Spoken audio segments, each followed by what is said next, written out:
I know no one's here yet, but it's okay. I'm starting it anyways. Yeah.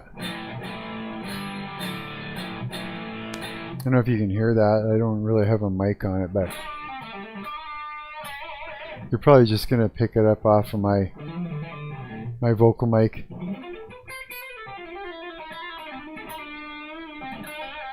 I'm gonna sit and noodle. Dilgen! Hey bro, how's it going? You made it! Someone made it! And I'm gonna noodle the whole time I'm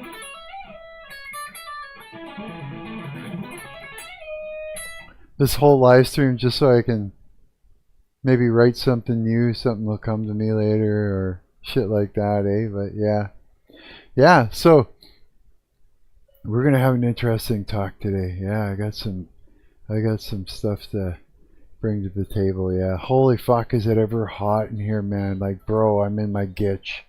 I'd never do that, but you guys can't tell.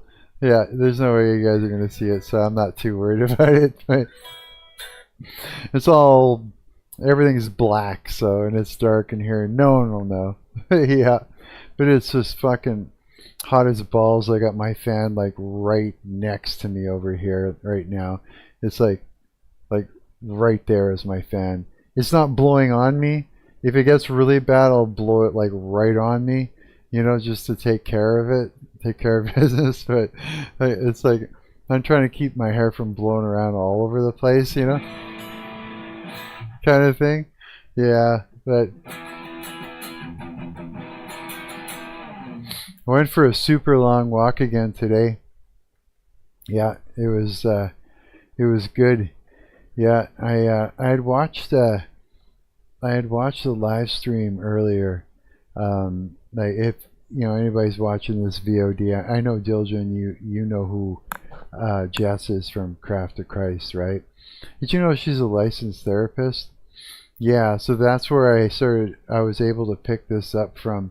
Today she was talking about, you know, like throughout your life, you know, the people speak lies over you, right? Whether it's like someone that doesn't like you, or even your parents can, you know, and certain situations will even like suggest these things about yourself that aren't true, right? And after some time we start to believe it, and we come into agreement with these things, right? And it's sort of like curses over your life. Now here's the thing, is that if you know, people are speaking negative things about you and making you believe them, then what you're going to do is you're going to try and correct that, right? So if you're trying to correct something that isn't that you aren't to begin with, that you are the opposite of this lie to begin with, then you start overcompensating in that area, right? Now it's an overcorrection. Now it's not even a correction. It's just like, it's like something that you already are. You've just kind of went overboard with, right? So like if someone said that, like for instance, someone would, here's a good one. Say someone, you know, people have like to say that, you know, I've got, you know, dark artillery, or like they'll say like I'm a chronic liar, or I've got dark ulterior motives, you know, and all kinds of shit, right? You know, like as if I'm some sort of secret demon or something, right? So what does that force me to do? Well, I become way more transparent, right? An overcorrection, even to the point where, oh look, we're talking about it right now. Now, here's the reason I am talking about it, though, is because there's a lot of people that are going to resonate with this. You know what I mean? But the thing is, this shapes you, right? It shaped me. I counted, like, what you're supposed to do is you're supposed to make a list of all the lies that have been spoken over you and that you've spoken over yourself, right? And then what you want to do then is you want to break all those you want to break all these lies and any agreements that you have with these lies, right?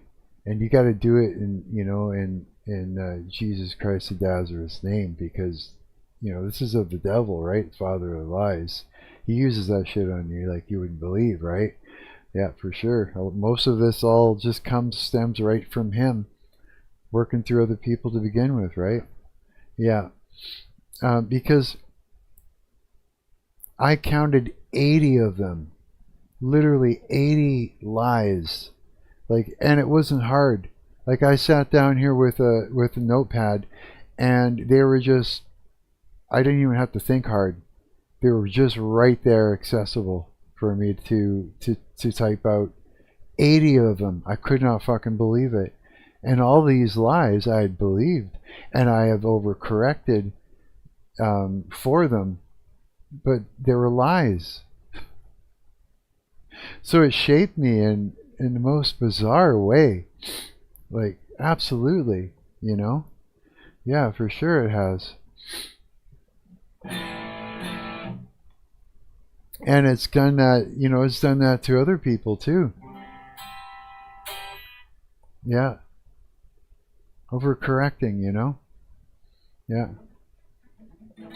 Absolutely.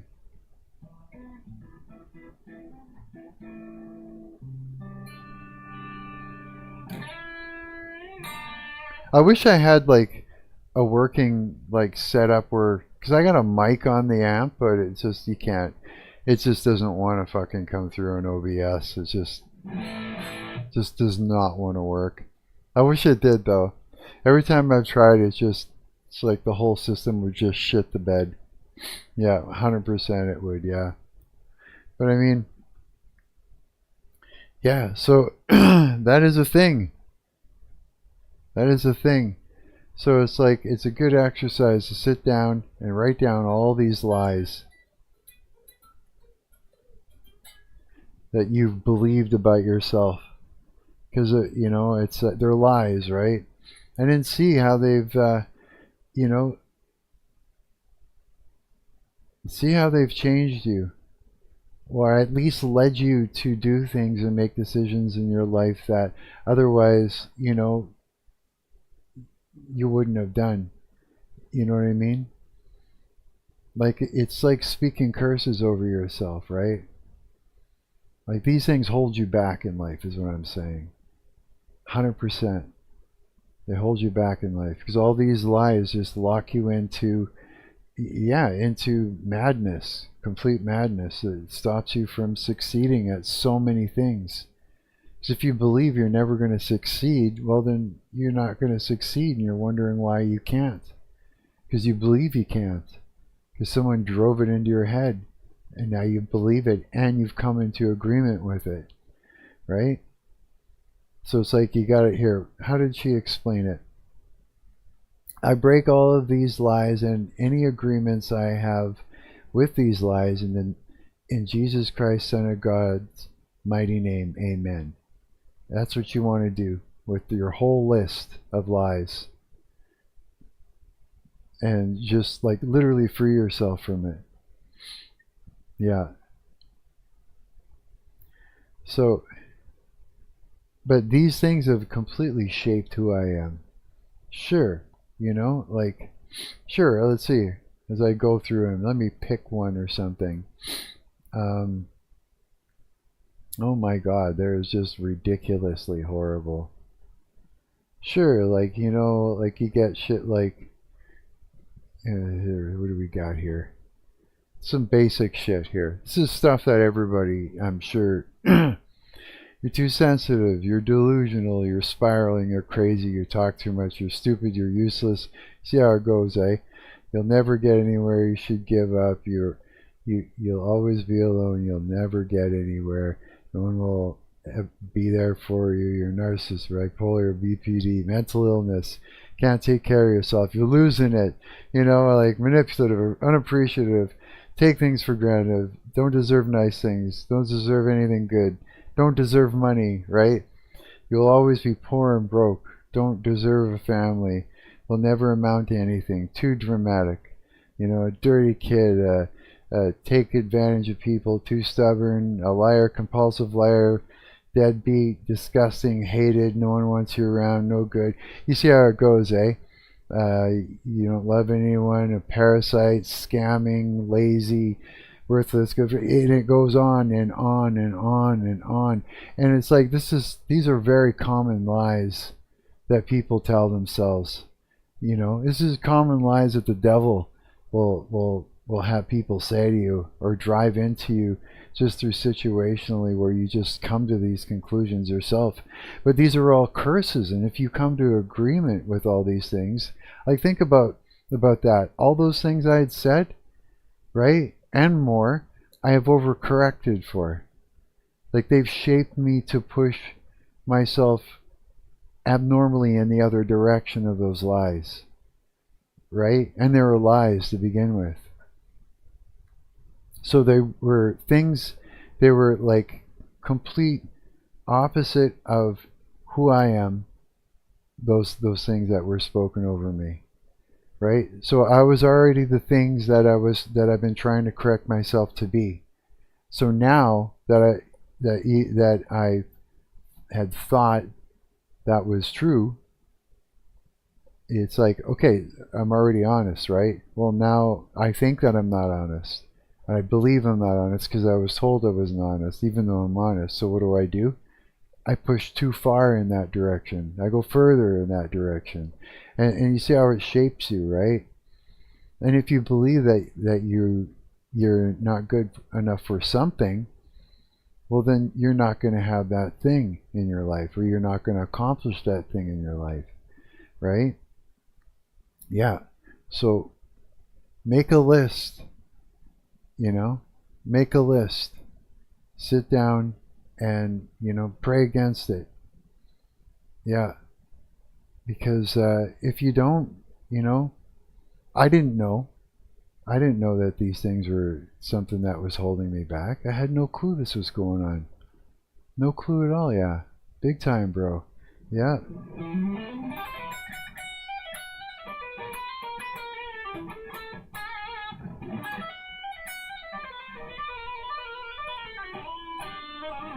Yeah, no clue at all. Yeah, it's the kind of thing where you just sort of make yourself not think about, usually, right? It just slips your mind. You make it slip your mind. It's sort of in the background, under the surface, and until you start. As soon as you type out the first one, the second one comes. They'll just start pouring out into your head. They'll just be like, oh yeah, you want all those lies, all those horrible things said about you? Here they are. It's not hard to think of them. It took me less than 5 minutes to write out 80 things. As simple as some of those things were, and there's other things that are even much more complicated too, right? For sure, yeah. So I mean, yeah, that's just that's the thing. That's the thing that happens to all of us.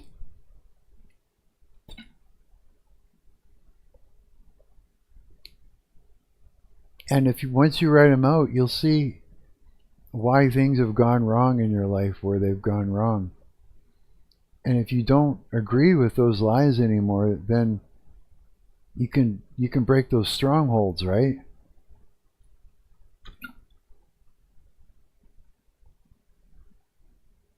But you're going to need God to help you with that, because this is like the devil's work, right? So you're going to have to ask Christ to help you with that one. You really are.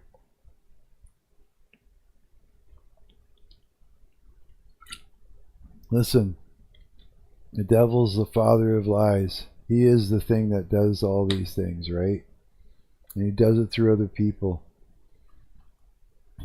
That's his trick.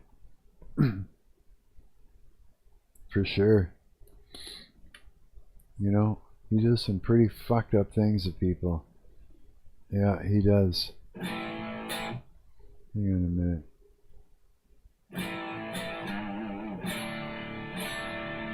Can you guys hear the fan going in my microphone? Maybe a little bit, eh? Probably. The only one I got here right now is Diljan, and I'm his bedtime live stream. Yeah, he falls asleep to this stream. Yeah, he does. Like, I know I didn't wait for anybody else to come in here to start talking about it, but here's the thing: is like people are gonna come for this VOD later, and I want them to, actually grab the message right away. You know what I mean? Yeah. I'm actually going to do is I'm going to put a link here. Where is it? I've actually got a link to where Jess, as she is a licensed therapist, Jess,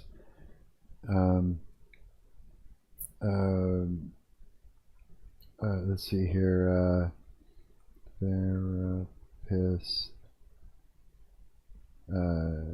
speaks about lies being spoken over you and how to break it. There we go. Yeah, there, that's in the chat, and that's literally when you click on that, it'll literally take you to exactly where she starts talking about it in her live stream. Yeah. Yeah, that fucking blew my mind. Couldn't believe it.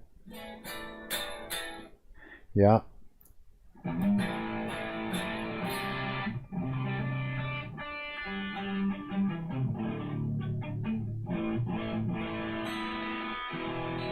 I got some doozies too. Yeah, it really took me back and made me think about a lot of things.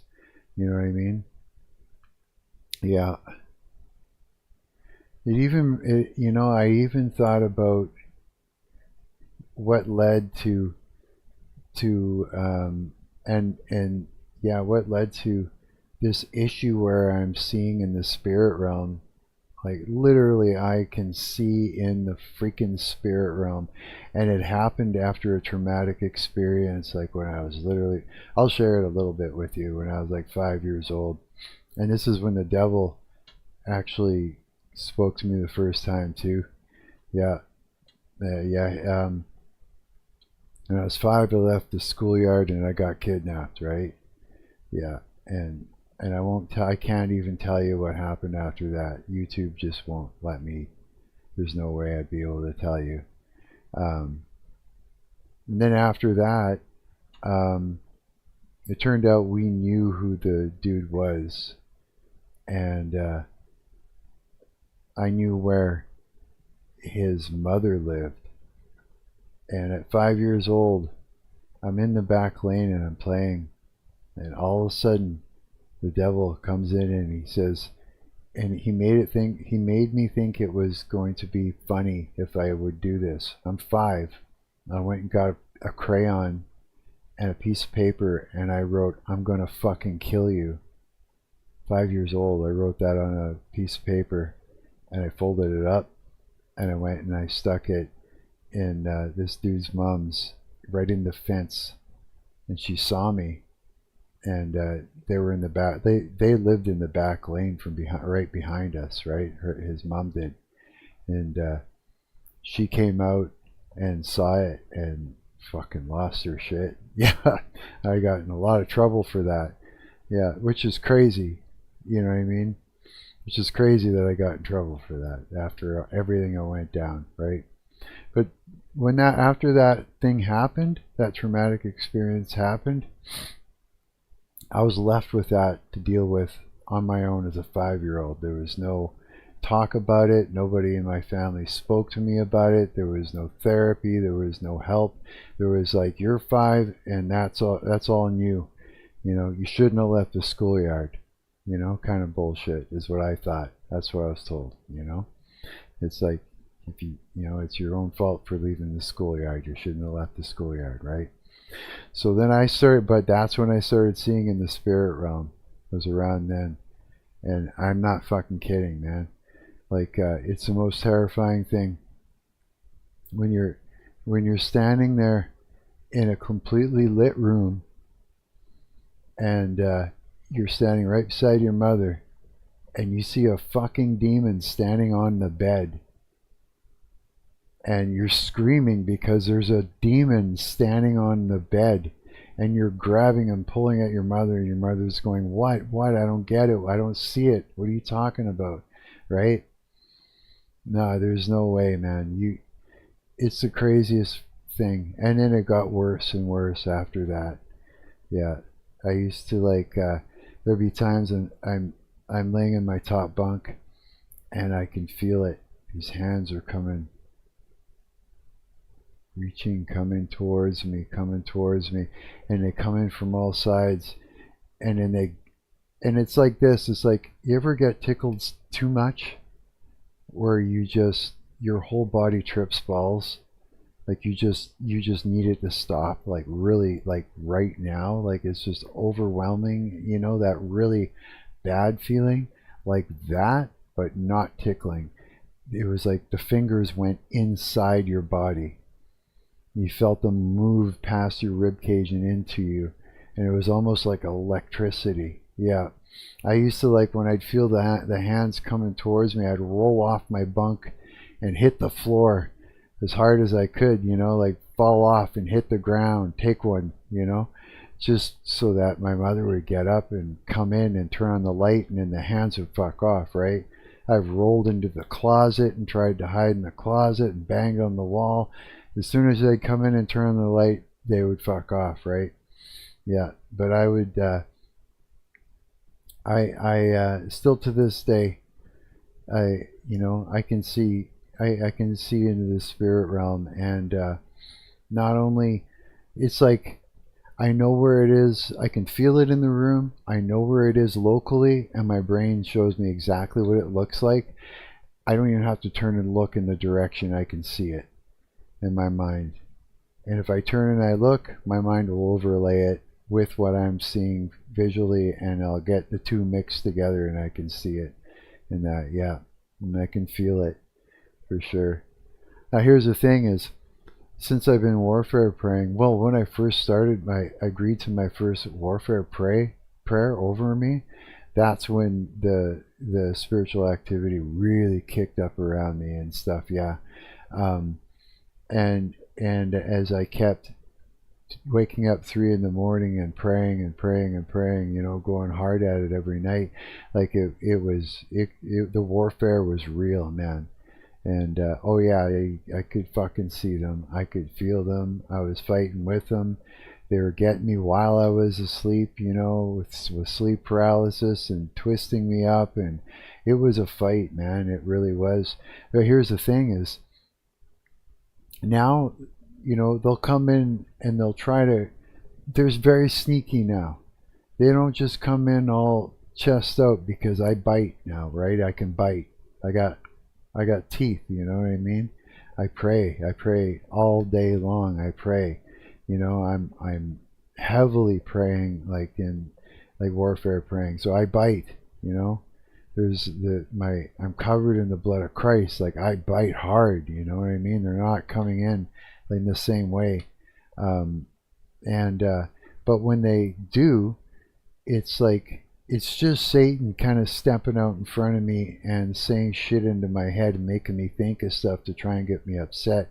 But then I just, I submit myself to Christ. I, repent for my sins, and then I tell him to get behind me, in the mighty name of Jesus Christ of Nazareth, and I declare victory, right? And he listens, right? But I have to catch it, and if I don't catch it right away, it's whipping me up in my head. That's kind of the game that keeps getting played, right? Other than that, it happens while I'm sleeping. Not in the same way where it's sleep paralysis or nothing obvious like he was before. Because anytime he's obvious, he gets his ass kicked, because I get up and I start biting, right? I start fighting in the spirit realm, right? I fight, like I bite hard, man. You know what I mean? And so he doesn't do it the same way. He's sneaky. He slips in, you know what I mean, in through the dreams. He makes sure that I'm not aware that I'm actually asleep and dreaming. So he doesn't interrupt it in a way where he's interrupted my dream. I'm still in the dream realm, but I know where I am and I know I'm in a fight. He used to do that. Yeah, and we'd fight, right? But now he doesn't disturb it. He sort of rolls into the dream and mixes with it. And he'll get me to come into agreement with things that I wouldn't come into agreement with. You know, maybe offering food or smokes or drugs or drink or something, right? And because but he doesn't, he's very careful not to make me, you know, aware of what's happening. So when I wake up after I've dreamt, I immediately start praying, right? Before I open my eyes, because I know how it goes, right? So I wake up and first thing I do, you know, submit myself to God fully, you know, repent for my sins. And the very next thing I say is that everything that I took, accepted, ingested, you know, ate, drank, or smoked, or taken drugs, or whatever in my dream, I spiritually vomit it right now, you know, in Jesus' mighty name, right? And any agreement that it came into, you know, or in my dream, you know, I break right now, right? And then I continue going through all my whole warfare prayer all the way through, and at the very end, I've locked down my place, locked it down. I'm covered in the blood of Christ. The same with my home, everything about me, my enemies, my family, my friends, my loved ones. I've covered them all in the blood of Christ, right? I've drawn a hedge of holy fire around my whole place, and I've locked it down, right? And that's the game we play every night. Yeah, and that's what happens every morning, right? But before that, it was like to the point where I'd see them, Now, the people that used to where those same spirits would show up in, you know, and manifest in front of me, in those people, right? The ones where if I would pretend they're not there, they would just stop the conversation and start laughing hysterically at me as I'm pretending that it's not happening and trying to talk through it. They would they'd laugh even harder because they know me. They know that I could see them, and they're laughing because I'm playing a game with them, and it's like they're laughing at me for trying to play this game, this pretending game that I don't notice they're there, right? But now those people, it's like you ever see like a mouse cower and run under something, you know, that cowering thing, like that, and they cower and they scurry off. They do that. When they see me coming, they turn and they run, they go the other way. Because the one that dwells within me is greater than the one that dwells in the earth. And that's God. That's Jesus Christ of Nazareth. Right? Plus I bite. I have teeth now. Yeah. And so when I go walk down, you know, in the hallway and I see one of these individuals, they turn around and they run. They turn around and they scurry off in the other direction. Yeah, they cower. They got that thing about them. They take off. Yeah, right away. When before they would come right up to me and they would start messing with me, whipping me up in the head or trying to get me, you know, to tell them things about my life or about myself like a monitoring spirit. You know, now they fuck off as fast as they can. They try and get out of there just as quick as can be. Yeah, for sure. Oh yeah, absolutely. You know, so I mean, this is why, and the reason I'm telling you this is to inspire you, because it's like to go from where I was before, you know, giving myself up to Christ and giving my life and handing it everything over to God and saying, here, take all of the things and you have it. You control my finances. You control my problems and my worries and all that shit. You have it. You take it. It's, you know, you want it.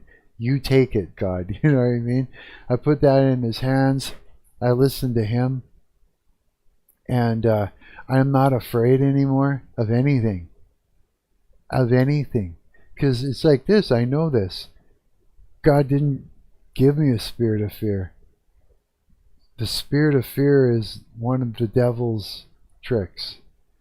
He needs to get you afraid by scaring you, right?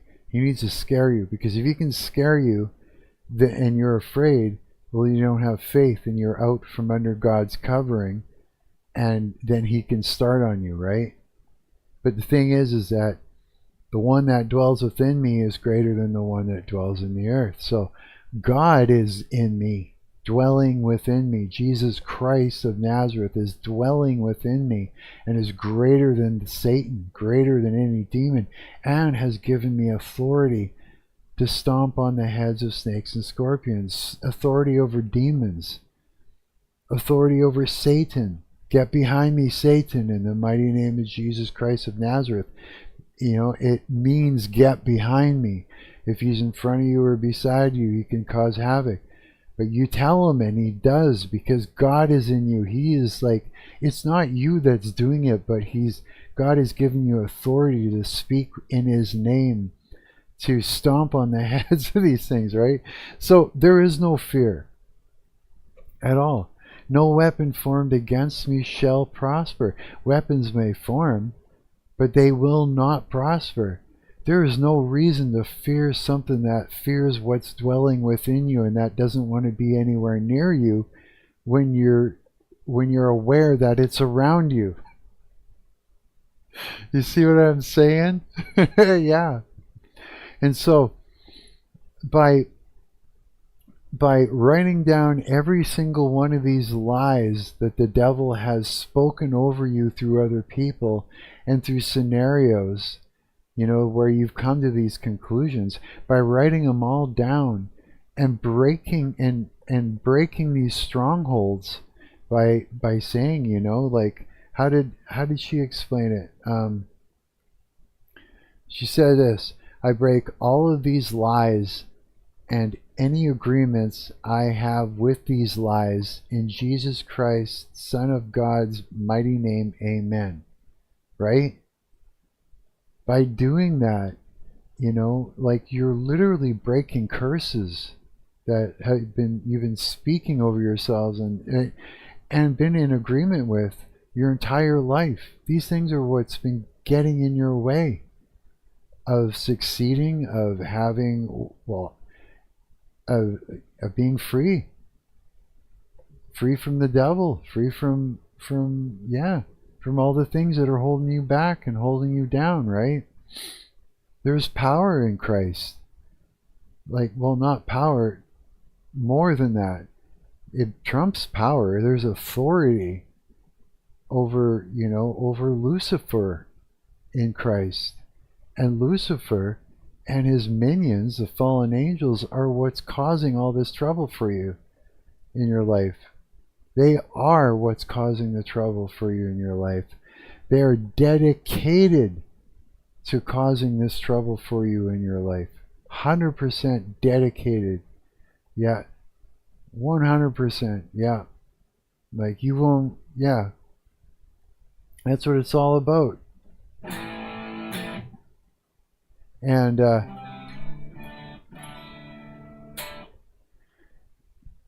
And you know, it's just, some of the things I told you are personal, you know, but I think it was worth it.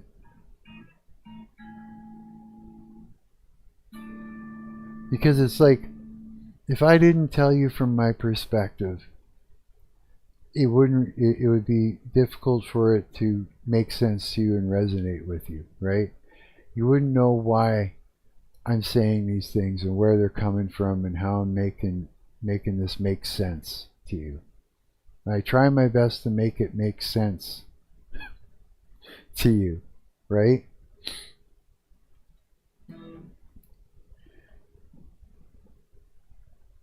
Yeah. Start fighting back. Or else, because if you don't, it's just going to consume you. It's going to continue consuming you. And that's what it wants to do. It wants to destroy you. It hates you. Satan hates you.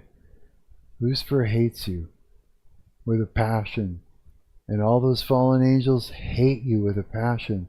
They hate me too. They hate all of us.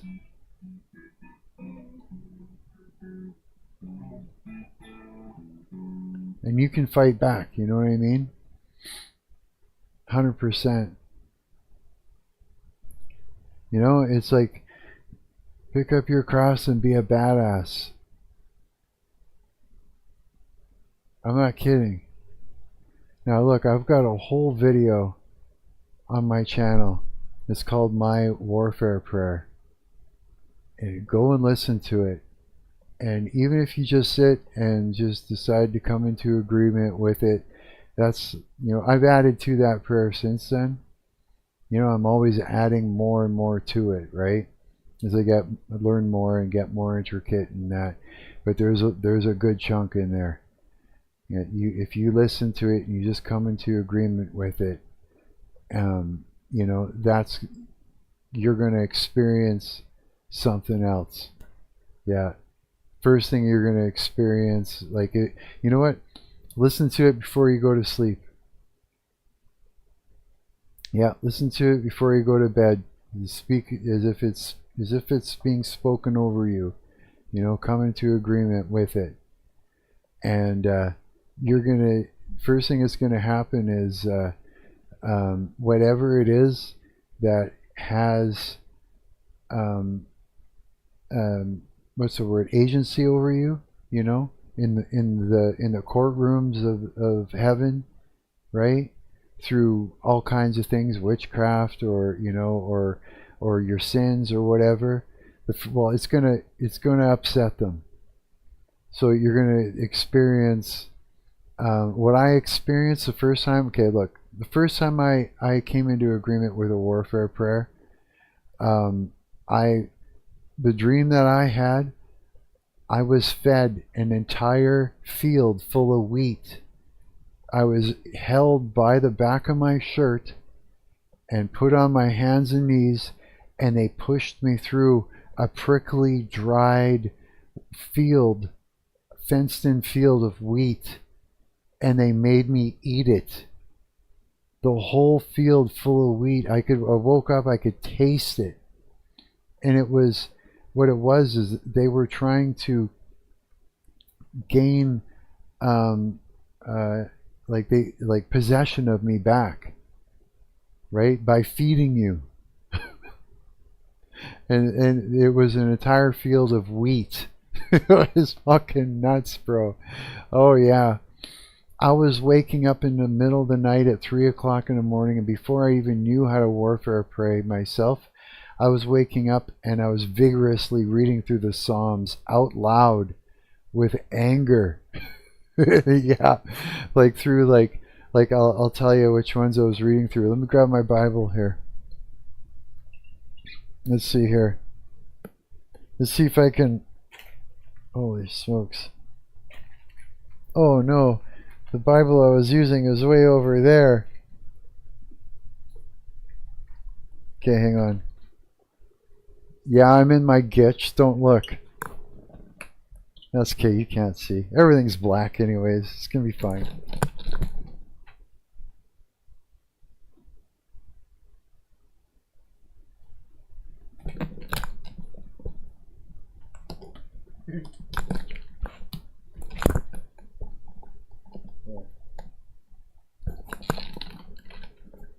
There, no one noticed. It's okay, it's all good. Alright, hang on. Let me fix my crazy all over the place hair. I'm all blushing. What the fuck's that? Okay, hang on. Okay, so I'd wake up like 3 in the morning. Let's see here. Let me go and I'll look. Let's see here. Well, one of the one. Okay, I would usually start. I was like one of the big ones that I would read over and over again was, where was it? Was it? I think it was like 10. Was it 109? Is that the one? Oh, yeah. Hang on. Oh yeah, what Psalms 109 was like something I would pray like hardcore, like for sure. Yeah, that was a big one. Yeah, but I mean, um, and it's the kind of prayer that you don't really want to pray over somebody.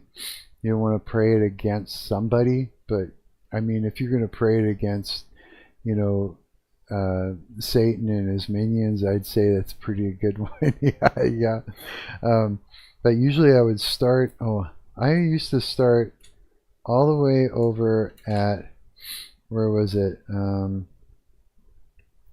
Which one do I remember? I remember starting at. Let me think. Oh, was it Psalms 90? I think so. Thou hast been our dwelling place, which is from us, but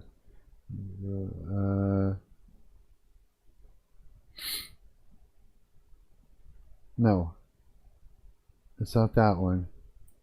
I know Psalms 91 was one I used to pray before I go to bed, even. But it was one that was talking about. Hang on. I think it was further back.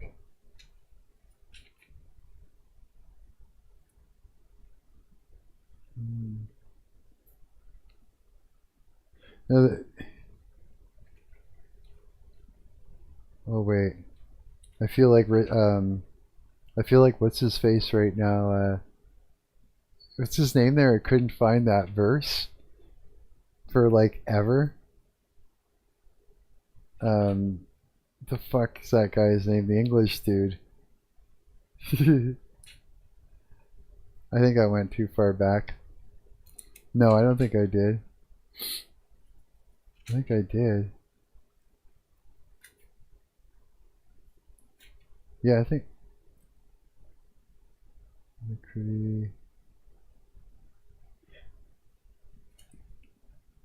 No, yeah, I think I did. I'm pretty sure it was closer to the front here. To,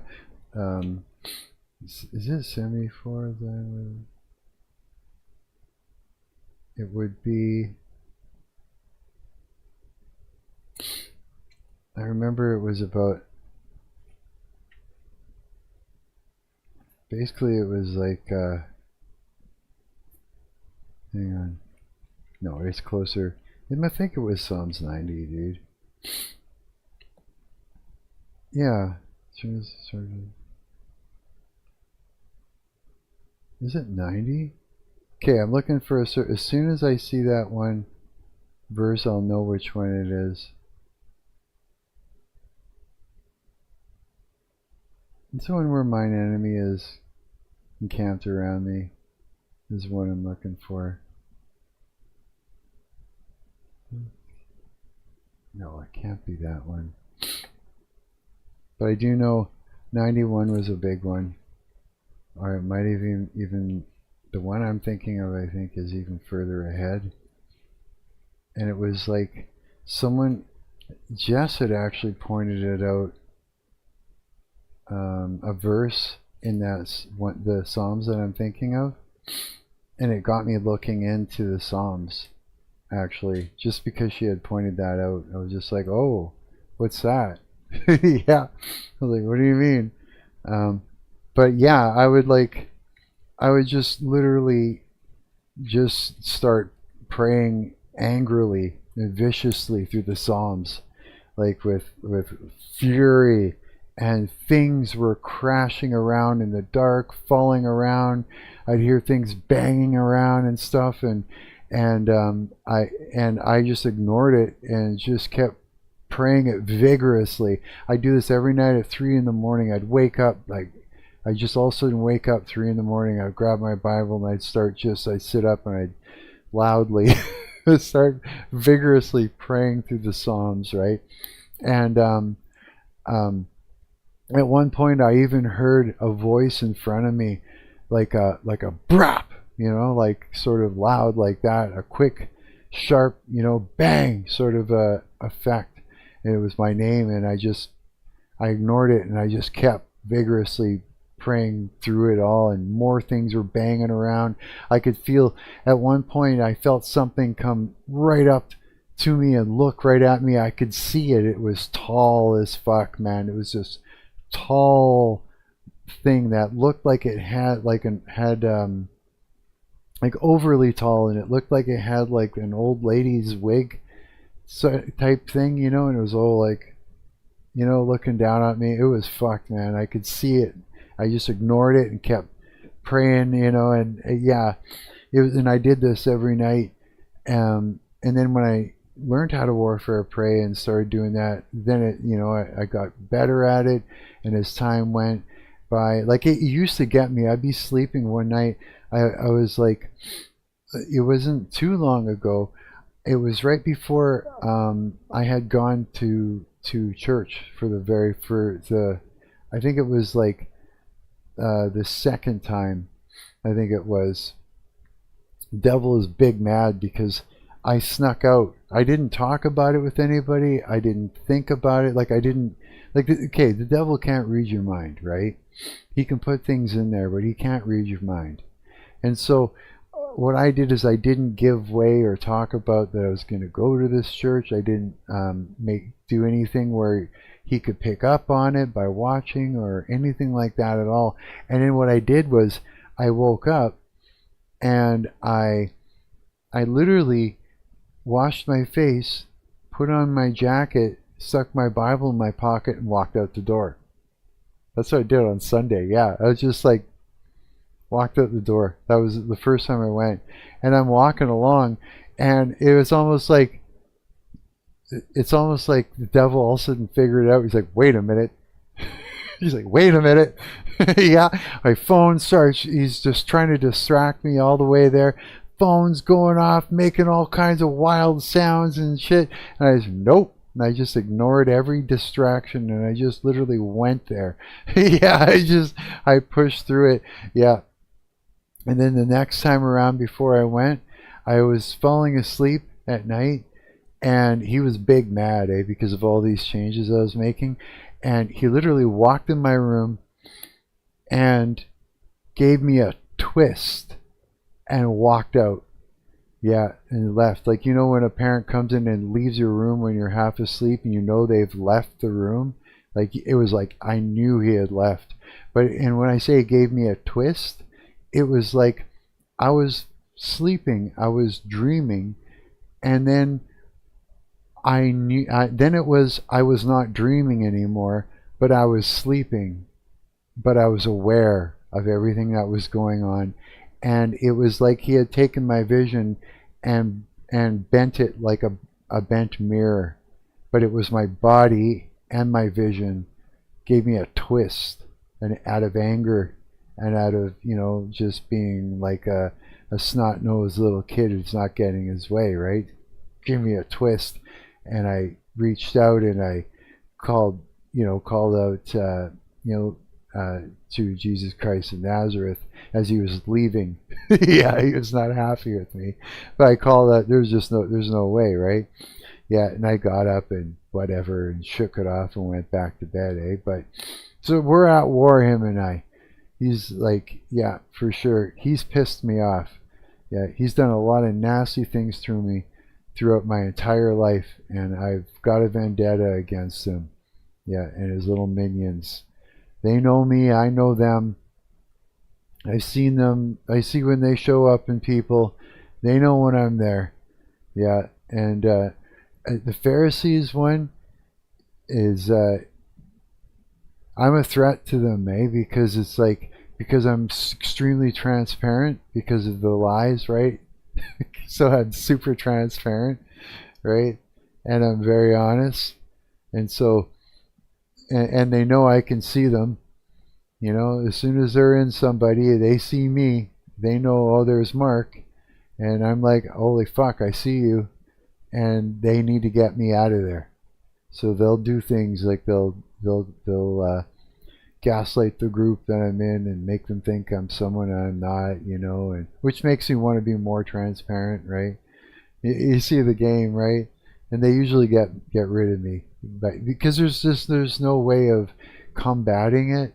Like, here's the thing I learned: if you're in a group of friends and somebody is narcissistically misrepresenting you and gaslighting the people around you into believing you're someone that you're not, and you know they're working on you, you know, using reactive abuse to try and gain control of your nervous system so they could puppet you around and make you do a dance at the right time, like a jump scare, but make you angry and act out.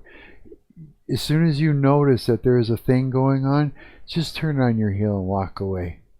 Yeah, that's what I learned. It's not worth it. Not worth it to do the dance. You'll never win because it's like this.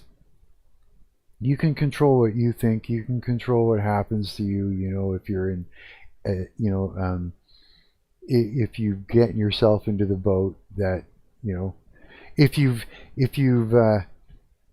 fighting back and all that stuff, you know, it's like in the spirit, and you've got Christ and you're covered in the blood of Christ and all the things, you know, you could fight back, you can contend with it, but the thing is that you can't stop what it says to the people around you. You can't stop it from gaslighting the people around you. Even if you go and you walk up to the people that are being gaslit and you tell them the truth, they can't see it. It's a spell, man. It's a complete spell. It's like a wash over. They don't see you. They see what the devil has created, sort of thing, in their minds. That's what they see. And there's no fighting that. You can't change that part. So you just walk away. Turn around, get up, walk away, and just call it a wash. Every time, yeah, for sure. I mean, Pharisees are nasty, man. They're nasty spirit. Like, it's going to be so different in every type of setting. When it's in the church, it's weird. It's really weird when it's in the church, because it's like somebody that's, because here's the thing, the Christian that the Pharisees is taken over, you know, is lying to the Christian. You know, it's telling them lies about themselves, right? So it may say like, it may, the idea is too, yeah, there's so many things. It's so complicated. You know, when I think about it, it's a super complicated thing. Yeah, it is, sure. You know, I have to actually unpack that for myself right now. Let's try it. Let's see what I can do with it. Well, what I notice is right away is there's a superiority thing that happens. The superior Christian, right? They have to prove that they are superior over you as a Christian. Like, they're a better Christian. They know the word better. They know it. They have it. You don't.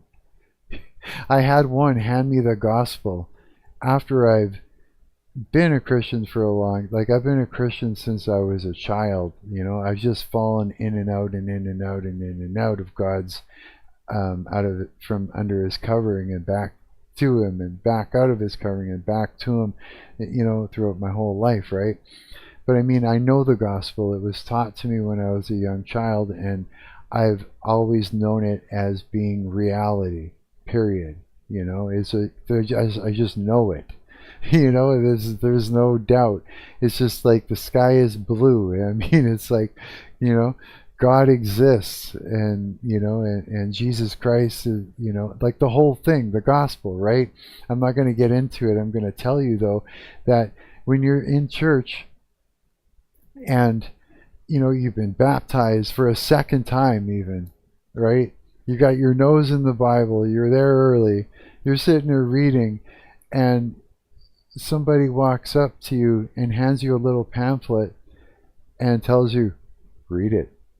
And it's the gospel.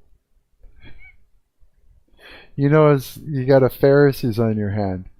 Sure, because I mean, it's like he's trying to start you over from the beginning again.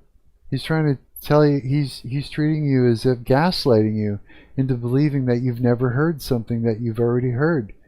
Like, I mean, to get baptized, you have to have heard the gospel. You have to come into agreement with it, like everything, right? I mean, it's a whole thing. You know what I mean? So if it's like the guy saw me get baptized, I mean, like, it's absolutely ridiculous. You know, it's like being in grade 12 and some asshole walks up to you and gives you a grade 1 math book and says, you know, start studying. You know what I mean? It's like, or you already graduated or some shit like that. Or you're like, I can think of a million different scenarios that would maybe bring it home for you. You're a mechanic. You say you're a chief mechanic, and you know of a place that you're, I don't know, say you whatever, you know, like you went to school for it. You've got all the things. You've done it all. You're working your ass off. You're at work. You've got degrees. You've got things on the wall. You know, it's like, and someone comes up and says, "Here, let me show you how to use a wrench." You know what I mean? No, I have to start you over from the beginning again because I need to show you my way. You need to understand it from someone who really is a better than you are, kind of thing. You know what I mean? It's like, so when you've got somebody that's trying to start you over from the beginning, when you're already deep in, like, you know, you're years, you know, you're right. Like, it's like, come on, man. Like, I don't even know how to, like, it's so flabbergasting that I don't even know how to describe how ridiculous it is for someone to walk up to you and hand you the gospel in church after you've been baptized, after you've been a Christian for years, and say, it's like this. A pamphlet with the gospel is something you hand somebody that isn't a Christian, never been to church, never heard the gospel. You hand them that. You don't walk up to somebody in church that's in there, that's already a Christian, and hand them the gospel. It's ridiculous. It's saying, you don't know, you need to start over again, and you got to do it my way because I'm superior. I'm a superior Christian, and I know and you don't. And you know, even with a read it, you know, kind of thing, you know, with one of those. Yeah, it's just like Pharisees. Right there, I was just like, wow, okay. So we got a Pharisees demon in the church. Yep. Now, and like, I've even like been sitting around with a bunch of other Christians in that Pharisees demon demonically influenced Christian sitting around, and somebody started reciting, you know, something like some scripture, you know, off by memory, you know, that was in the Bible that pertained to something we were talking about. And as he started saying it, the Pharisees demon started saying it quickly under his breath to prove that he knows it by heart, to tried to finish saying the whole thing before this guy had finished it, you know, saying it in the conversation that we were having. He just started up. Yeah, it's just like, holy fuck. I was just like, what the hell? Yeah, I know, I swear still, I gotta stop and rough around the edges, man. But it's like, anytime I swear, it's an exclamation mark. It means I'm like putting a great big exclamation mark. I gotta stop doing it. But it's like, wow. It's like, can it be more, it's like, Satan, can you be that more obvious? you know. But it's like, he's not worried about being obvious to me. He knows that I know he's there. That's the thing. Is the thing that's working through that guy knows I'm there. He recognizes me, this thing that's working through this guy, and I recognize it. We know each other. We're enemies. We've been enemies for a very long time. And so we're quite aware of each other's presence. There we are. Now, but it's not the person. The person that it's working through has nothing to do with it. They don't know. They're at the mercy of this thing. They're being tormented by this thing. They don't have a beef with me. They think they do. They don't know it's not them. They've got no clue what's going on. They're just being driven in their emotion, whipped up in their mind, being told what to think, what to feel. They've been the situation is being reframed to them by the Pharisees demon. They're being told what to think, what to say.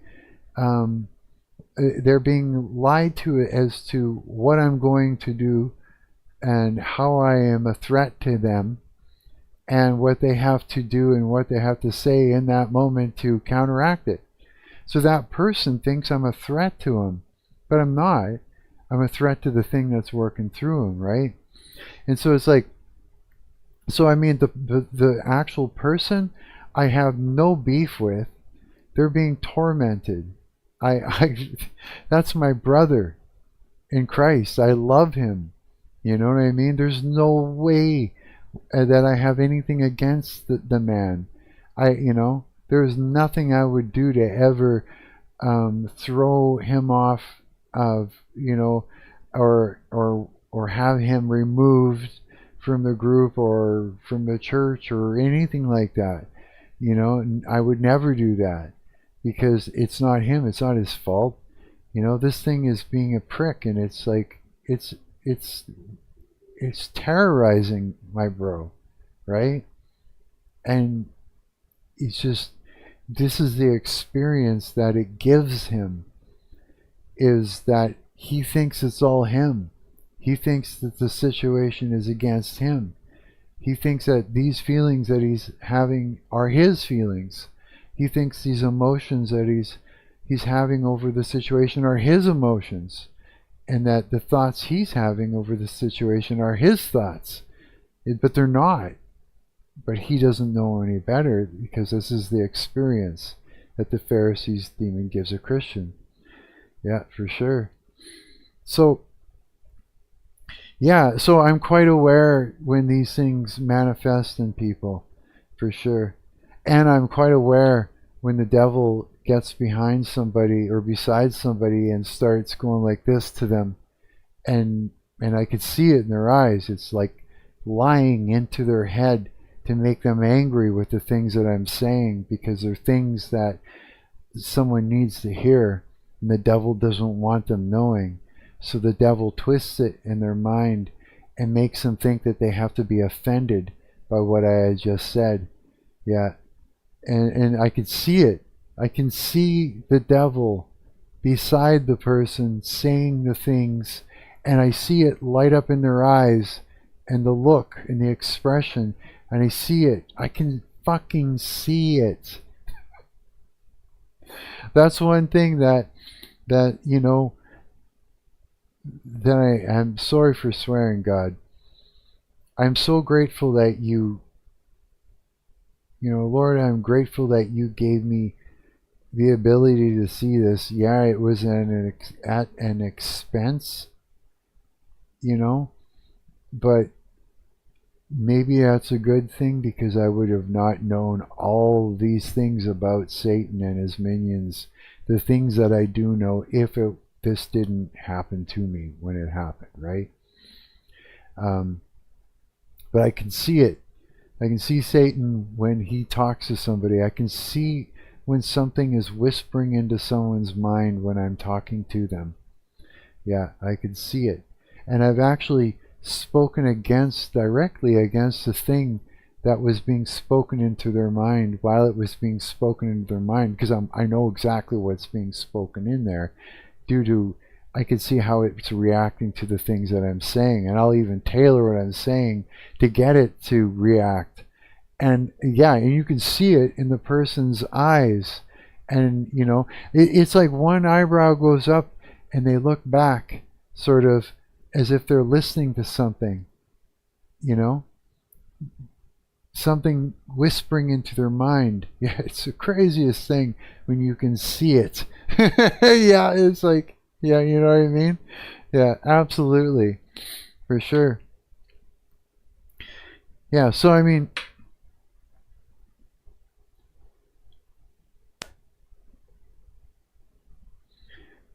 so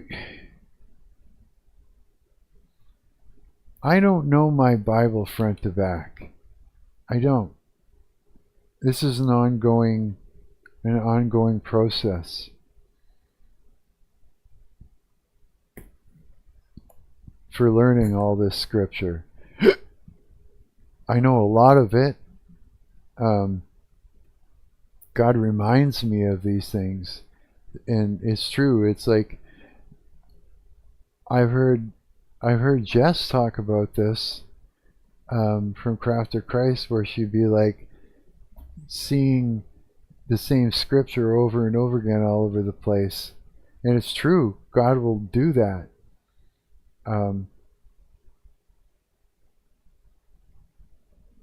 He also, so here's the thing. I'm constantly talking to God, hoping that, well, I'm constantly talking to God. Constantly. It's like all the things that I think about, all the things that I'm wondering about, confused about, curious about, or, you know, the things I have on my mind during the day. I'm forever blabbing. I can't stop talking. But I'm quite deliberate now about saying, you know, God, I am talking to you, not Satan, not monitoring spirits. I am speaking to you directly. Stand beside me, you know, like Jesus Christ. Sit with me. Come be with me, sit with me. I'm talking to you. I want you to hear what I'm saying. I want you to be my best friend. You're my, you know, Heavenly Father, and I want you to be part of my life. And be here with me right now, all day. Be with me. Be my best friend all day long. I'm going to tell you things. I'm going to say things that I've got so many things on my mind that I want to tell you and ask you about, right? And I want confirmation. And so sometimes I'll hear it through other people, this confirmation. Or again, you know, it's like scripture that just keeps popping up. I'll see it in little things like that, little signs like that. But yeah, but mostly through other people. Yeah. Just like Satan uses people to attack you, you know, God will use people to tell you things and give you confirmation or answers to the questions that you've got for him, right? That's what it seems like. That seems to be the experience that not just I'm having, but other people are too. So far, that's what I know. And it's strange. It's like, as I say, you know, I don't know my Bible front to back. The craziest thing is, as I'm sitting here on YouTube and I'm like, you know, watching someone talk about God, every single time they speak of a Bible verse, I remember that. I remember the story. I remember where it came from. I remember. It's like it almost makes me think that I know my Bible. Like, it's just like every time. It's like, I know that. I remember that. That's from this. It's like, I remember that. That's from that. Why do I remember it if I don't know my Bible? And I know I don't know it front to back. I don't know. I don't know. Maybe God is just reminding me. You know? Maybe. Or maybe it's just the countless stories that... You know what? There is a YouTuber that does some really... anytime you mention anybody's content, it's always this. They made some really great videos, right? That's like the thing to say. It's true. It's like, I mean, but they were very. It was always about the stories of the Bible. He would do these really big deep dives, and had visuals and storytelling, and he told about these videos would be about the stories that were in the Bible specifically, and he would he'd break things down. And so I watched a lot of his content, and I think I remember a lot of these things that people are talking about, about certain scripture because of his videos, to be quite honest. Yeah, I think so. I think that's what it was. I think it's just they're educational videos. Yeah, I think that's what happened. I'm pretty sure, but I know God reminds you too. He'll remind you of these things. But I mean, you know what I'll do is I'll go and I'll pull up his channel, and then I'll was it something curb? What was it again? I think if I look, I'll find it in my... Oh, there it is. Off the Curb Ministries. I'll just go and get his... how do we do it? Share channel. Share... Yeah, do the copy channel ID. Paste. This is why I actually remember scripture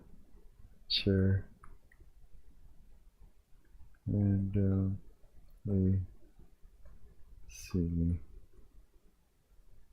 seemingly.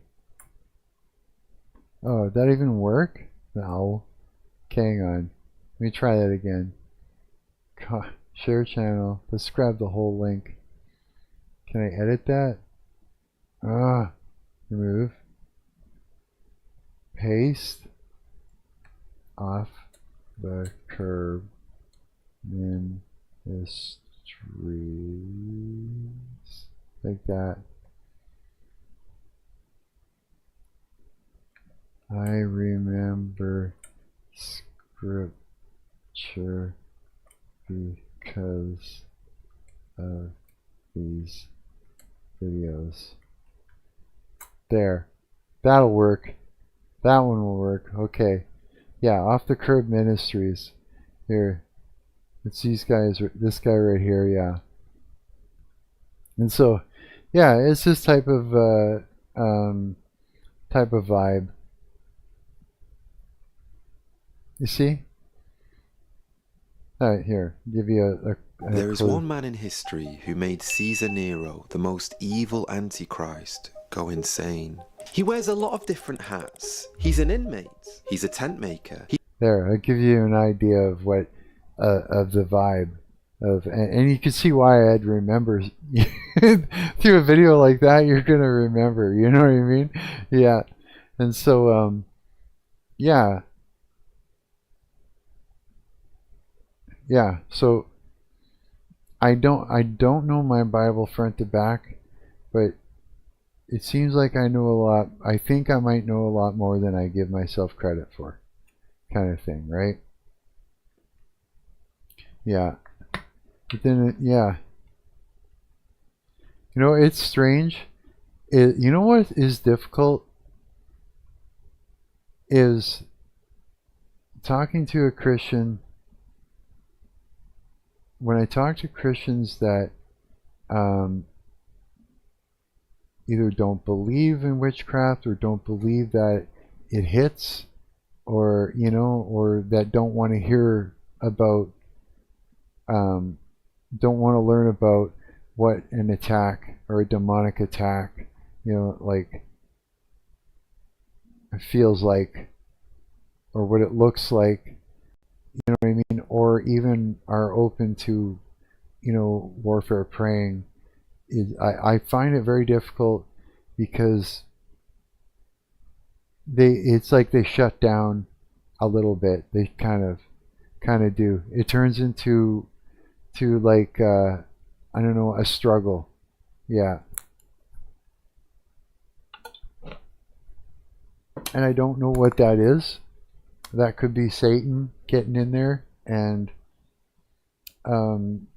trying to shut that down, because I'm going to give secrets away right away to a praying Christian. I'm going to tell him secrets about him and his fallen angels, right? Tricks that they do. I think that's what it is. Because when that one Christian I was talking to, that I was trying to get the message across to, Satan was in his ear, whipping him up and turning and getting him to be argumentative and angry with me. You know what I mean? I think that's got to be it. Like, I mean, it's the only thing that makes sense, right? Otherwise, why would a Christian not want to know? Right? It's like, why would they not want to? There's no other reason. Yeah. Might have to turn this fan on me for a little while. A little bit more. I'm just, oh no, that's not good. It's not gonna fly. There's hair blowing around everywhere now. That's not good. That's not good. Just try to hang on.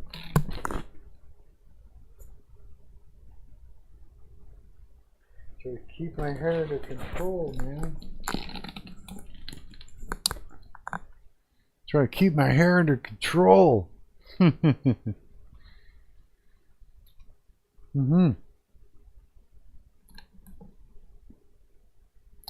Yeah, this this live stream is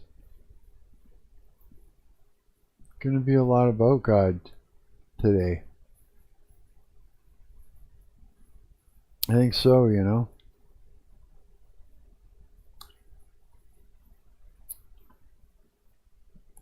Now that I've said that, we know what we should do. I tell you what, let's have a quick peek on YouTube. See if there's anything interesting that might aid our conversation. And if not, can do some game dev stuff.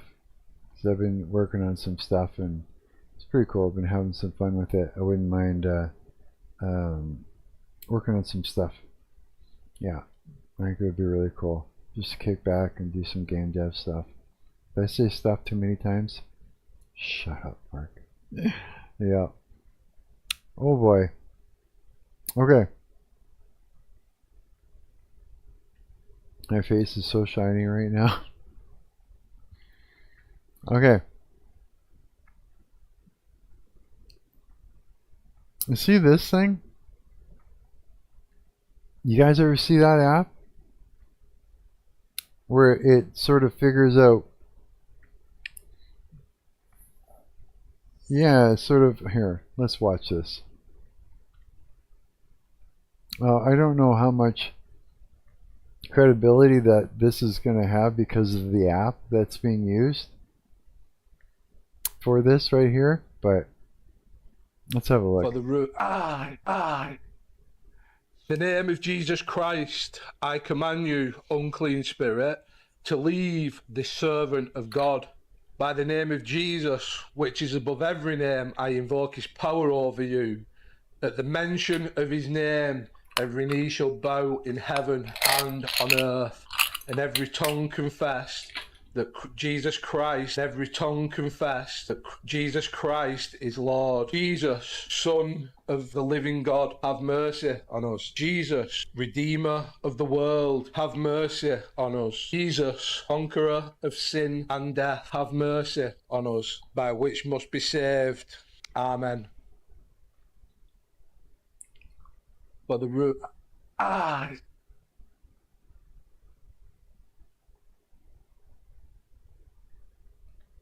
So much just hit me back. I don't have a whole lot of experience with these SLS cameras, but I saw a video last week that I shared with you guys where a person was taking one of those cameras into a thrift store and seeing that these items in the thrift store had demonic attachments. Right now, I think that this right here it's crazy just to see this happening in the spirit like this. People will see this sort of thing and they'll still deny that demons are real. Like we have this comment right here that says, "Nice acting." A lot of people don't want to give this stuff any credit. And I get it because people want to live in their safe little bubble, or they want to discredit things that they don't understand. But we live in a spiritual realm, and Ephesians 6:12 tells us that we don't wrestle against flesh and blood. We're literally in a spiritual battle, guys, and this video proves it. Now watch this one. You have to see this. The Grim Reaper may have actually been caught on camera. So Here's the thing. I used to run a camera for a like a ghost hunting type team. Yeah, these guys had an organization who are ghost hunters. It's a thing that they do. I used to run a camera for them, and I'll tell you right now, number one, all I saw was a bunch of narcissists running around trying to pretend they're psychic. And one of the guys, the main dude, where it was his team, a paranormal investigation team, they were. He would leave little black rocks around at the places he would go see, where someone would want to invite him in because, you know, they, for whatever reason, right? He'd leave little black rocks around. And he used to say to me that demons don't exist, that they're just disembodied spirits that need help, and that they're harmless, which is a straight up lie. Yeah. These little black rocks, I think, have everything to do with creating demonic activity in the house that he would come back to with his team. And he had something working through him. And so when I pretended, he's one of the experiences I had when I pretended I didn't see the thing, and I was just kind of talking through it, pretending, where it just stopped the conversation and he just started laughing hysterically at me. He thought it was the funniest thing that I was pretending that I didn't notice he was there. This entity, this demon, right? Working through him.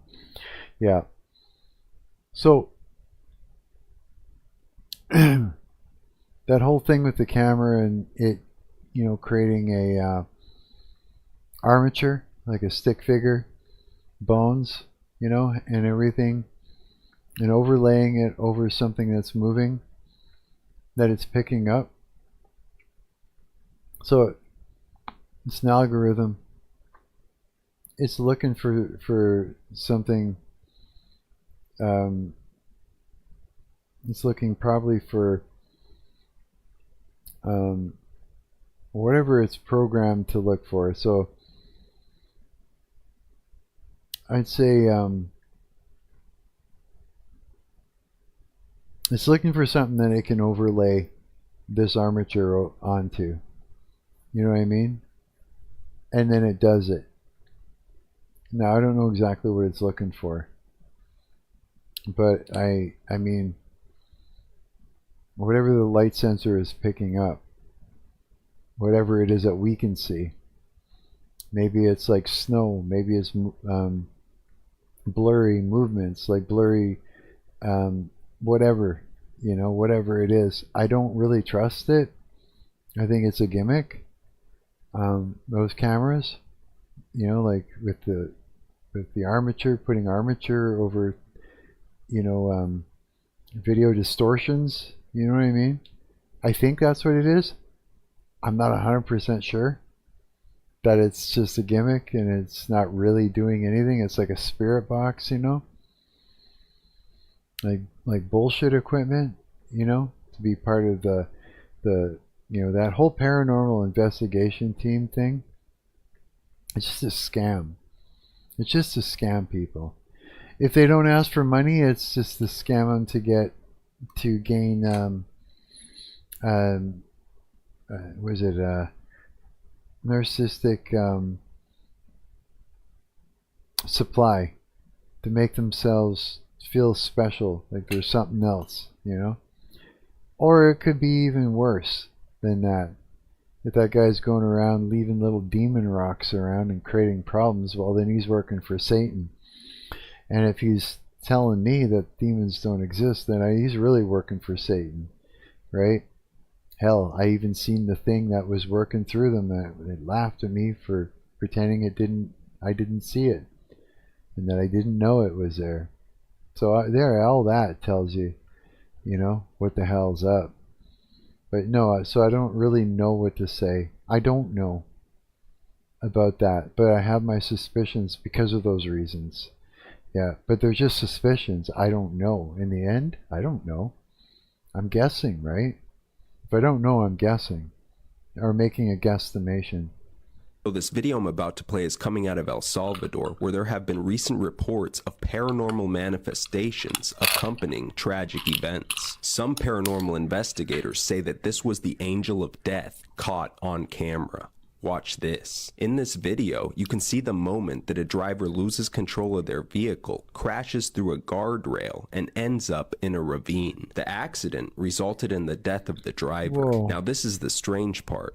Moments after the car crashes, a truck passes by, and on this truck, you can see a dark humanoid figure standing and seemingly observing the car crash. Paranormal investigator Caesar Saget believes that this was the angel of death, who is cited in parts of the Bible, and who he says is responsible for transporting souls to the spiritual world. So a lot of people are in the comments saying that it's not the Grim Reaper, but it's the angel or archangel Azrael. That was Azrael, not the Grim Reaper. I don't know who Azrael is. I've actually never heard of that, but regardless, there's clearly something there on the screen. And guys, that's not what you want to see when you die. You definitely don't want to see nothing that looks like that. Follow and believe in Jesus, man. A man lifted his phone to film his sleeping wife. What he captured wasn't cute, according to viewers. The video went viral within hours at first. Everything looks calm. She's lying still, breathing slowly. Then you notice it. Her eyes move, her lips try to form words. She's trying to scream, but nothing comes out. This is sleep paralysis. Her body can't move. Her voice is gone. She's awake, but trapped. And this is where it gets worse. People who experience this often see things, dark shapes, figures standing near the bed, something pressing on the chest, sometimes even whispering. She later said she felt watched, like something was inches from her face. Pretty much, but there's one detail most people don't know. There is a way out. Doctors say if you can move your toes just slightly, the signal reaches the brain and the body wakes up. She did, but many people don't know this trick, and that's why these episodes feel so real. Have you? Toes or fingers? Fingertips too. Wiggle your fingers. That works too. You ever experienced sleep paralysis? Yeah, man, I've actually experienced sleep paralysis before, and I was laying on my back. I was sleeping on a couch, and then I woke up, and so like if you guys could see, the arm of my couch is right. I can't. Okay, I gotta put these away. Angles. That right there is the arm of my couch. I was sleeping laying this way, so my head was right here. And I woke up, and standing above me or standing over me at the edge of the couch was like this old demonic succubus, like old granny looking lady, like leaning over me with like beady eyes, just like that girl was, that was leaning all in that girl's face. Yeah. And that's how the face was, right over me. Yeah. And it scared the crap out of me. At the time, I wasn't a Christian, and I was living in fornication. I was living in sin. I was getting high. I was strung out on heroin and doing meth at the time. And so I had all these open doorways to all this demonic activity in my life. And if I had known then that the name of Jesus was the answer, I would have never gone. I told my brother, and he was sleeping with multiple girls at the time. He was in a relationship with 2 different women. It was a throuple. And one of the girls was a witch, and she came and grabbed some apple or something like that. Sorry, I just realized that was turned down so much.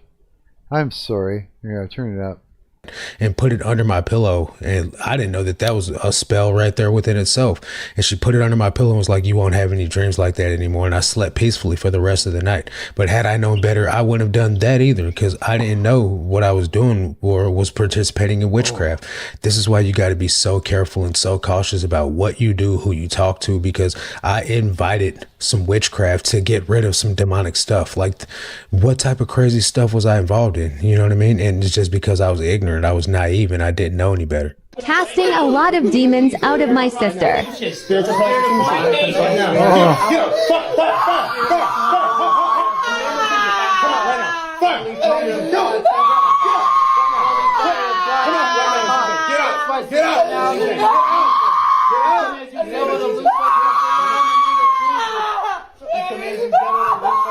Holy shit. Get out right now. Get out. Get out right now. Spiritual fornication in her stomach. Spiritual fornication. Come out. Come out right now. Come out. Adultery. Come out now. Abortion. Come out. Abortion. Come out. Have my sister know. Get out. Come out. Spiritual abortion. Come out in Jesus' name. Spiritual molak. Come out in Jesus' name. Casting a lot of demons. See, this is the thing, man. People don't understand what they're seeing. So we're seeing a lot of people trolling this in the comment section. That ain't demons, that's trauma. Hey, so maybe she's stressed and you're giving her religious trauma. That's what we call religious trauma, and she's crying. Leave her alone. It's literally deliverance, guys. This person says demons aren't real. You clearly don't read the Bible. This person says, I would cry too if I was in this situation, bro. The reason why she's crying and stuff is probably because she's having some kind of panic attack, and none of these people know what she really needs. Clearly, you guys aren't Christians. This says she doesn't have demons. She has some trauma in her past and therapy in her future. It's crazy, man, to see people saying this type of stuff, because I know that even Christians don't believe in deliverance, right? Christians don't believe that a person needs to be delivered of demonic oppression in their life, or they don't believe that, what I'm not saying, guys, is that a Christian can have a demon. There are people that think that. I don't think that a demon can dwell where the Holy Spirit dwells, but we can argue about that till we're blue in the face. That's not the point. The point is that deliverance is real. Deliverance is the children's bread. And this woman is clearly, this girl, whatever you want to call her, is clearly needing deliverance, and she's manifesting. So, if you can look at this.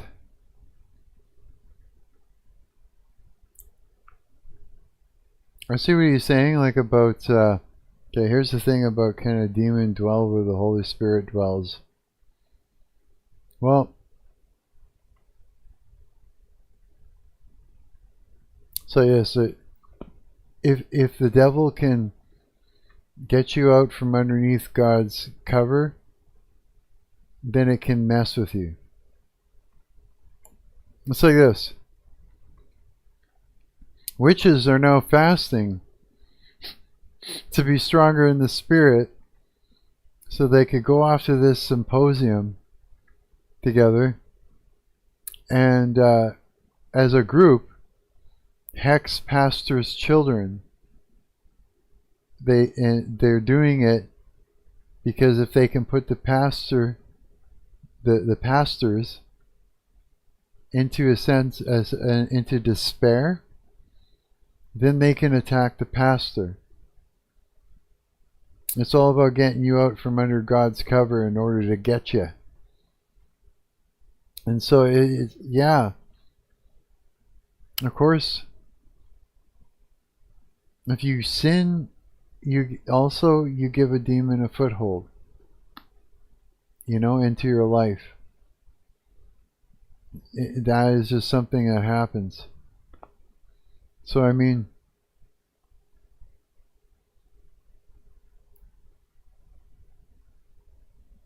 so I don't know what goes on with the Holy Spirit when that's going on, whether it's dwelling within you or not.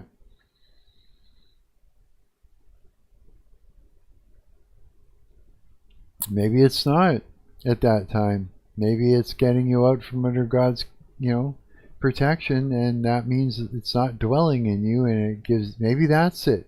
Maybe that technicality is part of it, but I don't know what that technicality is. But I mean, this is the thing, eh? It's like, I don't know what that part is, but I do know that, yeah, damn right, or else you wouldn't have Pharisees, demons in the church. You know what I mean? So yeah, of course a Christian can be.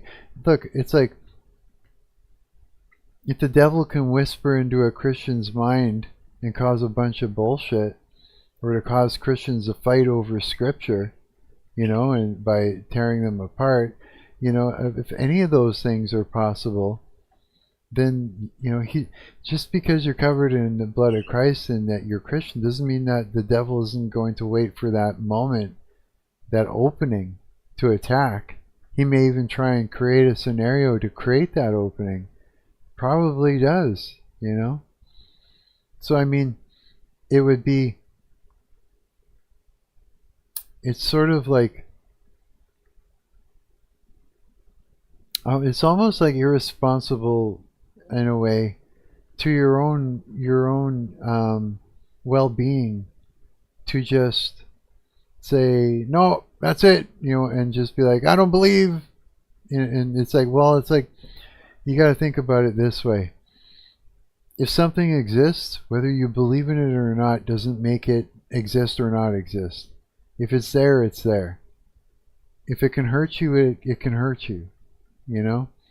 If you decide that I'm just not going to think about it, I'm not going to look at it, I'm not going to believe it, and then it won't hurt you, doesn't mean that's going to work. It's not going to work. It's there. It's going to bite you, So it's like, yeah. So I mean, what he's saying. Hi, Justin. How's it going, buddy? So what he's saying here about, can a Christian have a demon? It's like, well, yeah, of course they can. Of course, Satan is just waiting for an opportunity to get in there. But you rate the movie request out of 10. The movie is, I'm trying to remember the name of it, Coolio, right? Is that what it's called? It's called Coolio, right? Or Coolio High? I can't remember what it was. Just for anybody else, for them to so I could, when I mention the movie, they know what I'm talking about. Coolio High, yes. It's a 1975 movie or 76 movie or something like that. It's a really good movie. I just saw it recently. My buddy Justin, the voice actor here, he is like, you gotta watch this movie. So yeah, I went and watched it, and as I was watching it, I kept going back to Discord to say, I'm at this part now, I'm at that part now, and giving them the play-by-play. I thought it was great. I'd give it the old 10 out of 10. Absolutely. It was that enjoyable. Yeah, it brought me back to like, and I mean, that's way earlier than my like teenage party years. Mine were in the 80s, right? But still, it reminded me of exactly what it was like growing up being a dude, yeah, and partying and chicks and all the things. But you think about, I think he was cool. Yeah. Again, I liked all the actors and actresses. They're all really cool, yeah. Yeah, heck yeah. I'm glad you popped in, bro. I was like, what is wrong with my guitar?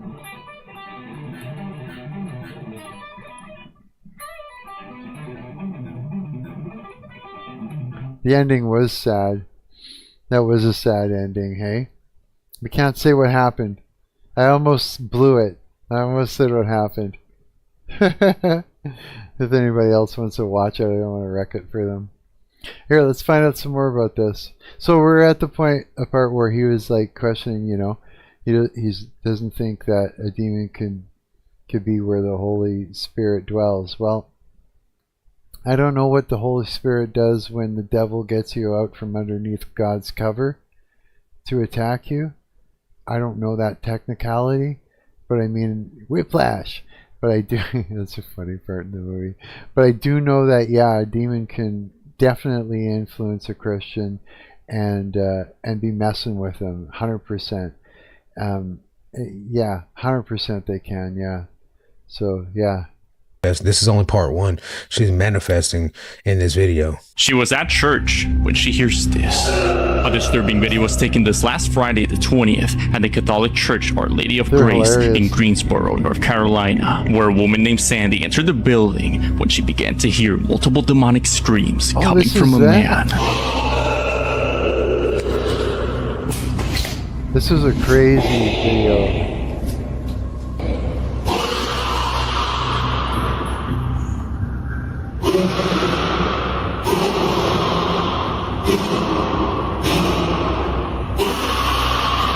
That's definitely the you and your brother are like. So it's that movie.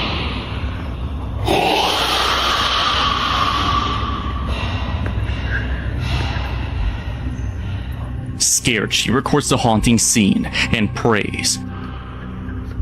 Is it that girl that?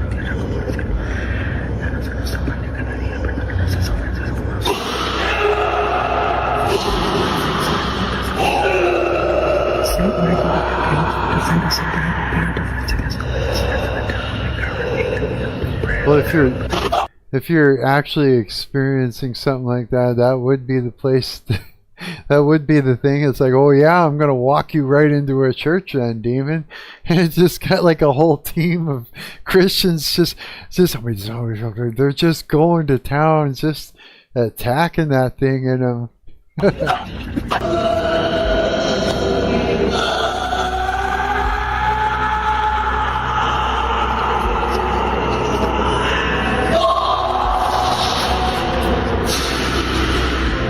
that's incredible. But after a few minutes pass, she goes and gets a priest for help.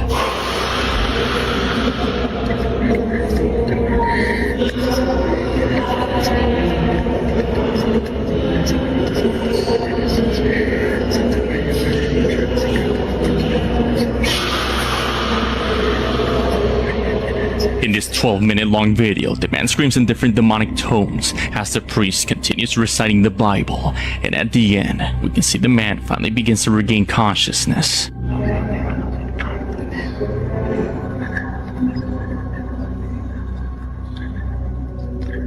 Exorcisms remain one of the least understood rituals in the world, and when multiple voices speak to a single man, it raises a chilling question: what was really inside him? So I saw there's an actual 12-minute long video, and right here this person says the actual footage is Brujita Sandy, which the name Bruja is witch in Spanish. So either way it goes, guys, the video shows a real demonic oppression, demonic possession, and people are saying, why is no one else reacting? They were reacting. People were reaching their hands up in prayer while that person was manifesting, right? Why is nobody else saying nothing? As I said, they were coming in agreement with prayer over the person. Now, you could hear it. It's good that the priest came out, but... Well, you could hear it. It's just, they're all like quietly praying, like you hear, there's like all these voices like just going hard, like, dude, you have no idea. That thing was screaming because of what those... Remember I said I got teeth now? Now imagine all those voices, they got teeth. They're biting down. They're attacking. Whatever was in that guy was was in torment because of every single Christian in there and what they were saying, what they were praying against it. Oh yeah. Ultimately, guys, this stuff is real. I know people who say like, oh, a demon possessed person can't come into a church or whatever the case may be, but where else are they going to get deliverance at?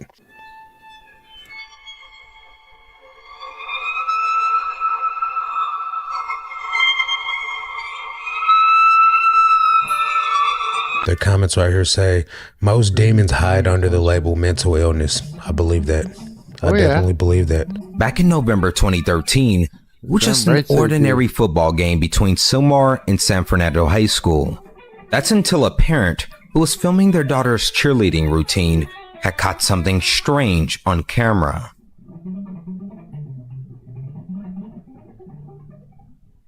What the hell? Did you see it? After going back to review the video, there appears to be a phantom figure running in the background behind the cheerleaders and onto the football field shortly before disappearing. Some people have tried to debunk it as a camera glitch, and some have even noticed that the security guards standing on the field seemingly follow the runner right as they pass by. Now, this mom isn't really tech savvy, so her having the ability to alter the video would be completely out of her wheelhouse. Could this potentially be a football player trying to relive the good old days? Or do you think this could be something else entirely? I don't have any explanation for what that is except for it's demonic, right? This person right here says it's a kid running. That's all. This person responds, I went to high school. There's no one except for cheerleaders, coaches, and players allowed on the field during games. There are all kinds of people allowed in the field. I didn't know ghosts cast a shadow. People are just so crazy. This person replies and says, San Fernando High School is haunted. I went there as a youth, and I also did summer school, and that place is haunted. Someone says, I came back to the video. You can clearly see this entity has a 1970s track attire. So yes, this is clearly a former high school athlete that returns to compete. I don't know.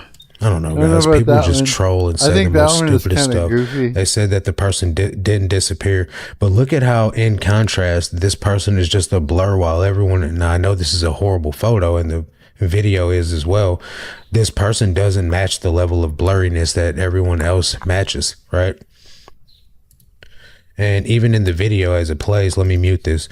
Even in the video as it plays, while everyone else looks pretty solid, the figure looks pretty grainy and blurry. Let me get to the part of the video where, so look at the contrast of the person running through, and not only that, it's running in really huge strides, right? I don't know very many people that can run and look like a blur when they're running. That's just my opinion on it. But yeah, guys, that's my opinion on this. Let me know. Yeah, it made me actually think. Hang on, see if I can find it. I've actually got footage from when I used to run a camera for that paranormal investigation team there. Yeah, let's see if I can find something here.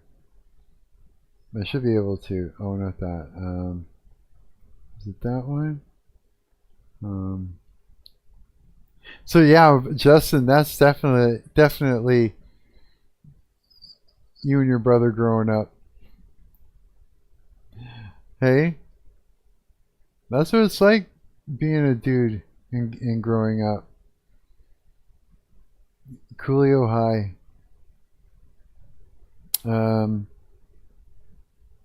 I found it on Tubi. That movie.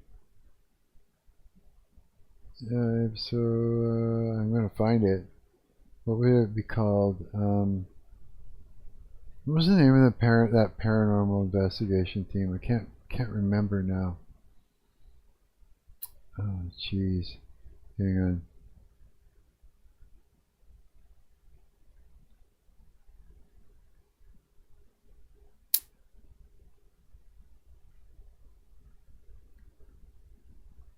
It was, let me look in here. Let's see. I'll find it. Don't you worry, I will. Haunted Furby House. That's something else, so that's part of it. Let me check.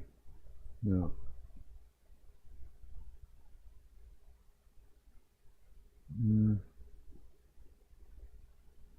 Okay, we got into the P's. What the fuck was it called now?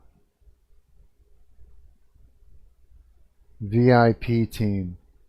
Got it. I found it. Okay. Let's see here.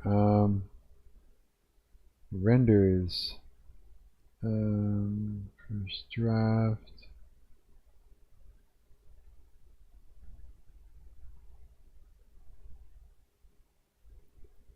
If you sometimes see or experience weird, creepy.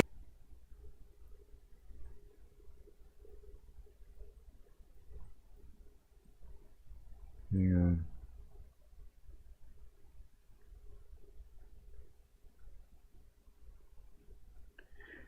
Okay. At the very end of this is, okay, this is actually my head right here. This is from my security cameras. And if you look back here, you can see there's a figure standing in the hallway. There's like the head, and then, you know, the shoulder and the arm, the shoulder and the arm. You can kind of see that, right? Well, that's actually not anything, but it's a shadow, and it is moving. Here, I'll play that. You need some help. He's the guy to do it. Yeah, it's hard to see shit from this edit. I wonder if I have the actual thing here. Yeah, I'll show you. This is the VIP team that. If you sometimes see or experience weird, creepy things in your home and suspect you might have a ghost living with you, there is help out there. This is some of the free work that I did for them. Free. A team of volunteers dedicated to try to remove the hauntings from your home.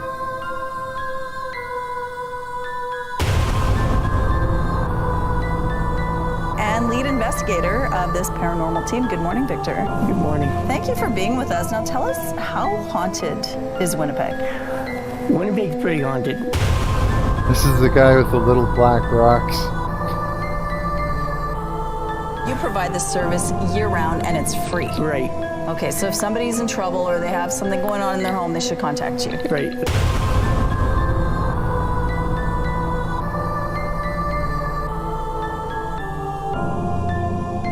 If you have some kind of ghostly creatures roaming in your home and you need some help, he's the guy to do it. Yes, I made them that video.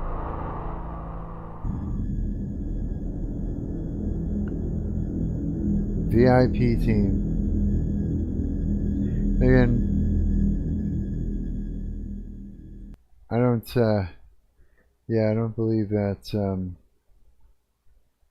yeah, I don't think it's anything like, anything that they say it is, so exactly.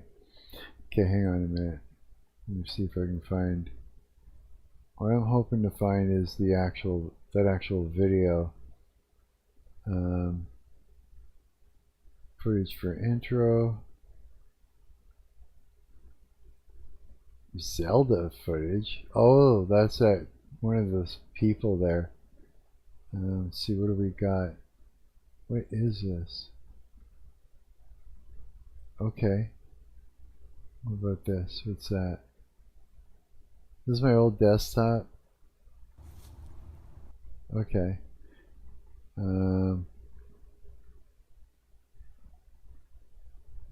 Okay. Let's see if I can. No, that's not it.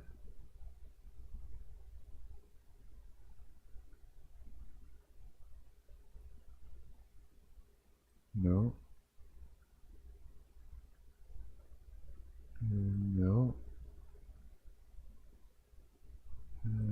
That's not it. There. Okay, hang on.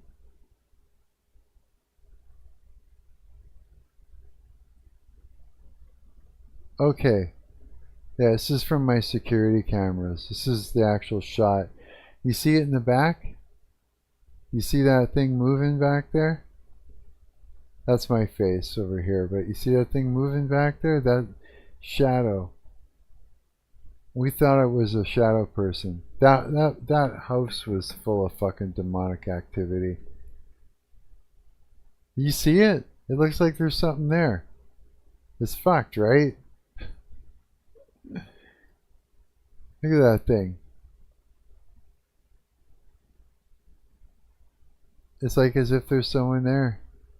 Like straight up it looks like it. And so yeah, I had a lot of experiences in that house. But I mean, the point is that it could just be distortions in the video. Like I don't really know what to say about that, to be quite honest. You know what I mean? Yeah. But yeah, I did find it. I did find it though, and I found it pretty quick. I did, yes. Holy fuck, it's warm in this place. Yeah, it is so warm in here. Oh well, it is what it is.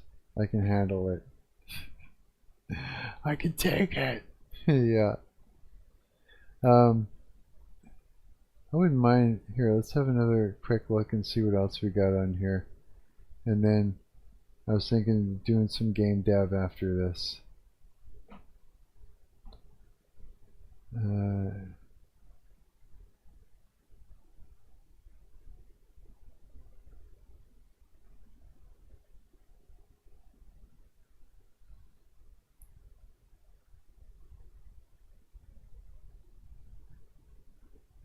Huh.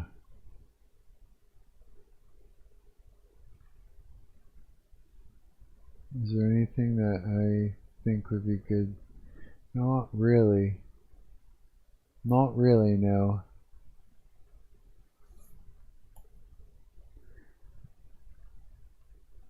Not really.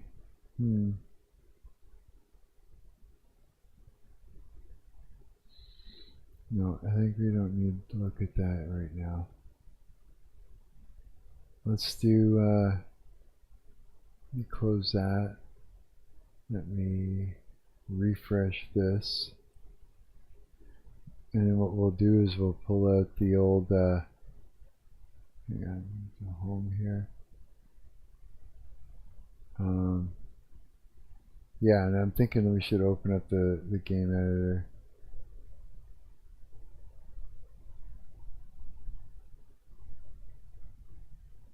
Oh, wow. Okay. All right. Dude, it is so hard to get engagement on my stuff.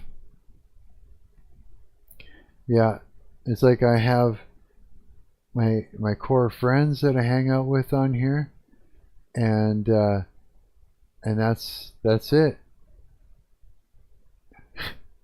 I don't get any engagement on here other than that. I don't really get any engagement except for, you know, my friends on Instagram. Yeah, it's like it makes me wonder. It's like I think to myself, I'm like, is my stuff like terrible? Like, am I making terrible live streams, terrible videos? And like, you know, how come no one's interested? Does this suck and I just don't know it? You know, do I suck? Yeah, I don't know. I don't know anymore. It's like, because I don't know how to, you know, how to tell. I don't know. Low engagement. Yeah. All my stuff is like that. Okay, I'm going to open up Unity. We're going to do some game dev stuff. Yeah, I put my guitar down.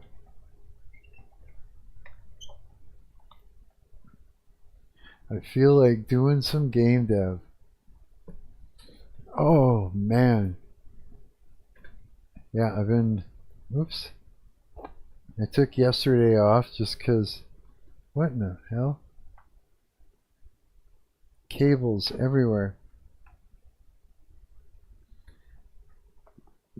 Yeah, I took, oh my god. Okay, that'll work. I took yesterday off. I was too hot. I was just like not feeling it. I did not want to live stream at all. I was just like not down. Today it's too hot, but I'm still like, I'm like, no, I'm gonna do it. So mostly yesterday what I did is I just worked on this project. Just and that's it. Yeah, just worked on it by myself and enjoyed that shit. It was good. Yeah. Oh, it's way over in this side. Wrong spot. There we go. Now, there it is. Whoa. What's it doing there? Okay. Is it tripping balls or what? There we go. I'm like, what the hell? Am I even streaming still, or did it fuck shit up? Stop swearing, Mark. No, I'm still streaming. I'm streaming to absolutely no one. Well, it is 3:13 in the morning, though. Oh well, it is what it is. People come and watch the VODs, I guess. Okay, so what did I build yesterday? Over here, this is what I built.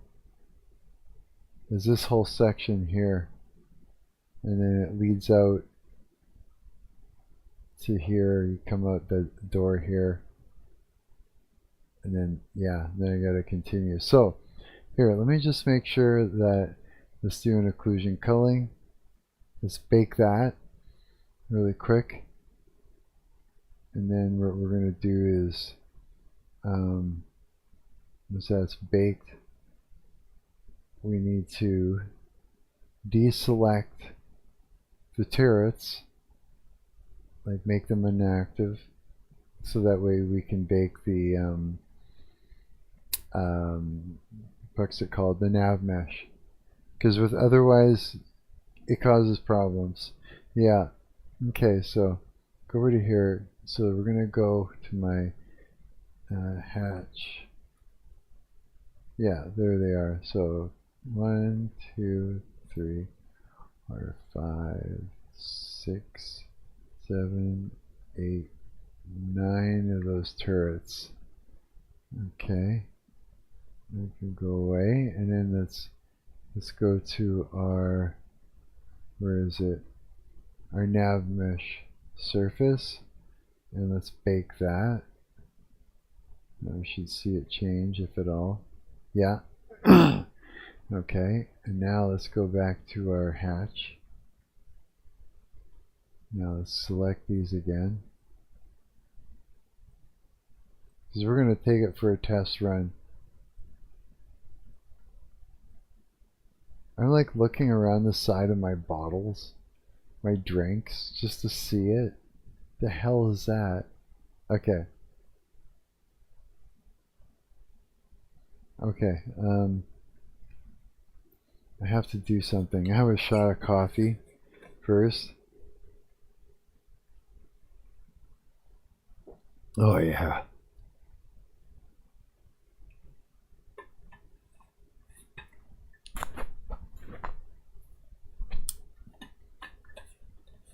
That is the stuff. And maybe I can put that here. My water there. Maybe will that work for me? Let me see something. Maybe that'll do. Yeah, something like that.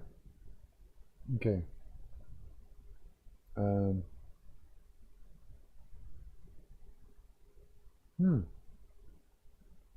Hang on a minute. That's right. Okay. Let's try this. Let's do a quick save. And Oops, and I'll turn down the volume on the game so it's not cranked, because it will be otherwise. And let's play through it, a little bit of it. And then you guys can see what I've built, what I've added to this level.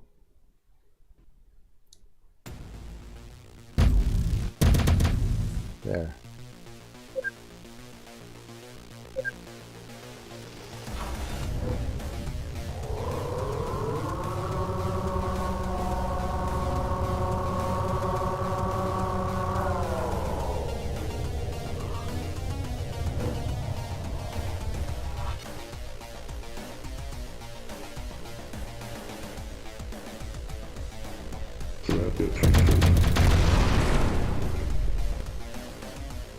Okay.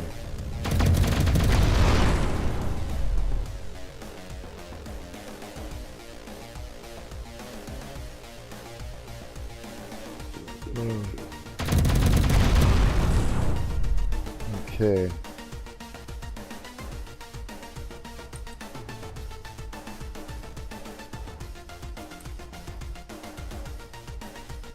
The frame rate will be a lot better when I'm not running all this stuff, streaming and everything too. It's pretty good now, but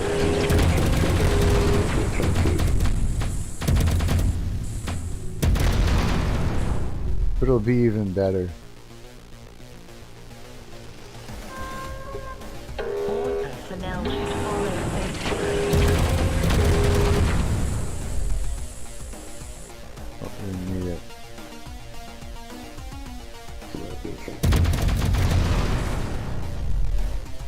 Still need it.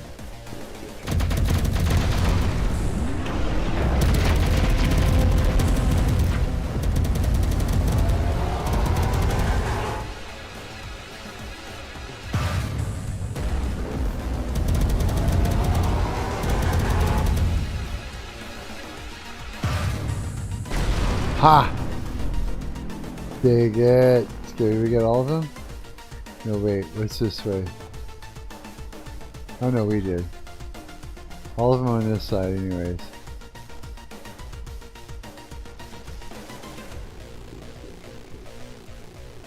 Let's go over this way.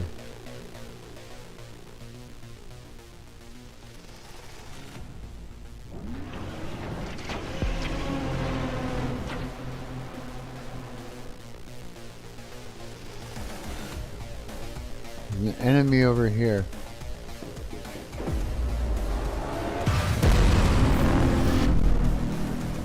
I think that's all of it for there.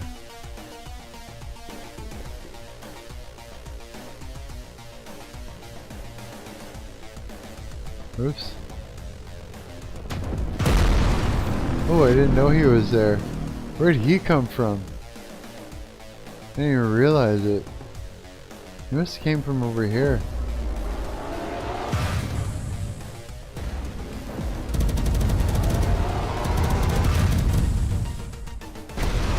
Yes.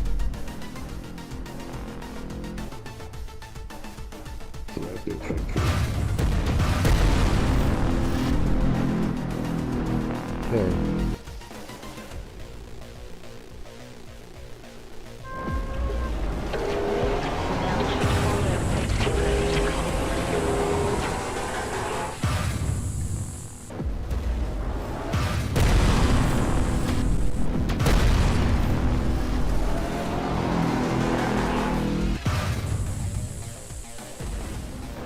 Come on.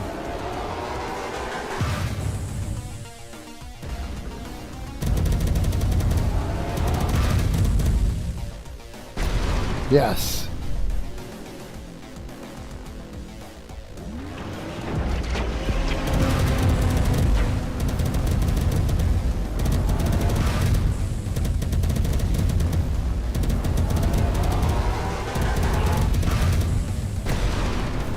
Got him. Yes. Okay, hang on. All right.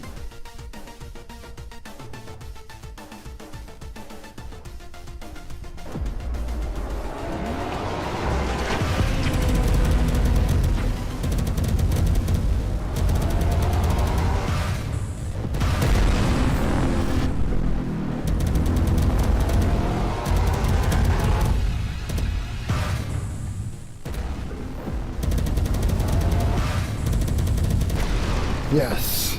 I was like, that was hard. I did it though. I got him.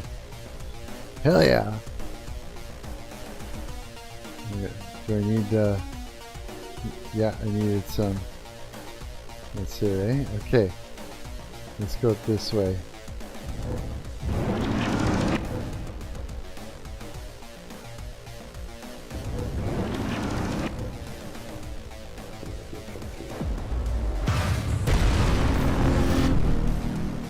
So this is level 6, which is the biggest one so far, the biggest level, the craziest one. Well, they're all pretty crazy, to be quite honest. This one's just really big. All personnel should follow safety protocols.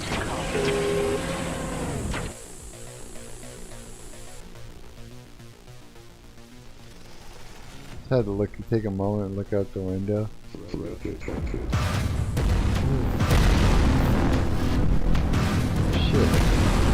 Audio kicked out. Let's fix that. Okay, hang on. Sometimes my audio interface kicks out on me.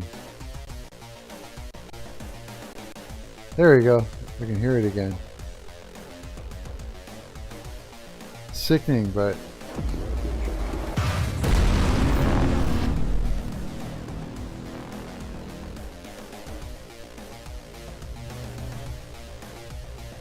that door needs to be louder when it opens.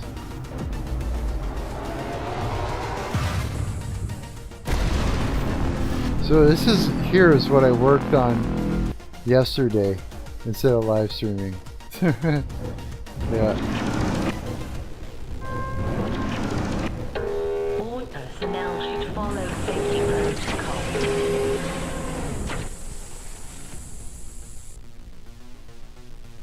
Yeah, it's a big, it's big.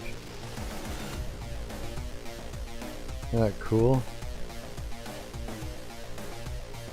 It's just super crazy big. Yeah.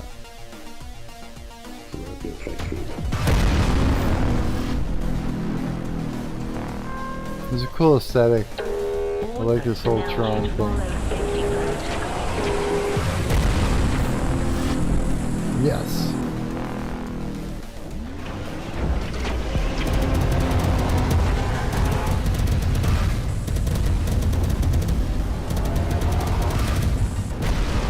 Yes.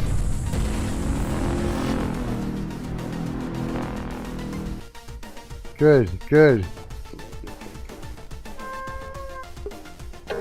All personnel should follow safety protocols.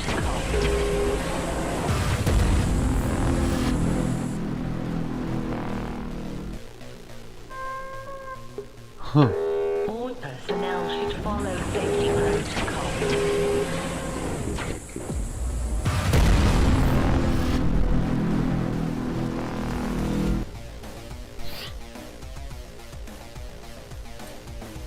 This is pretty madness.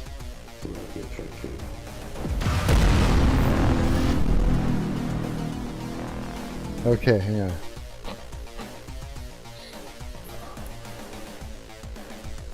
My face looks so greasy. Okay, yeah, let's do this.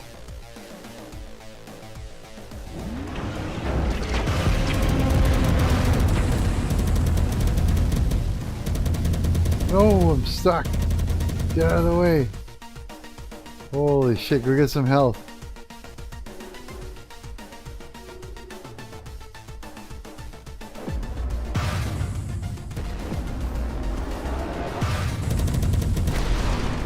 Ha!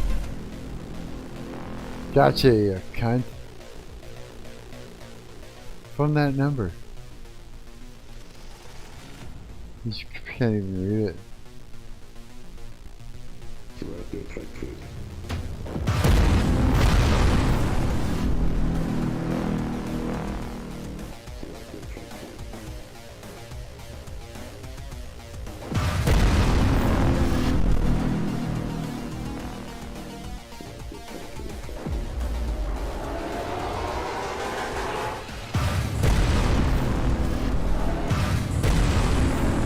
Yes.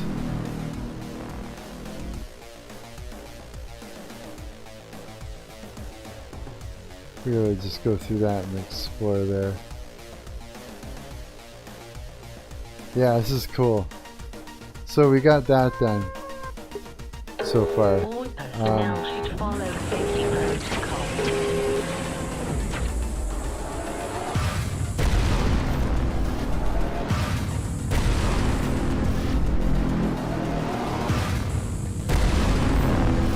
Okay, so now I've got some terrain laid out. And it's sort of a pathway to get things started that we can build up our more sections too. You know what I mean? I wanted to see how this would work. Not bad, actually. Looks pretty good. So we gotta build some areas throughout here, more infrastructure and enemies and whatnot. Yeah, this will work good because by splitting this off all into big tall walls like that, it allows for the computer to basically only write into the view only so much. And yeah, I like this. This is going to be good. Okay. I like the way this is working. Yes. All right. I'm pleased. That was very pleasing. Yeah. Yes, that was good. Okay. Yeah. So what we just walked through at the end was all through this area right here and around the corner and that. So we're going to do all that. So all the things like this building we went through in that section we ripped through there and that, we have to put stuff like that throughout this whole trail. And this needs to snake around and around and around and around and just keep going and getting bigger and bigger and bigger till it finally reaches this point here, which is the ending section. And once you get through that, then you get on a shuttle and you move to the next level. So that's what I mean. This whole level is going to be quite large. And by breaking it up with big sharp walls like that, it hides when I tell the computer not to render everything, right? Instead of like it just disappearing from your view, and you can see it's disappeared from your view. It's disappeared from your view, and you can't tell that that's happened because there's a big wall separating what you can see and the thing that's disappeared from your view, right? Yeah. So by breaking this whole thing up like that, it'll do good things. Yes, it will.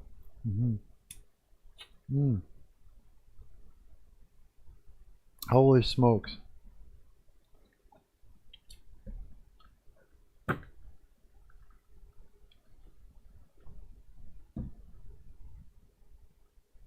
It's only 3:31. Let me just check when I started streaming. Oh yeah, it's only been 2.5 hours. Ha! It's just me. I'm streaming to no one. Look at that. Oh. Yeah, it is what it is. That's okay. At this point, I'm doing it for the people that come to the VOD later. Yeah. Okay, so I want to do something about this door not being very loud when it opens. So the audio source, it's in 2D, volume's cranked, the trigger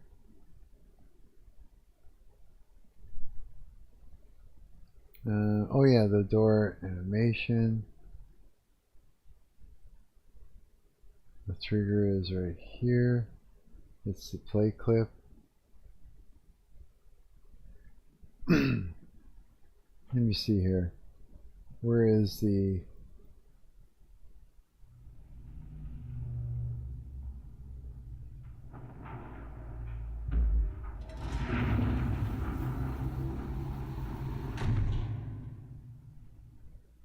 Yeah, maybe that's not the right audio file for that. Let's find out. Let's see what else I got.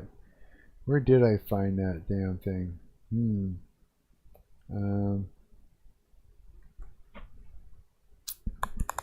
I have another one which is even better. I have like this one right here. I was thinking I will show you which one.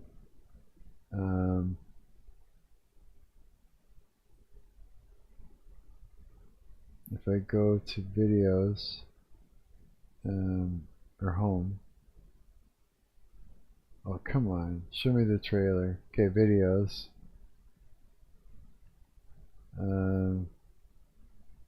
This one. And this one. Bay doors open, lights go off, and then you can see the internal lighting inside the ship, which is actually really fucking cool, I think. This. About as cool as these fucking bay doors.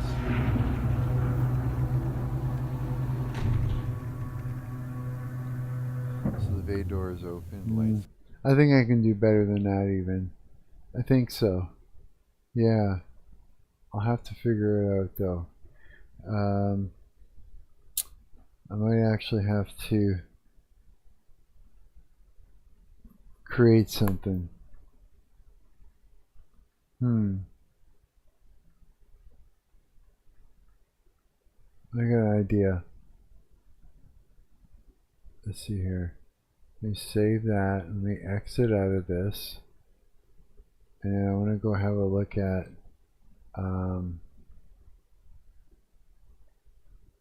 let's have a look at the I've got so many ways I can go about this. Depends on how I want to do this. Hang on. Where is it?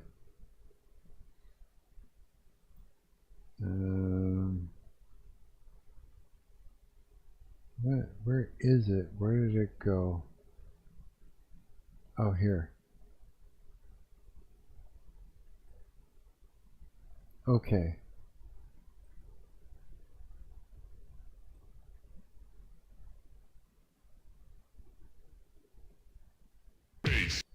No, not that. Instruments.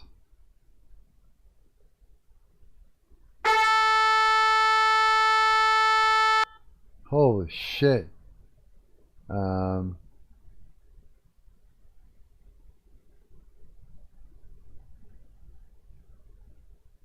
I'm thinking, okay, what, I'm like thinking out loud here.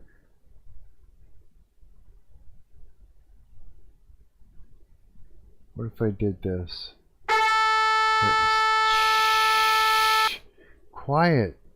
Here, I'll turn the volume down on that. I don't know why I did that. Let's open up the piano roll.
It stops right there, right?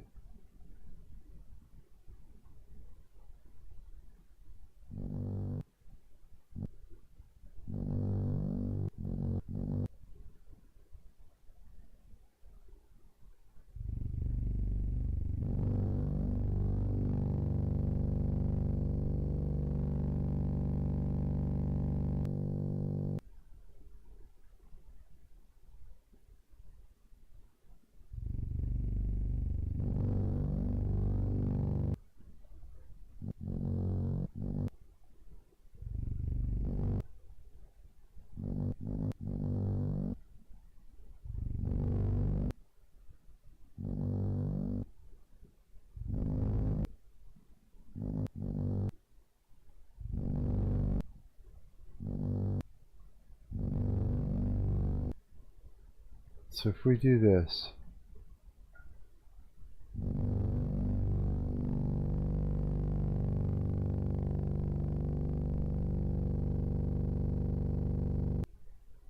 hang on, let's drag this out to make sure.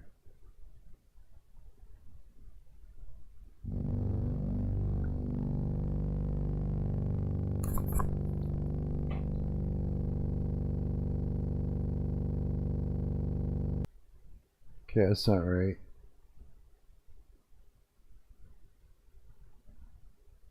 So you get right over to here. I need to know when it stops.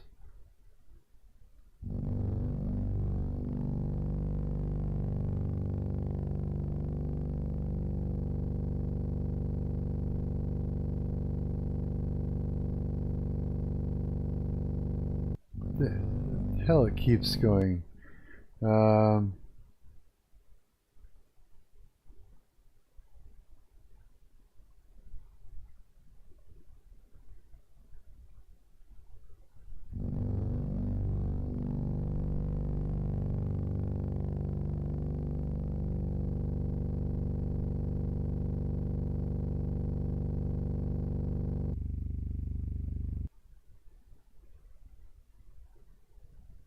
What if...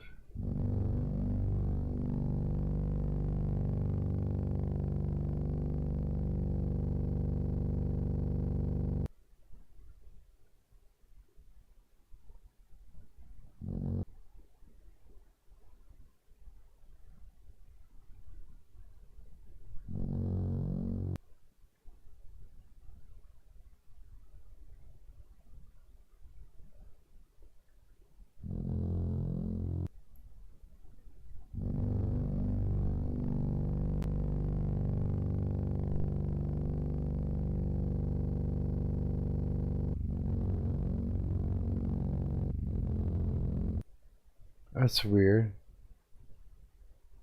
I thought for sure that it would...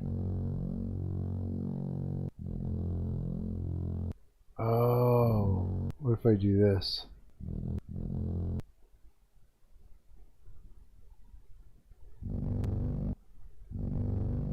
I want... Wish I could make a trail up here.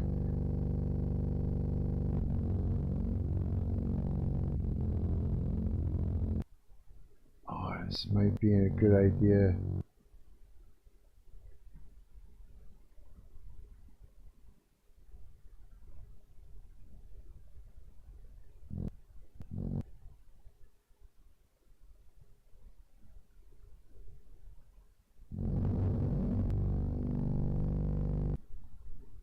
Ooh, what if?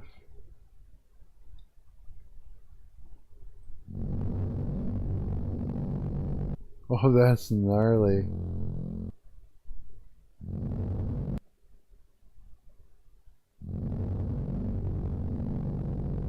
Oh, ugly.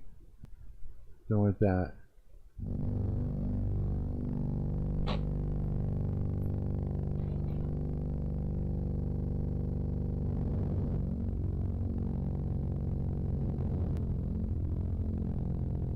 Okay, I got an idea.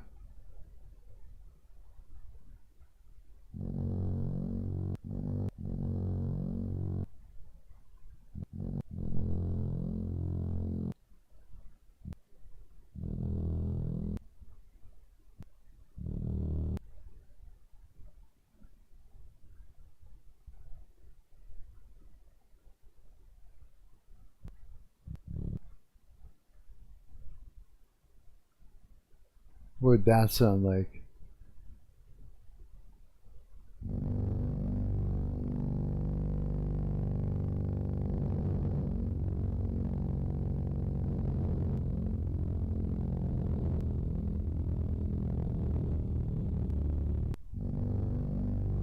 Now, what if we did this?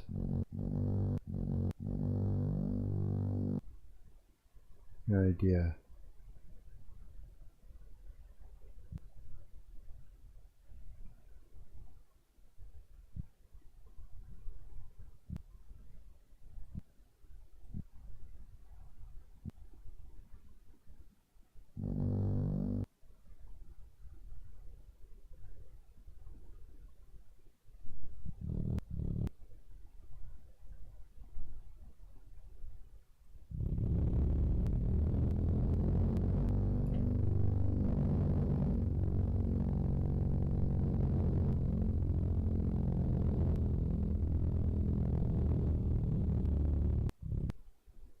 Hmm.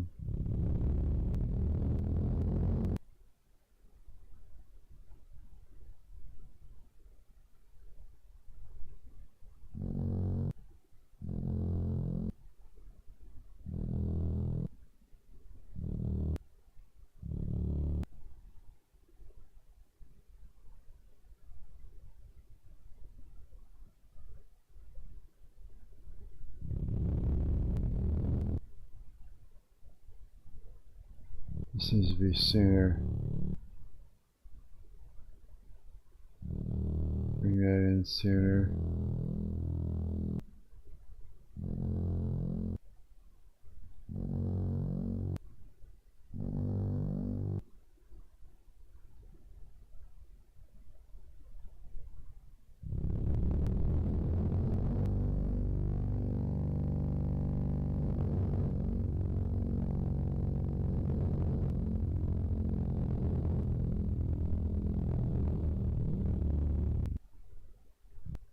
Okay, now we got something. Let's drag this. Whoops. How far out does it go? I'm curious.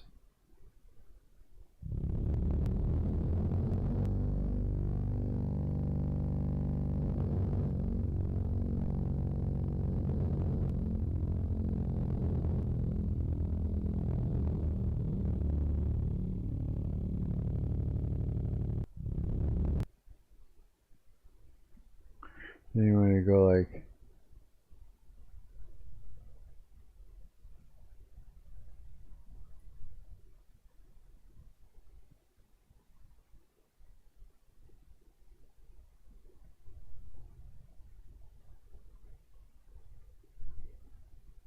let's see what that's like.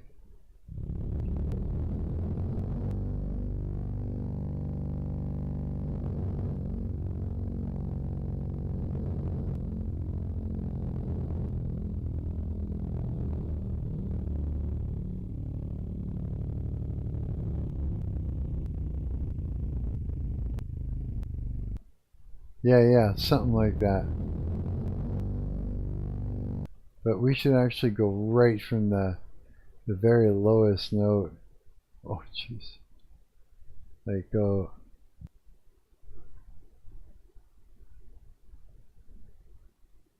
Be like this.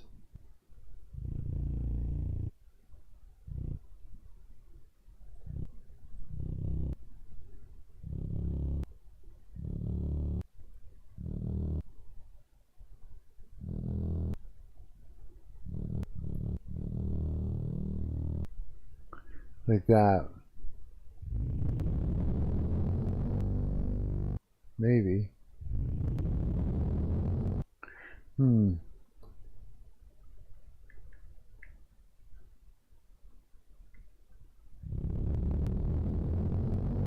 It's better like that.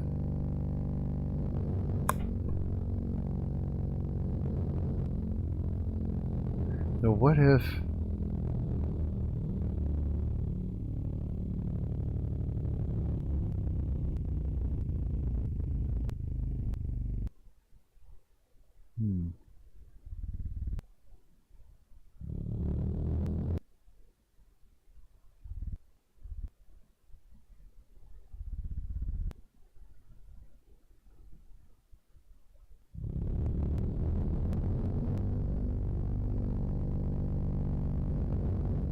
Yeah, let's throw that interference in there like so.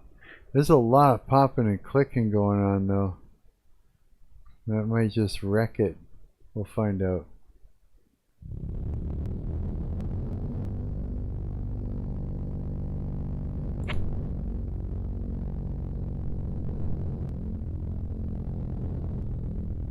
Oh, this is really overkilling the whole master here.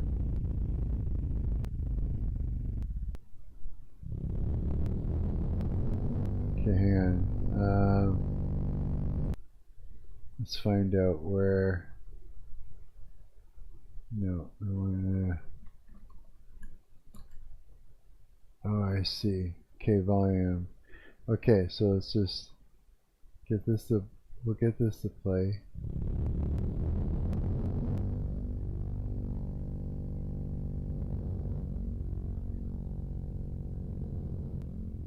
Something like.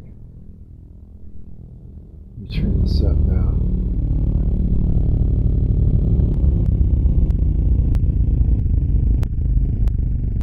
Yeah, there's some clicking.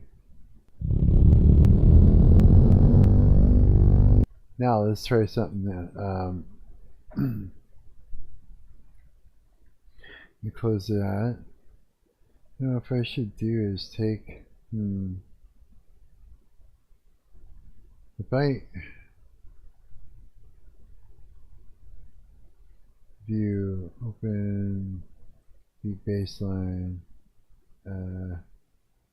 oh shoot. Oh no. I lost it? No, I didn't. I was a little bit worried there.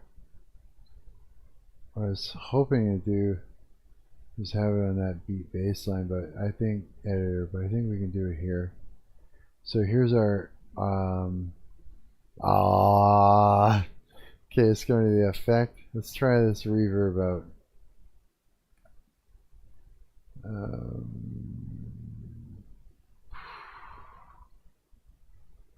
I don't know. Let's try. Which one have I used? Let's do that one. I think that's the one I used before, isn't it? Or have it?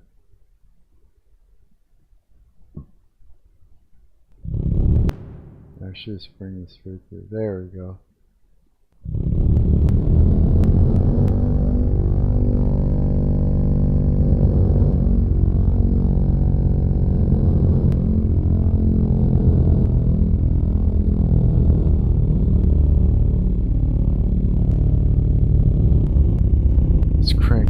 Size. Let me try that again.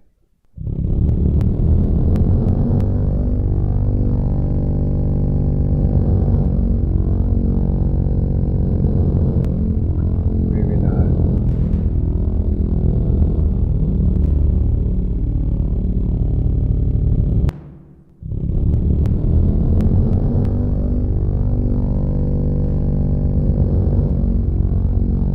Yeah. Okay, let's call this, let me save this, save as,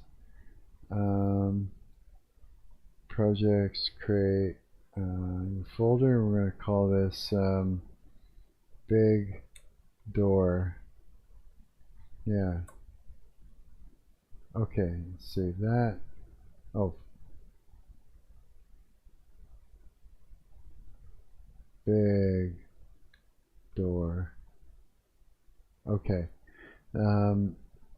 Now this is what I want to do is I want to find out where this is. Stop! Holy shit!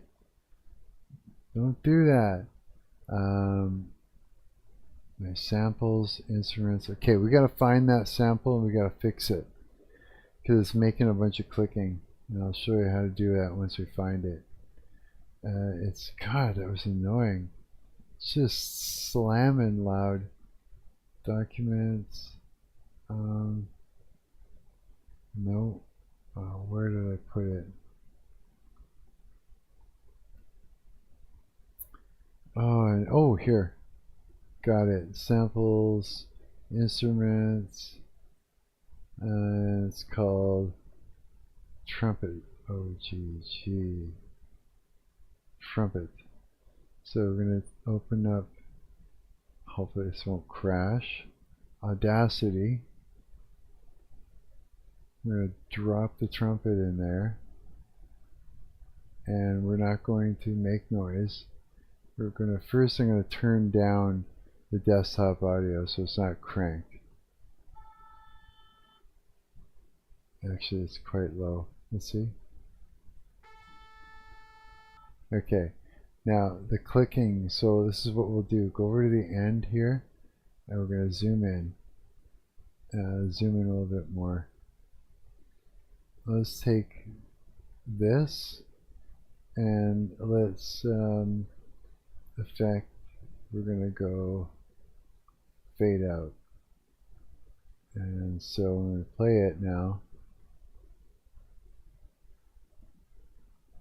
Play it. Play. Oh my god. Yeah, it's tripping balls. Okay, same thing here too. Let's grab that first little bit and let's go effect. Let's go fade in like that. Okay, so now there, no clicking. Okay, now let's go save, export audio to, no, we want it to be OGG, and we want it to be the same place. So Ubuntu USO share, oh my god, copy location, paste location, stereo, yes, something like that, trumpet, yes, export, yes, enable to open target for writing, why, properties, permissions, oh, let's do that, hey, that's okay, let's do it number 2, let's go number 2, same place, there, export, yes, what do you mean?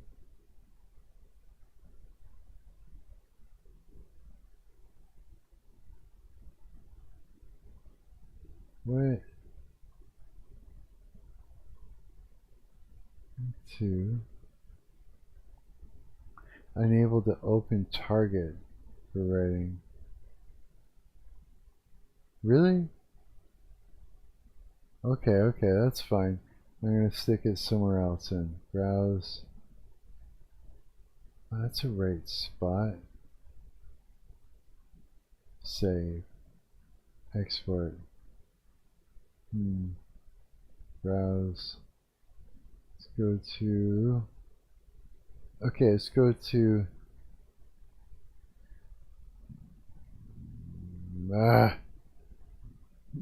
documents, LMMS, samples, make a new folder, call it my edited samples,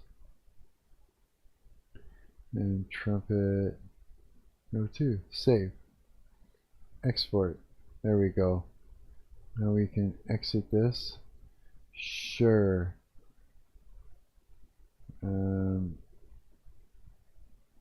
document, LMS, oh geez,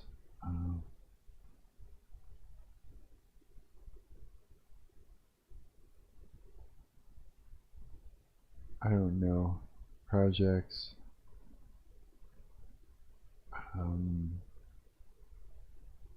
big door, save, yeah, put it there.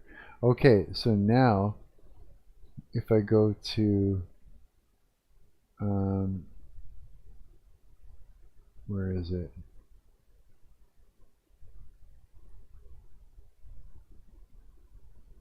Shit, man.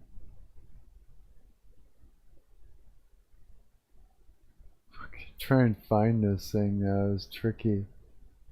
I know where it is. I know where it is. I do. So, bitch.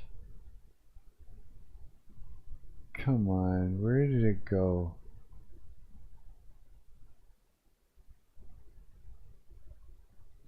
Is it in here?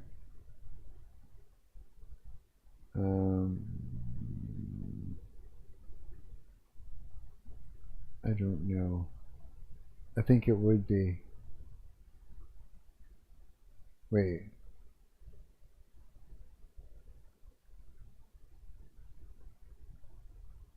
Shit, man.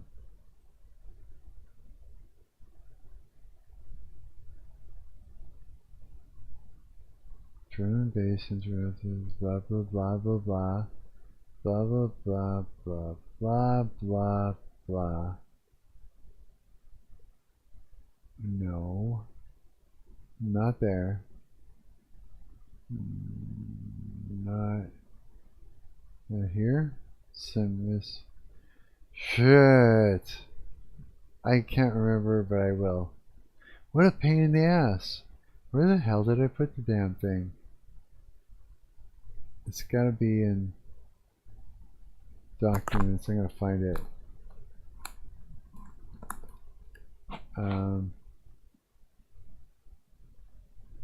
Documents.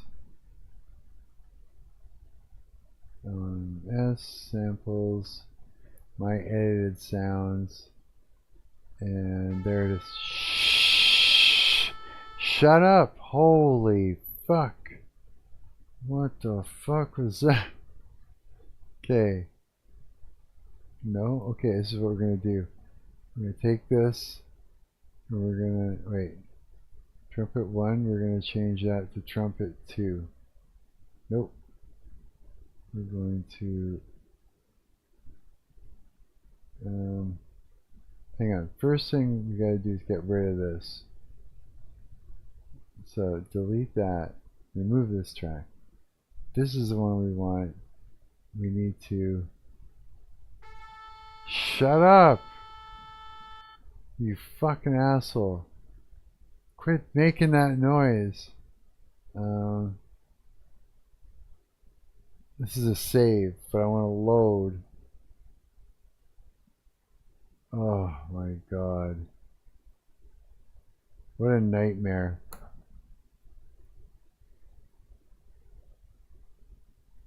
Maybe it's here. What's that? Disable loop, enable.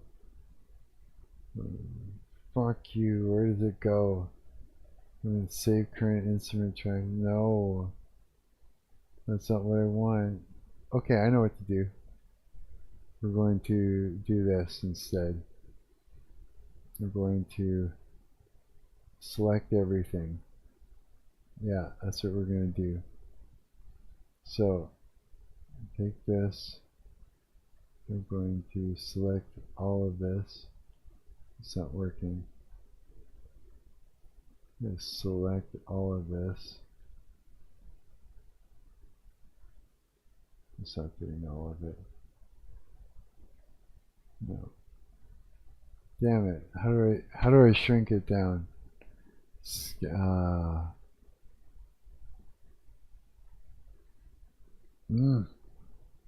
are things that need to exist in here. Oh wait. 50%. There we go. Okay. So we're gonna Control C, copy it. Now, let's go over here and let's shut up! You fucking son of a bitch. Actually, no. No, we did that. Remove this track. Let's create a beat baseline. Let's open up that thing. So we copied that. Control, let's close that. Let's take this and close it. There, this is what we want. We're going to drop this onto there. Shut the fuck up. It's just in my ear. Okay, now we open the piano roll. And we want to now, we're going to paste it in. Yes. Why is it playing all of that?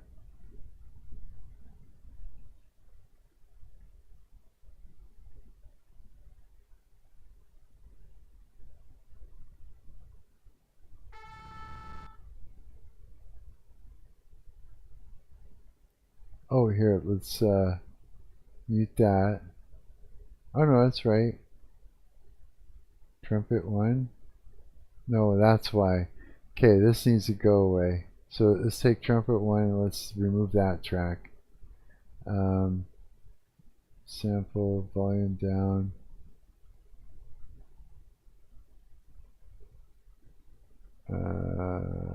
Wrong. Fucking delete.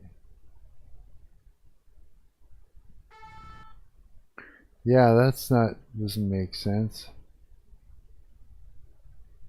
It's because it's way.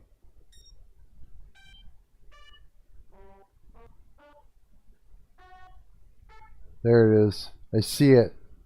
It's hiding there.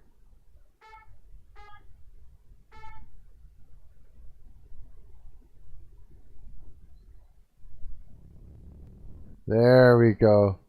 Okay, now we can drop the volume down until we've got our levels down here working. Okay.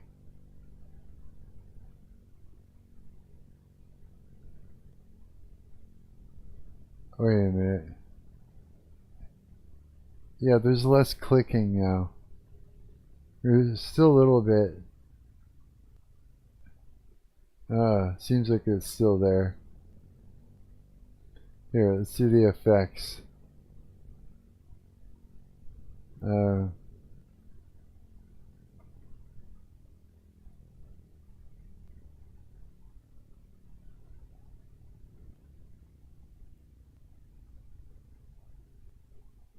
God, I hate that clicking.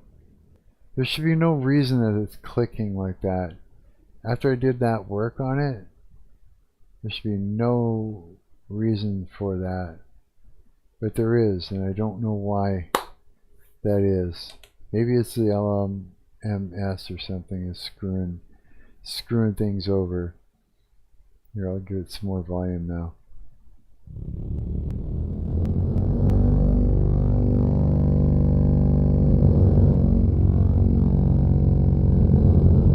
Okay, let's grab that other sound. Where is it? I'll go and look for it. And I guess it would be desktop. Documents downloads. Home.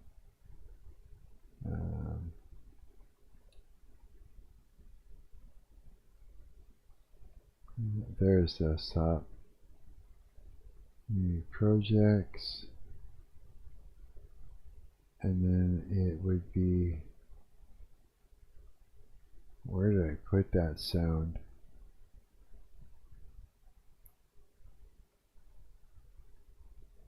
Shit, I have to guess. Oh no, I gotta guess where it is?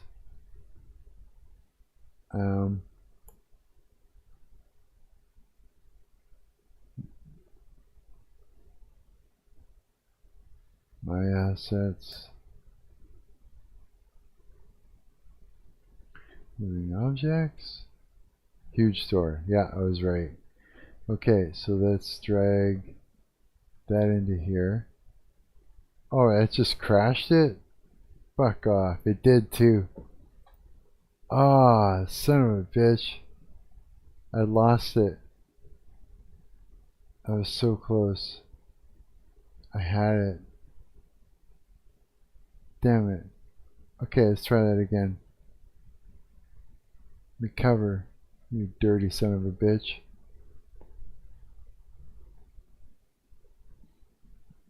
Okay.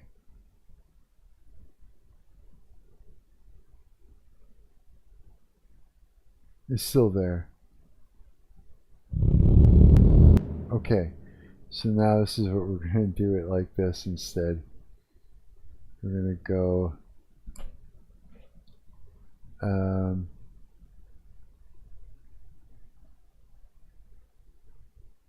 go over here. Home. I'm going to go to desktop.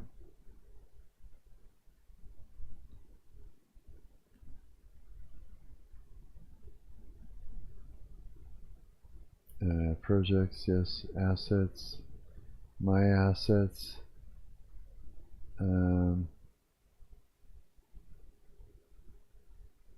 moving objects, nope, moving objects, and then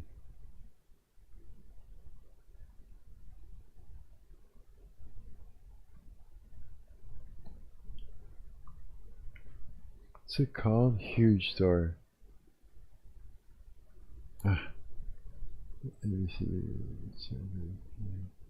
Huge door. Okay. Let's try this. No? Oh, it's just confused with it. But it's an MP3. I don't get it. What's so confusing about that? Huh. Yeah, I didn't like it. Okay, that's alright. Let's do this. Make sure it's all, let's go to save. Let's just okay. Big door. Save, yes. Okay, now let's export what we have here. Here, let me make sure it's all.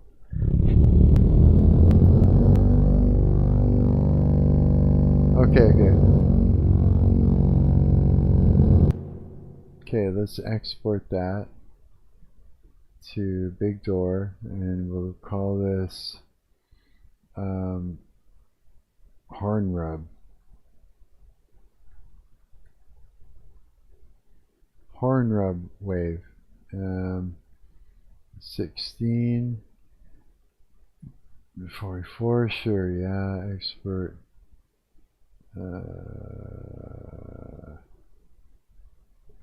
Sure, let's start that. Okay.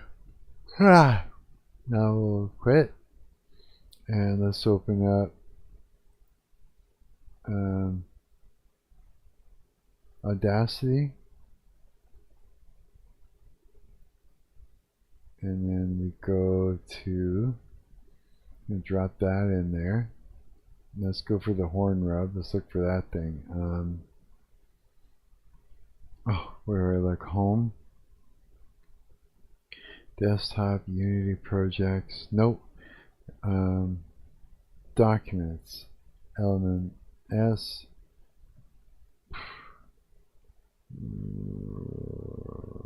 Projects.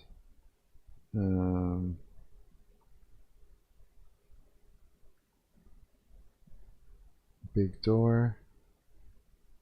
Horn rub. Okay.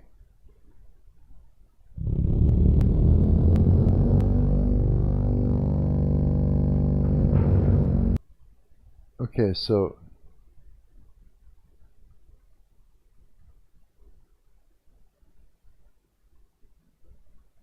let me mute that. Let me see this.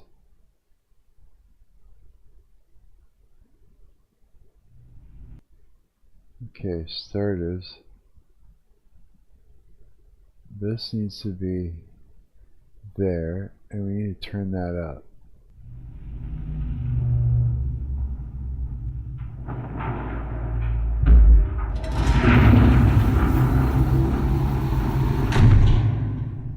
Yeah, that's gotta go a lot further than that. So it needs to be like, and then take this. So say if we go like this,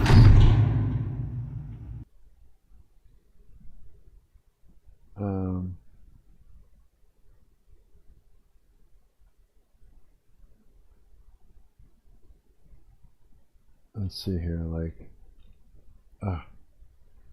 tracks, transport, playing, scrubbing, scrub, nope, transport, scrubbing, seek, nope, transport, scrubbing, scrub ruler, that's what I want. Okay, and then you take this and you put this at the end like so, right?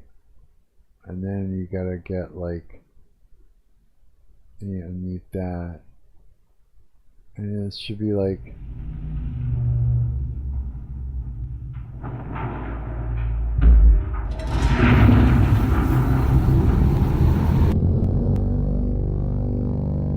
yeah, but this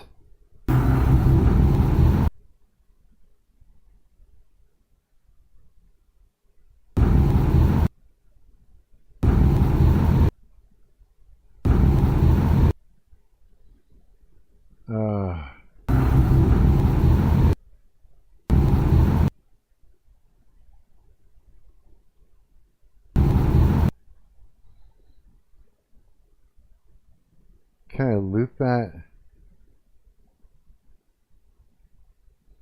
Hang on.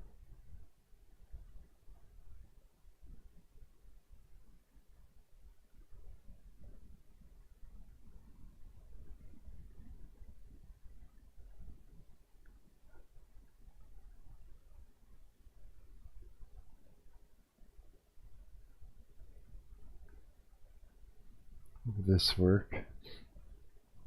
It might, or it might just get ugly.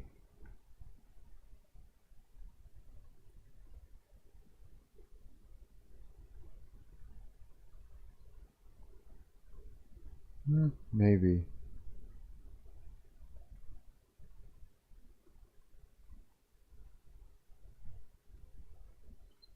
Might just sound super oscillated.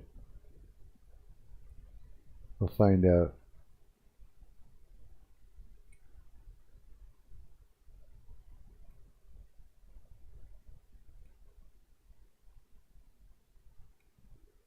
Thing is, I've got other sounds I can use, like parts of an elevator. I've got some elevator sounds that probably work out really well.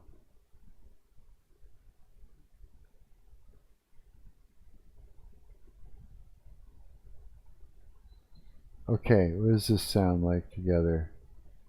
Now if I unmute that.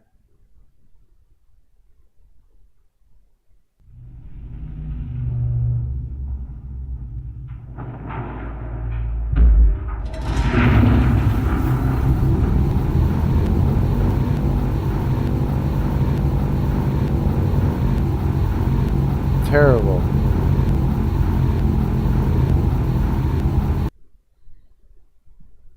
Let's crank that down.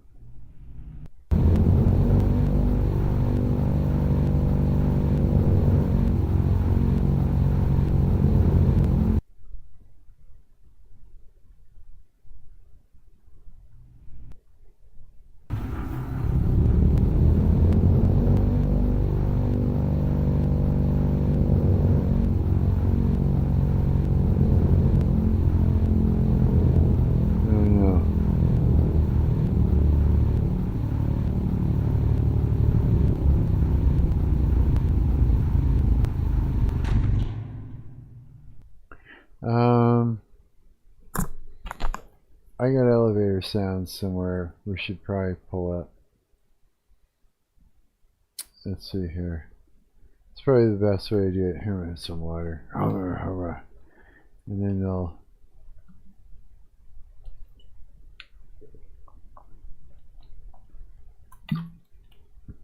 Okay. Oh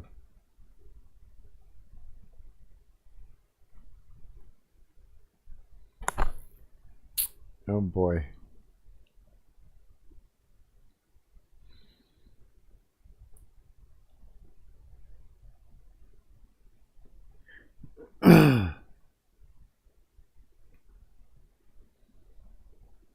Okay.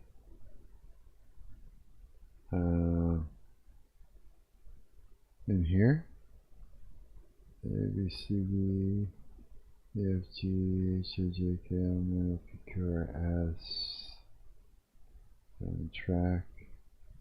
No.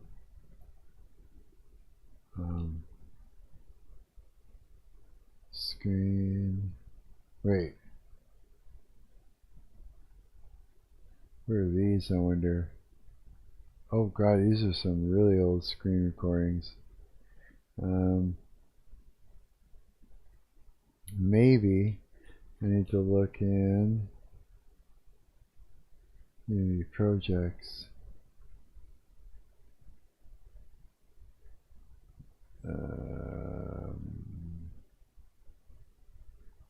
Elevator sound effects. Drop, drop, it's close, open. This is doors opening and closing, and the elevator drop. That's not what I wanted. Elevator sound effects 2. Ding. Moving 5 seconds, moving 8 seconds. Elevator sound 2. That's what I want. Yeah, that's exactly what I want. Okay. Now let's take this and put that over here. Let's go and let's take these.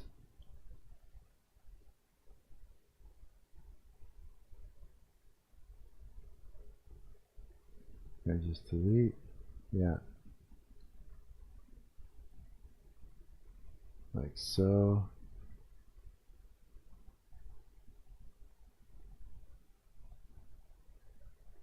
And then what I'm thinking,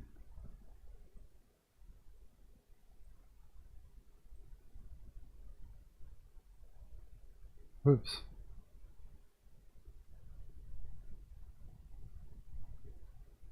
Come on.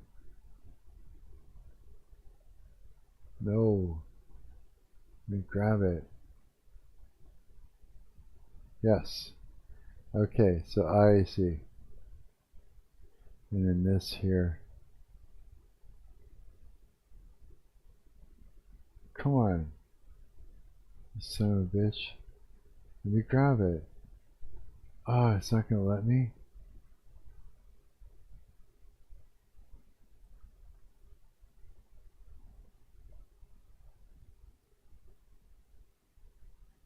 Stop doing this. Yes. That's what I'm trying to get it to do. Okay. Alright, so let's make this a shorter trip. So let's go here. Let's split the clip. Let's take this and bring it.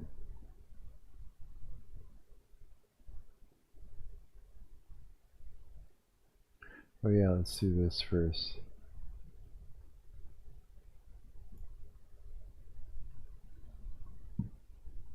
Now, I'm just like fighting with it. Like, stop fucking around. And like, maybe something like,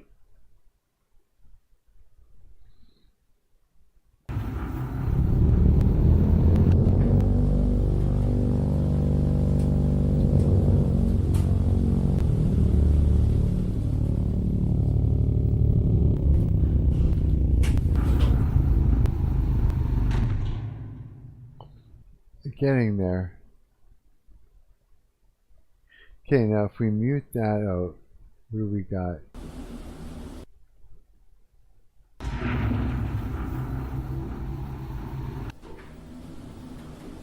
Oh, I see.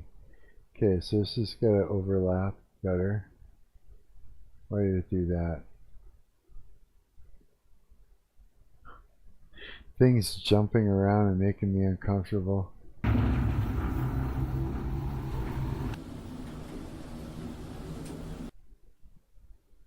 Should start sooner.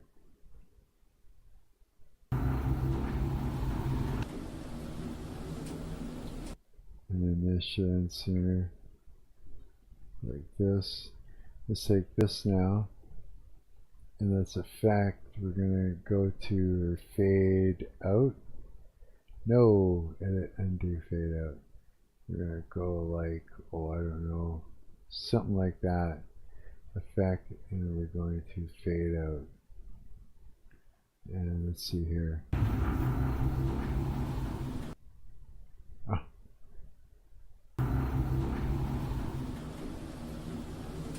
Yeah, and then this one too. Effect, fade in. Now it should be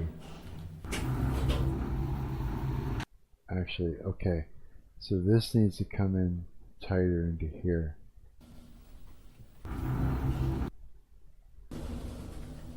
So it stops making noise around there. So let's do this.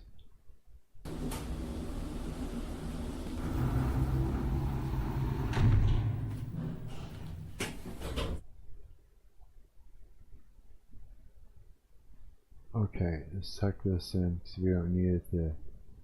We don't need that at all. Now, this is where the horn thing stops, and it should.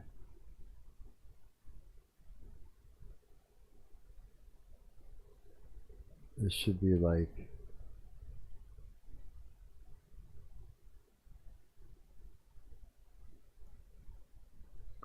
Something like that. So unmute it and bring the horns down. See what that sounds like.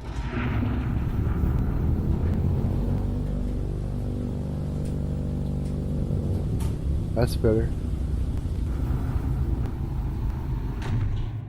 There, we're getting somewhere. That sounds right. Okay. How's that for volume for output? Let me bring this up a bit.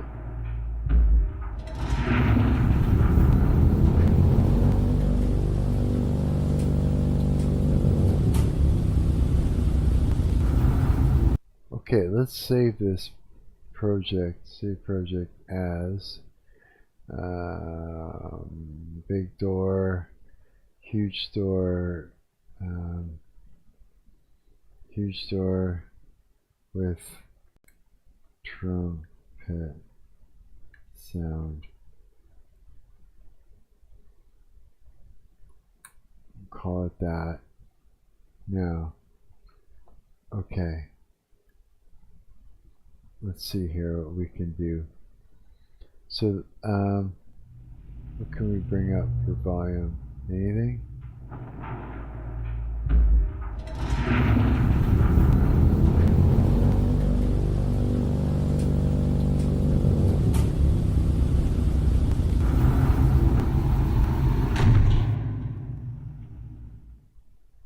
I think this initial sound needs to be louder.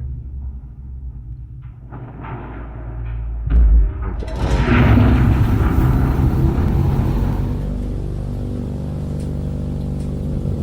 and this as well.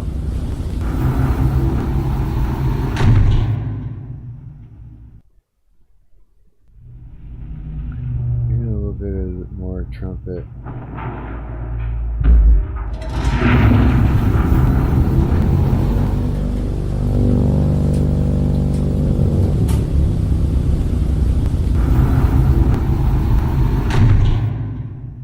Getting there.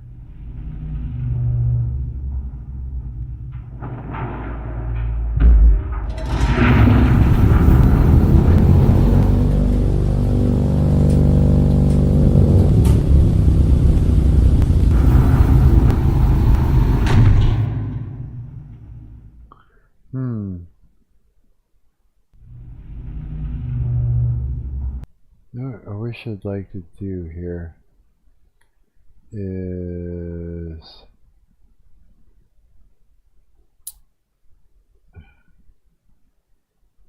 okay. I don't know if this is going to work, but effect. Let's go for our normalize volume. Let's normalize it. Preview.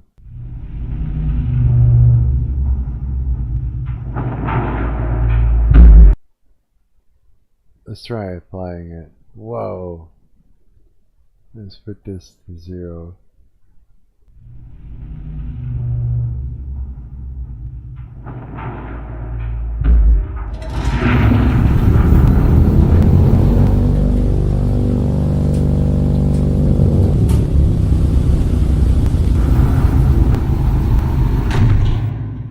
Let's take this and let's pitch shift it. Change pitch.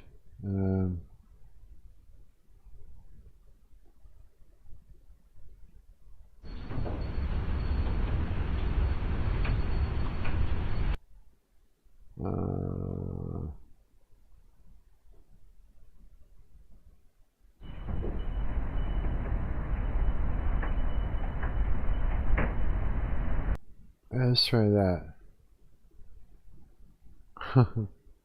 See how it goes.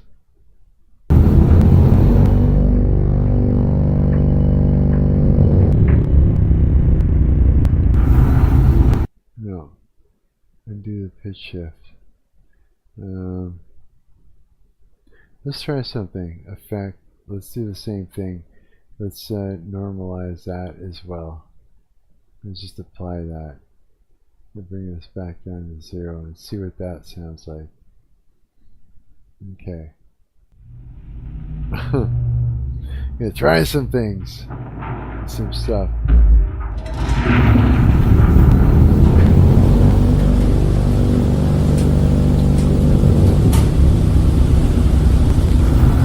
Like that should come down a little bit in volume. That one there.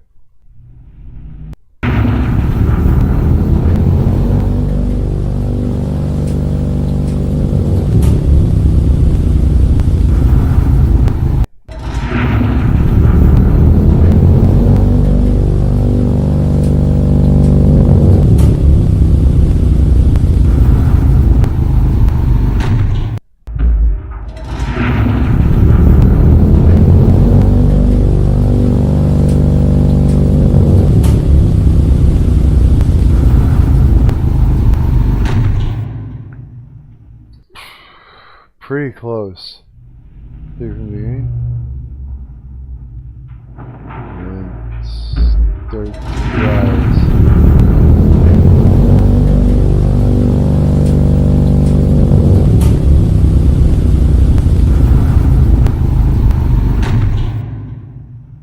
Okay. Let me think.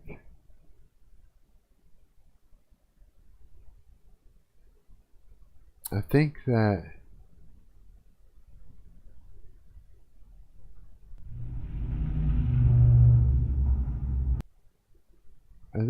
this part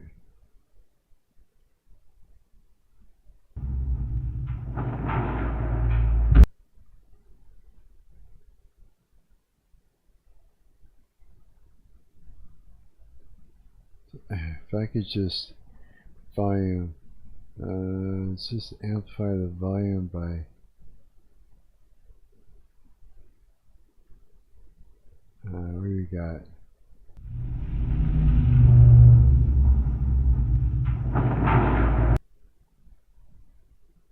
Oh fuck. I don't know, let's find out.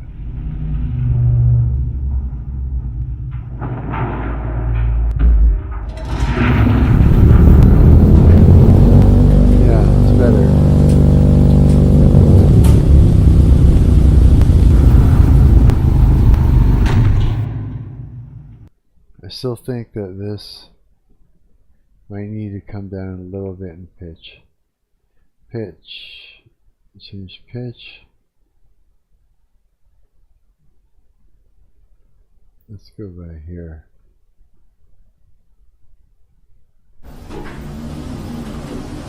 Coward! How's it going, buddy? Doing some Devon. Yes, we are. Just making some sounds for a door.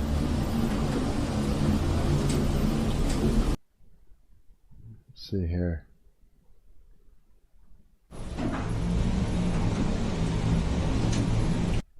What happens if I go really low?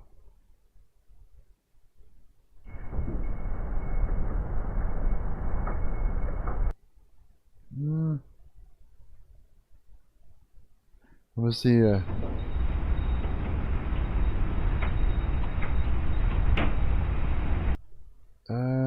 let's just try that. Okay, and then I'll just bring it up in volume a little bit. So the whole thing sounds like a big door.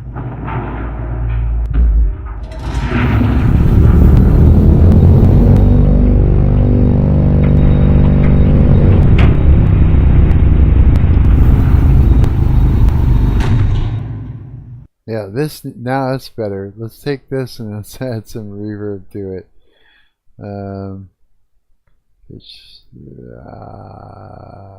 Where's my reverb? Delay and reverb. Holy.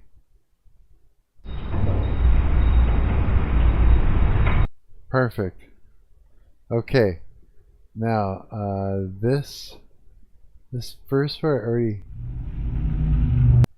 This here, does it need more reverb? Here, let me hear it again.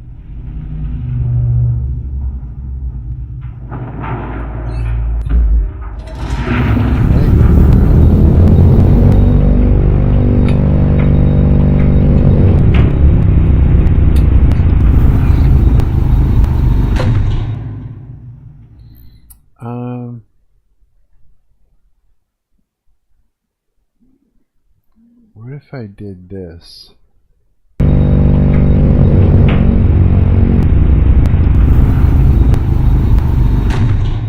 Actually, okay, stop.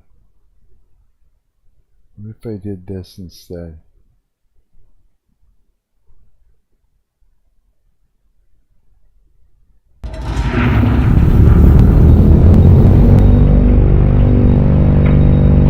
Horn rub.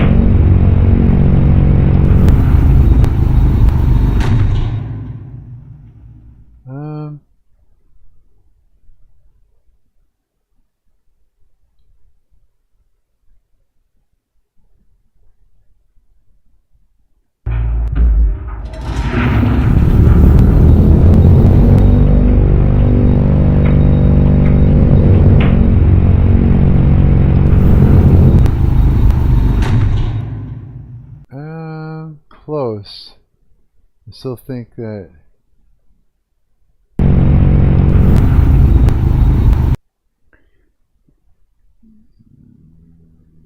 maybe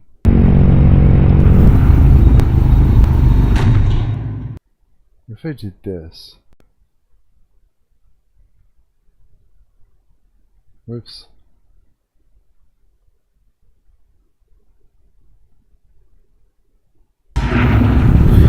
Gonna figure it out.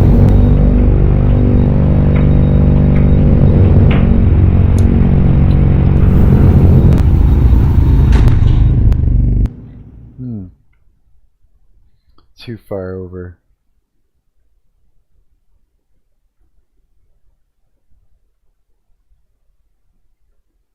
Pretty close, so actually, let's do this.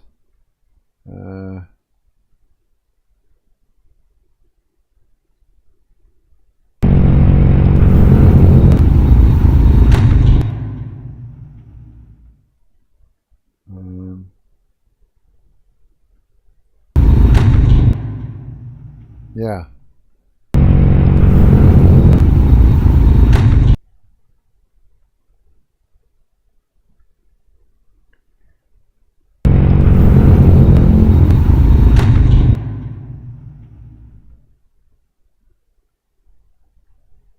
Right up to about here. Yeah, like that. And then this.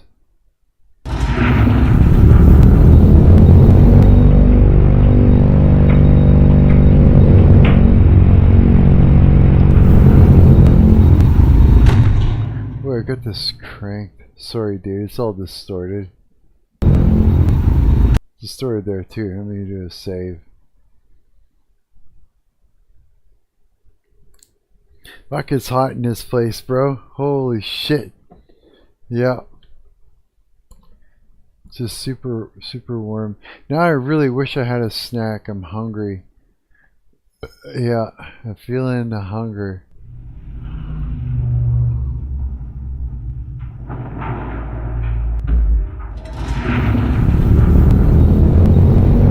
Okay, now if I... What happens if I took all this... That's just playback, right? But yeah, it's only playback. Okay, this has to be systematically. So that's +8. This is +7. And that's 0.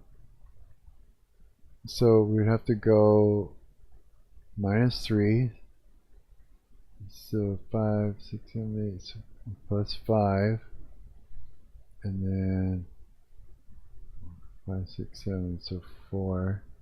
Let's see if we got some headroom yet. I'm waiting for this to go back into not the red. It's probably not going to happen.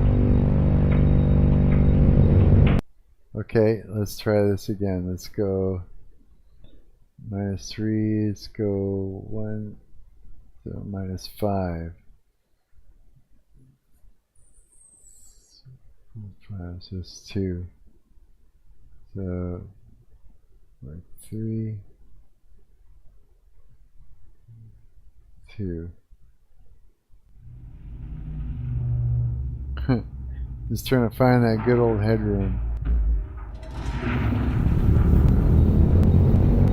This headroom thing is not a thing. Okay, okay. I got this. -5, take it down to -7. So let's go down by 2.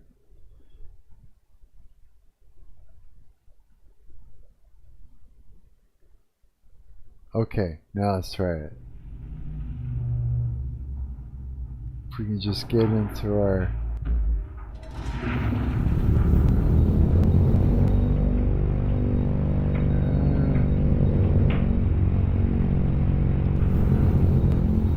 It's not too bad. Now, I wonder how loud that actually is.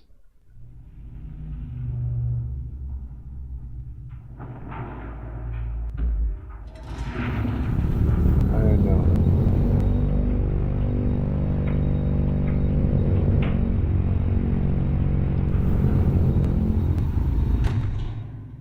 Let's find out. Let's save the project. Let's export the audio to OGG. Let's make it a frickin' WAV file. And then we're gonna go browse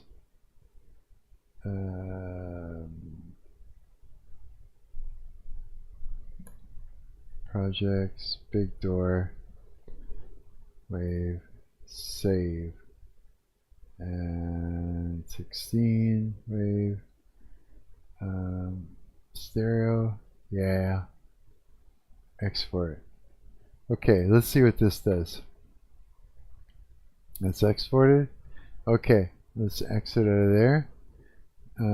Let's go over to our documents, to our LMMS. Let's go to projects. Let's go to our big door, and it's called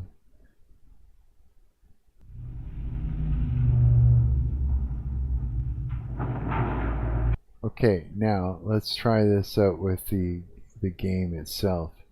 So let's open this up. Hopefully I don't tank out my my shit, my CPU, by doing all this. Okay, minimize that. I'll show you where this goes. There, coward. Yeah. I'll show you where it fits, where the sound goes. The goes with the sound. It's I got a big fat door down here. It's this door right here. This door. Door. Thank you. Okay, now let's go over to here. Moving objects. Okay, let's drop that in. Huge door with trumpet sound wave. Drop that in there. Where is it? Yeah, that is much bigger. You can see the wave file, or the wave image. Drop that in there. Okay, file, save.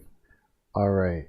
I don't know if it's going to line up or not, because I can't really tell. Animation,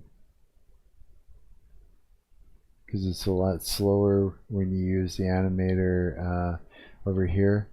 I've taken it and dropped it down to 0.0 or 0.1 for speed after the fact. Yeah. Okay, so we're gonna find out here. Let's do a quick save, and let's play through up to that door and see what it sounds like. Oh, I'm gonna turn this down a bit so it's not so cranked up for you. How's that for? It's about, seems about right, eh?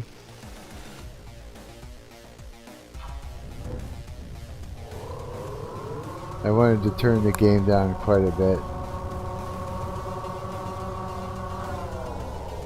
Let me know if I need to turn up the game a little more.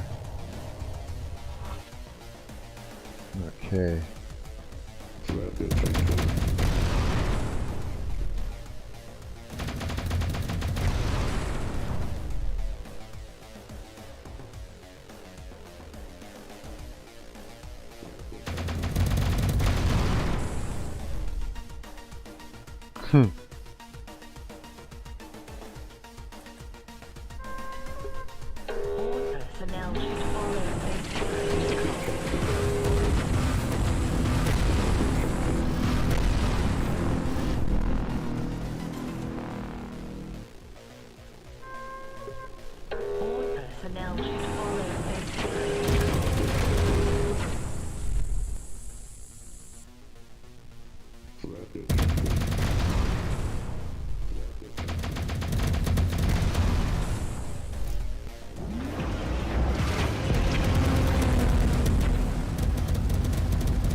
Yes.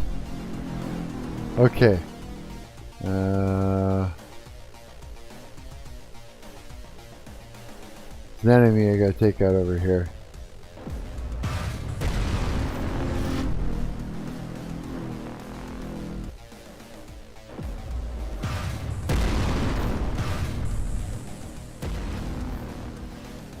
Alright, we're almost there.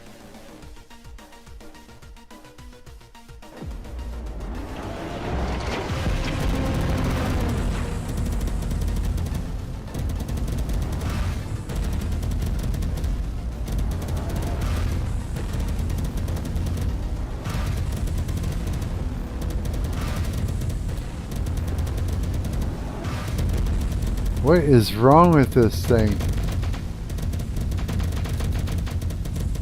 No. I'm not letting it kill me. I gotta go get some health.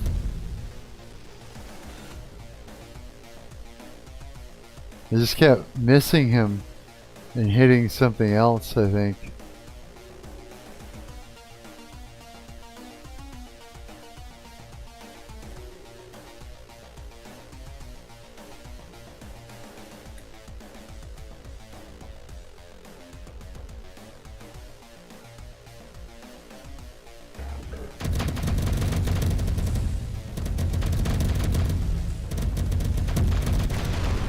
good.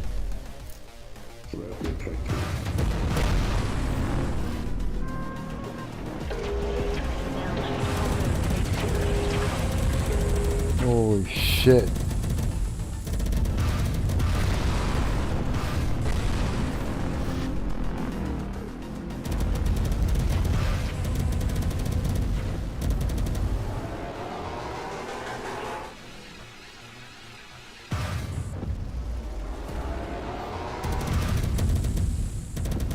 Yes.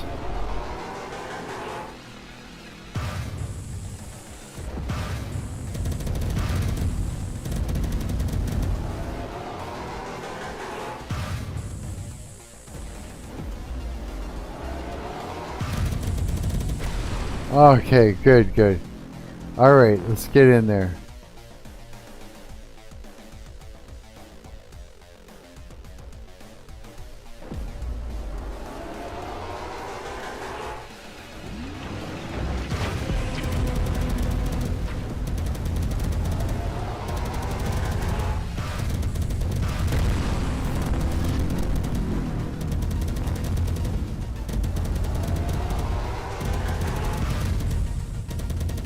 Such a shitty position. Just getting nailed from there. Jeez. Okay. That was hard. Need another one? Yep. Okay. We're almost at the door opening process. We get to open that great big fat door. That's the door that's supposed to make all the noise that we just created. I don't even know if it's gonna like even be heard through all of this racket, you know, or not, but we'll find out. It's the beginning. Race through this. All personnel should follow safety protocol.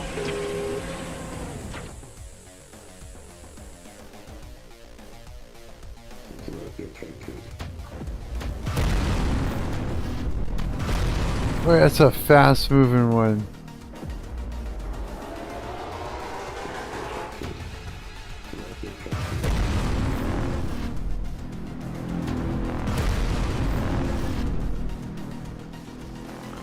Okay, let's open the door and find out.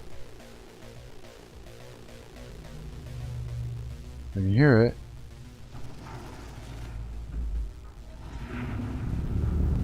The door's gonna move slower.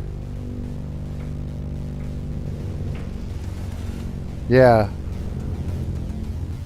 Damn it. Okay, so let me go back in there.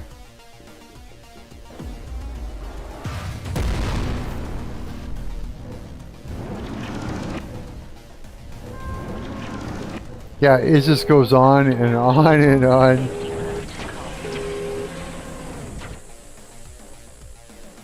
Whoops.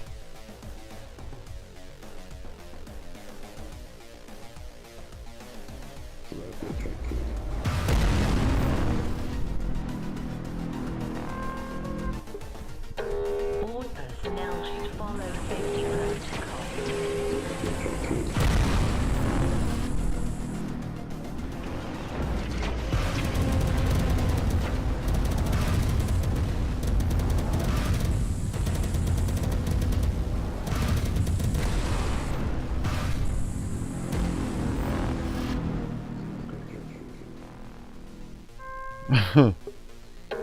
All personnel should follow safety protocol. Threat detected. All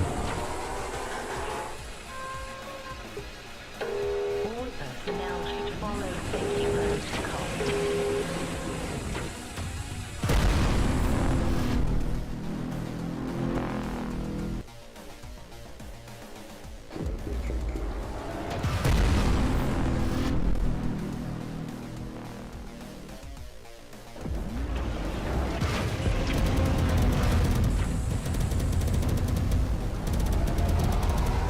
Shit. I got stuck there. Whoops. There we go.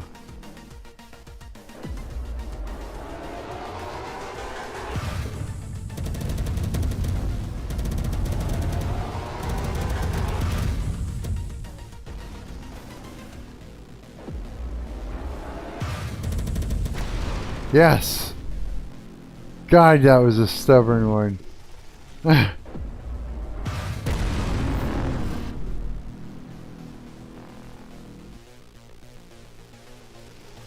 That's that first area over there.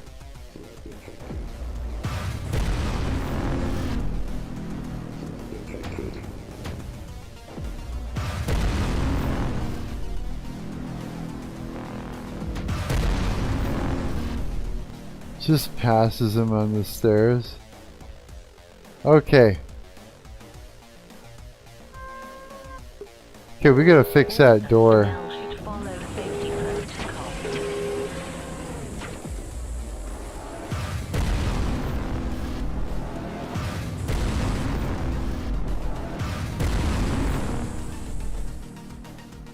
Ah. And then this is where we can start building out the pathway some more. Building over all things and infrastructure all through all this stuff and enemies and whatnot. But I do like the way this feels. Like raising and dropping the levels in that way. And having, you know, big walls of mountain around it all. It looks, I like the way it looks. I like the way that feels. Yeah. It's kind of, yeah, it's gonna be good. Okay. Alright. Should make it so you can rocket jump with that charge shot. I've actually got, he's actually got a jetpack. I just haven't given it to the player yet. Not yet, because it'll wreck every level if you've got it. It'll just make everything just easy. I have to create the exact right conditions for that. Like actually come up with a level that can only be played with the rocket thing, and yeah, it's hard to explain, but it's like this. Once you're able to fly, you can fly everywhere. Yeah, it means you can fly out of there into anything, right? And if you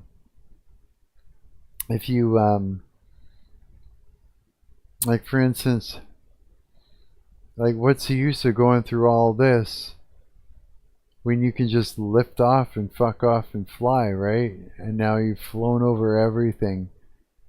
Yeah, yeah, it's just like it, you know. So when you put a jetpack in there, you got to think you want to like save the player from themselves. You don't want them to fuck up their own game, right? They're trying to win. And so if you set it up so that way they fall off the track, and you know, then they're confused, and where'd the robots go, all the things, you know, what am I supposed to be doing? Now everything is open. Yeah, so you have to create a level made for a jetpack. One of the most fun mechanics some FPS games have. I wouldn't like Quake otherwise. Yeah, eh? Yeah. Yeah, like you have to create something for it. Otherwise, like, yeah, I've got a jetpack system. I just haven't given it to the player yet. Yeah. It has to be the right conditions or it's not going to work. And I know that from implementing it in other games. I've done it. Okay, this has to be done differently. So let's go over to our animator. Let's take this. Let's go back to like 1. Right? Now let's go over to our... This will give us a better visual in real time. We're going to go like this. No, we're going to go like this. I'm going to drag it all the way out to wherever that is. And let's see here. Okay, so drag it out further.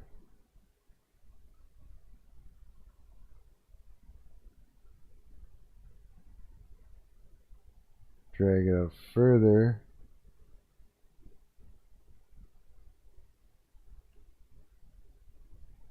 That's more like it.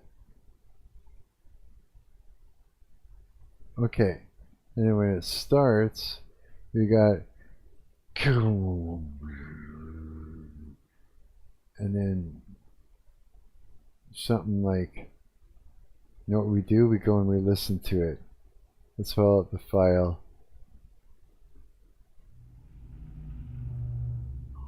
5, 6, 7, 8, 9. So it'll be like 1, 2, 3.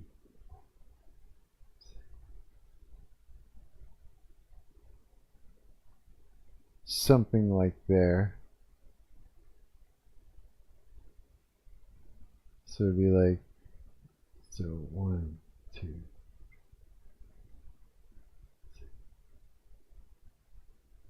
Maybe around here. Now let's count. Let's count the rest of it. So we got 1, 2, 3, 4, 5, 6, 7, 8, 9.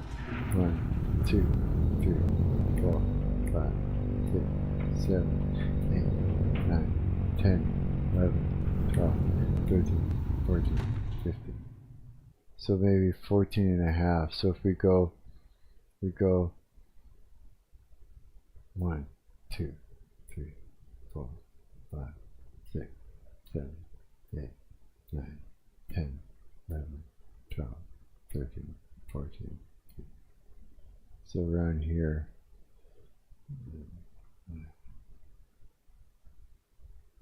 1, 2,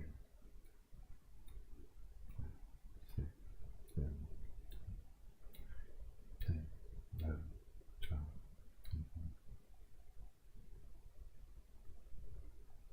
13. Right here. 1, 2, 3, 8.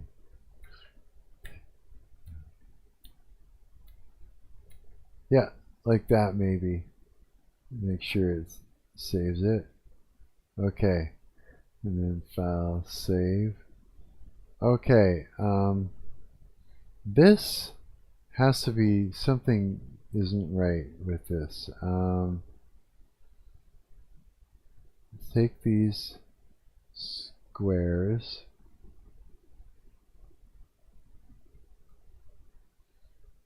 Now what we're going to do is, these are going to be,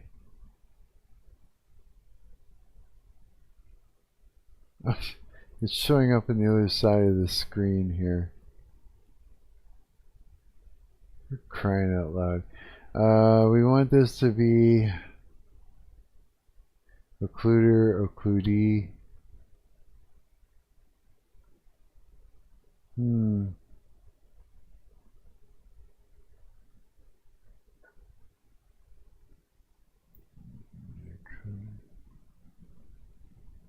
Let's take out the occludee. No. Maybe. Occludee static? I don't even know if I should take that out. It's not doing what it's supposed to be doing there. How about this? Yes. Let's try this. This is, okay, let's try this. File, save. I'm going to do a quick occlusion culling.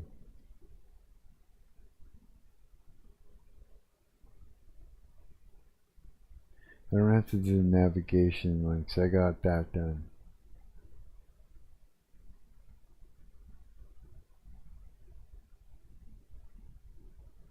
Okay. Alright, let's do a quick save. And let's try and play through it and see if we can get to that door now. Get to that door. It's cooling off in here a little bit. It was freaking hot earlier, like way too hot, bro. It was just like terrible. In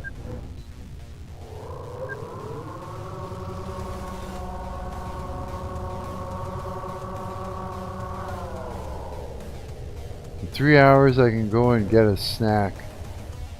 I really want to get a snack right now.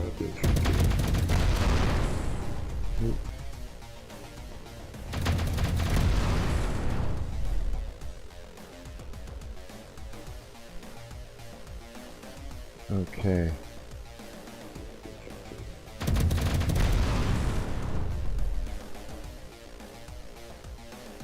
All right.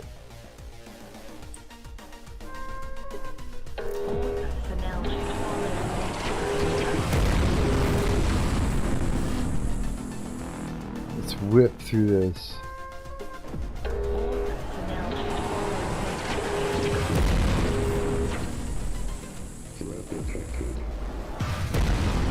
Huh. I gotta fix that. It just doesn't... Yeah, I don't like the way it starts.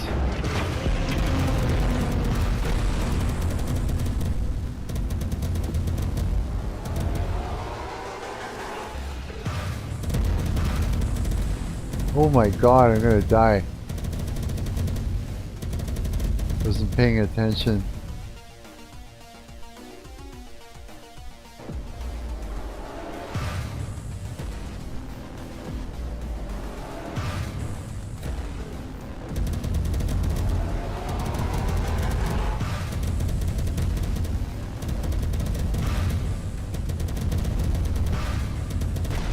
Yes!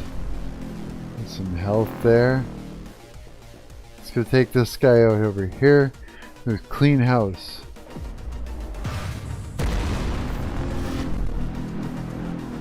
There's another guy over here somewhere.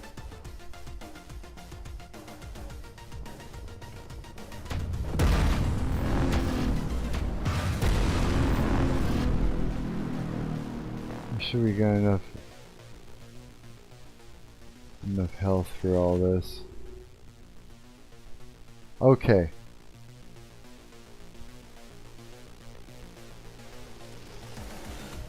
Let's actually take this guy out better.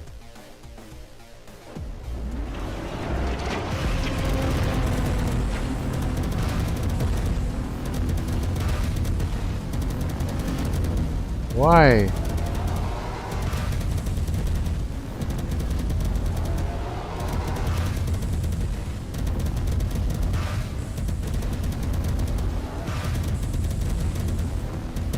What in the fuck is going on?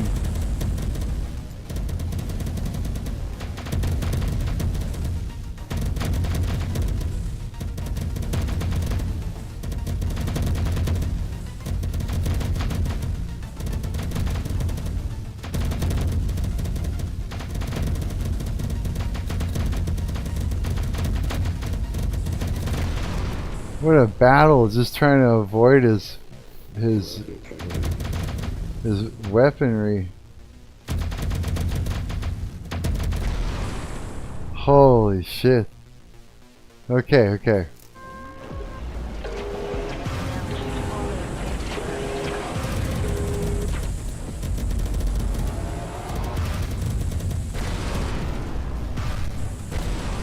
Yes.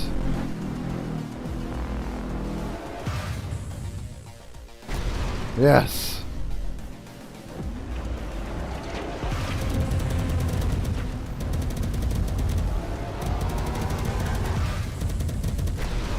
Yes. Okay, now we're talking.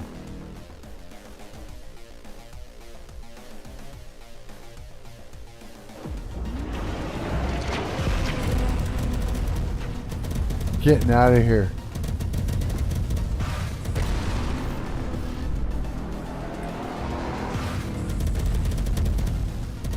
Ah!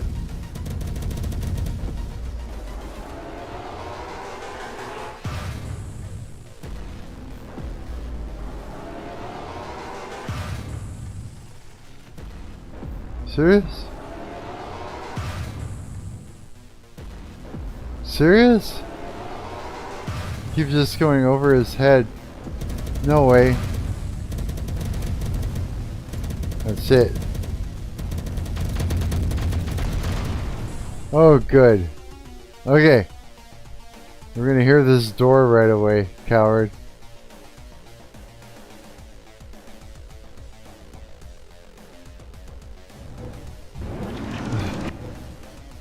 We're gonna do it.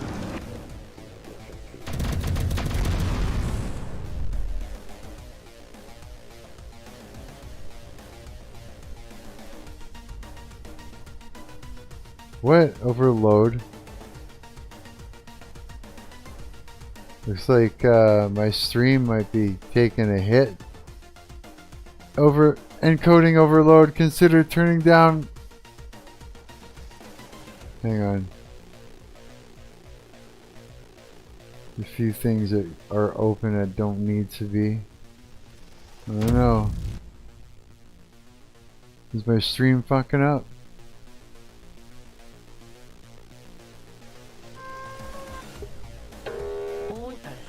You see a problem with it at all?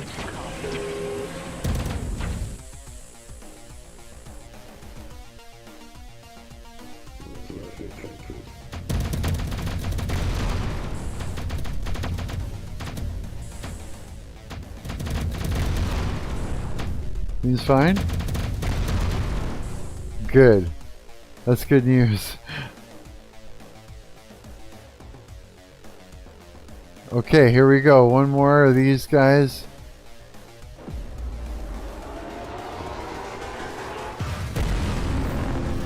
Actually, it might be another one.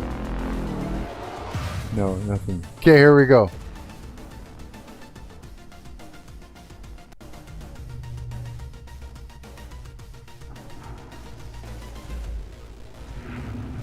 There we go.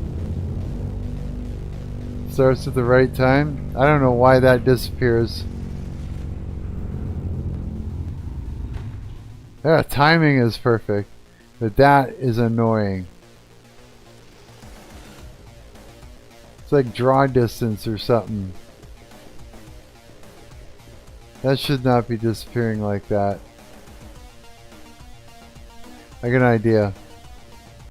I know how to fix that possibly. But dude, there we go. That's better. Okay, so let's do something. Let's make some changes to the flags here, the static flags. Let's make it nothing. Yes. So it's not static at all. Save. Now let's do another occlusion culling. Because I mean, it doesn't asshole. As if it did that. You still there? I had to. Yeah, it's because I'm doing. It doesn't like that I'm using Unity and streaming at the same time. What's good? It's all back, right? Okay, that's good. Son of a bitch, eh? Yeah, it literally kicked out my OBS. Yeah, it's just there's too many things. Well, let me close. Yeah, it's just, you know what? It's just really trying on the CPU to be like capturing, streaming, and running this in Unity. Like if I were to run this after it's been built, I would have no problem. Okay, let's try it. Let's try it, and let's hope that it doesn't make a mess anymore.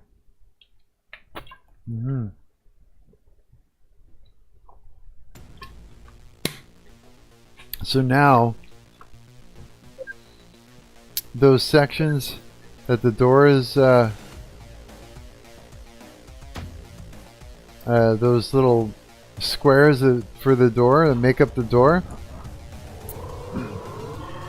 they're not marked as occluder or occludee or anything like that for the occlusion culling.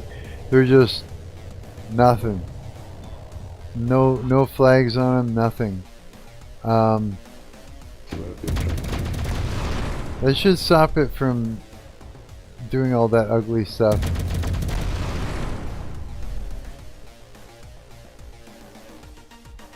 go over here and get this guy.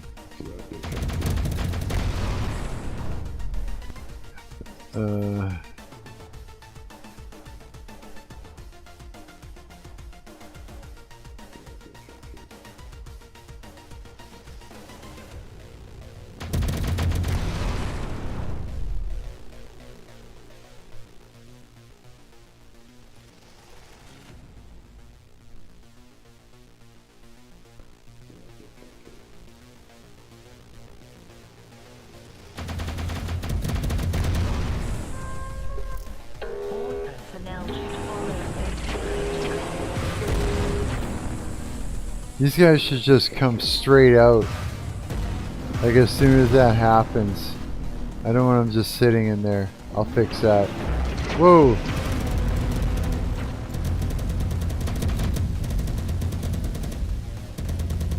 I'm gonna wait for him to stop shooting.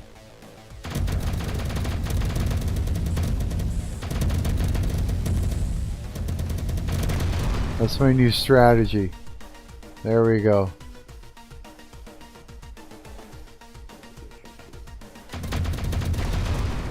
There, got that. I think that's all of them. Just kind of... Oh no. Okay, strategy.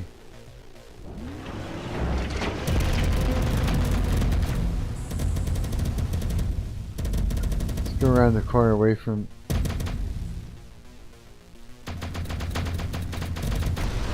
Yes! Better strategy.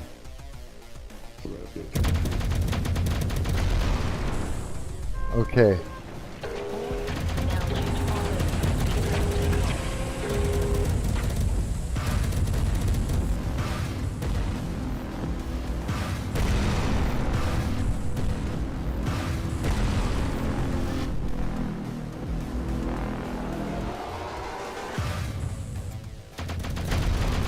Yes.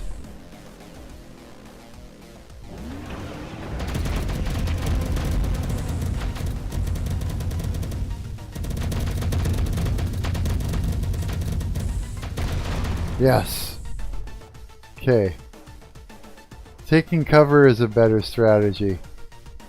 Seems like every time. This guy's tricky though.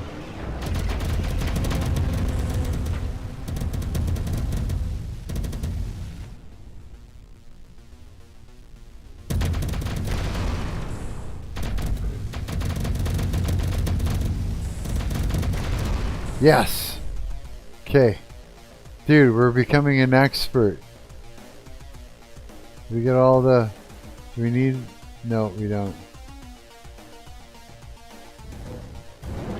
Okay. We're almost at the door.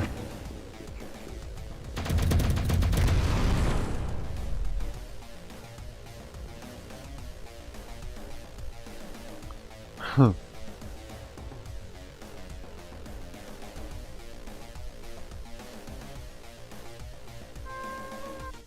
I'm excited. I'm hoping this will work. If we can nicely squash this bug, that'd be good.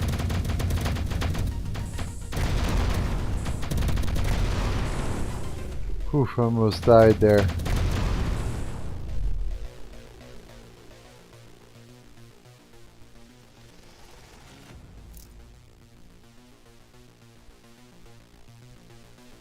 There's always another one that usually comes up from behind. I guess we got him. Okay, here we go, dude. Does it flicker out when it goes up?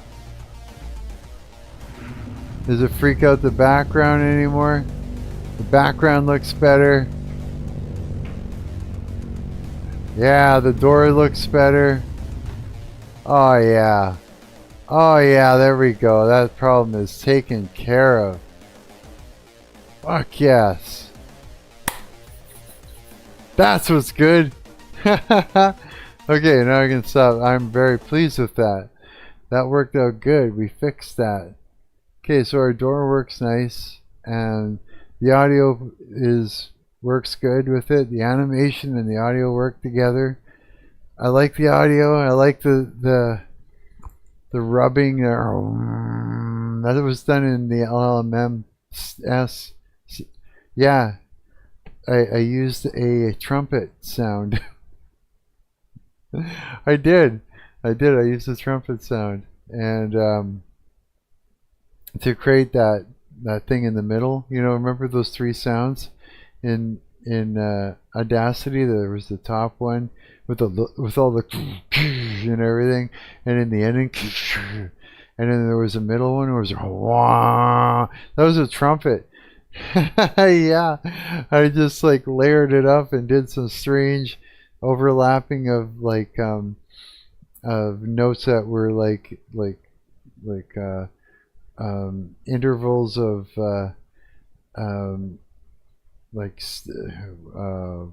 half step intervals, like overlapping each other, and one or two underneath, roaring, and just dropped the pitches down, so it created like a arc thing. And yeah, and then the thing on the bottom was an elevator, actual elevator going.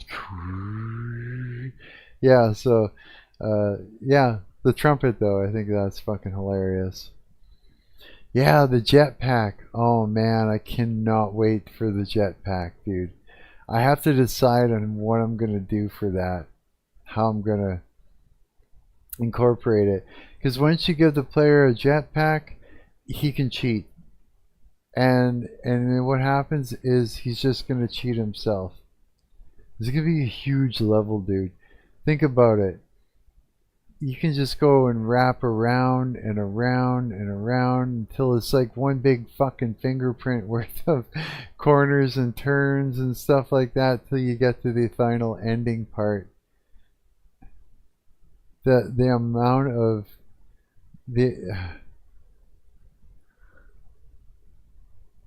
it's like I'll need to like fully take advantage of the occlusion culling for this. Yeah. Or else it would just would cease to work. Yeah, remember how you were saying like it uses too much more, like way more computing CPU power to do occlusion culling in Godot, then it's worth it. Not with Unity. Unity just speeds up everything. It's like one of the hugest optimization tools. Yeah, for sure. That's why I was so surprised to hear that, but yeah, it's like gotta utilize that shit in here. Not what I was talking about, but yeah, I know what you mean. Oh, okay, maybe I'm wrong. Yeah, duh. Sorry, dude. I thought I knew what I was saying. But I wasn't. So this first section that we were doing here, I ended up linking this wall into that whole mall-like section right in here. Yeah, I combined that wall, added it in. I'm getting a kick out of it, yeah. I cannot wait till this level is done so I can make another one. And we are going to like see how many levels I can create for this game. And you know, for this WebGL thing until it fucking just dies. Now you're chilling.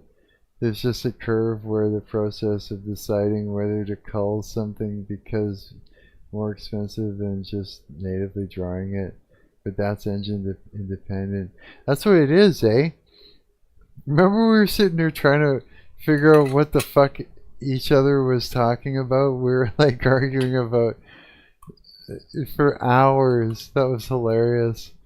Yeah, it was just like fuck. I was banging my head against the wall. I could not figure it out. But yeah, it's like the engines they are different. Yeah. But not in a bad way, they're just different. Yeah. I mean, knowing Unity doesn't mean that I can just jump into Godot and think I'm all that in a bag of chips. Look at me go.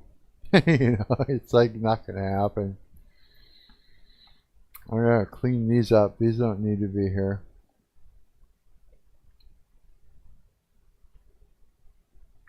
I mean, yeah, this whole thing has been one giant exercise. Like after I do this WebGL game, I want to take on another one where I think I'm going to use the same sort of template. Like when I say template, I don't mean it ain't going to look anything like this. But I'm going to use the same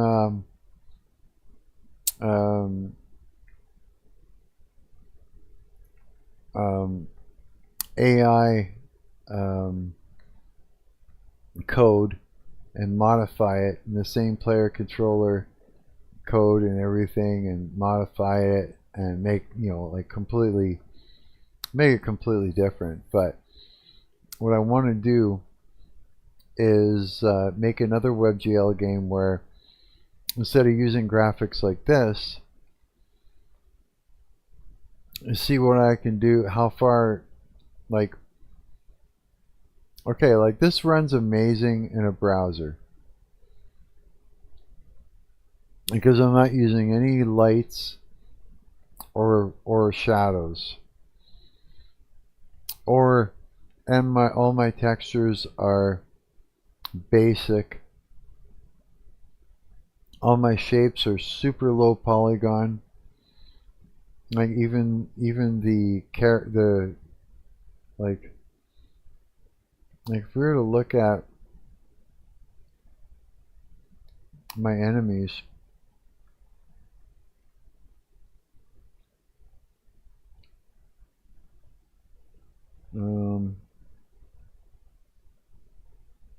these are the shapes that I created. Very basic. Like not a lot of polygons.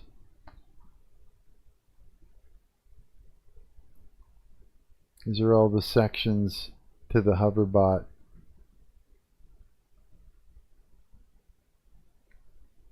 And so I created all this within the editor itself. So you can nicely create some nice shit. But I mean, you can get even more intricate with it in that. You know? This is what it looks like with all the pieces. And they all sort of nicely fit into each other. Yeah. And so this one is for the explosions. So I've got a script here that creates a force against rigid bodies, moves it outwards. We got radius, we got force, and an upwards modifier. The script just looks like this. I'll show you. Uh-oh.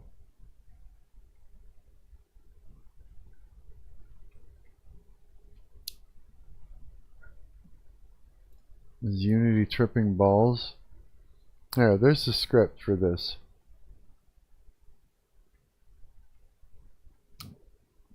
Pretty basic, not much to it. Yeah, you just got some variables that you can use in some math. So I created a public void and called it explode. And we use this here to find all the colliders within the explosion radius. So got that. Iterate through each collider found for each collider, right? Check if the collider has a rigid body component. right? It checks for that, and if it's true and it has it, then we apply explosion force to the rigid body. The force naturally decreases within distance from the center. So we got RB dot add explosion force, and then and here we got force transform dot position, right?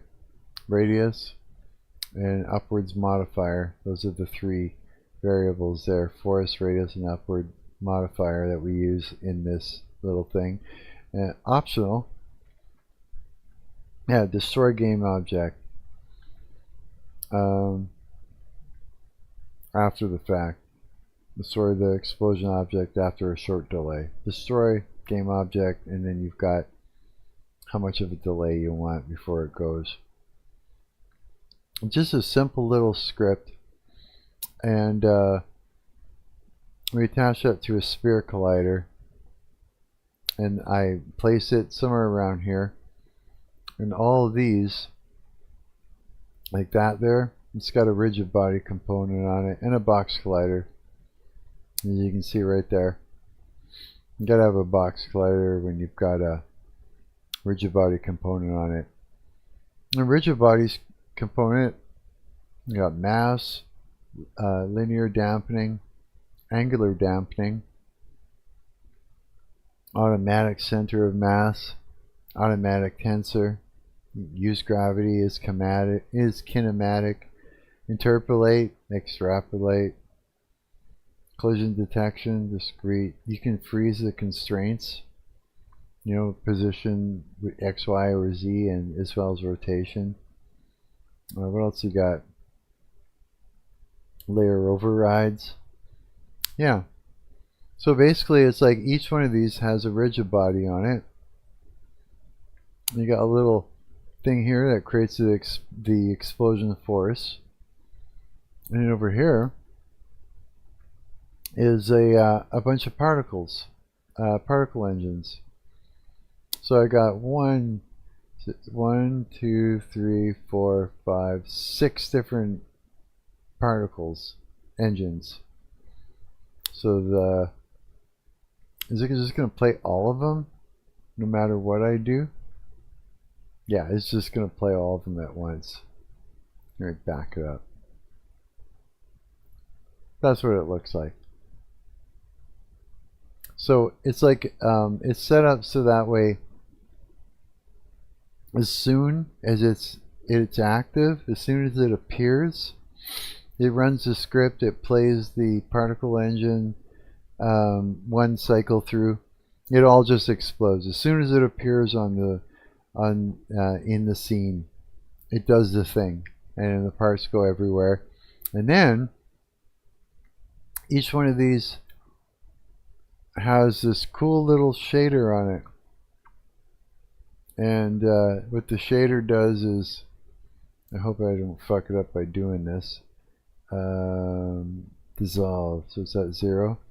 So then the shader does this dissolve thing effect. See that? Isn't that funky? Yeah, and so then you just animate this dissolve. Oh, I guess you can't see that. Hang on.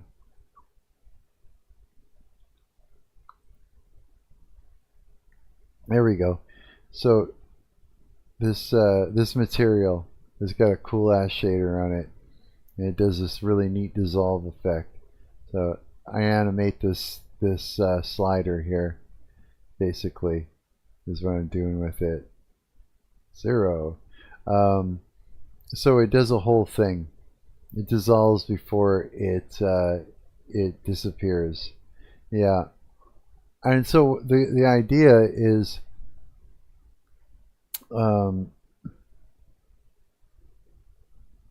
so here's the actual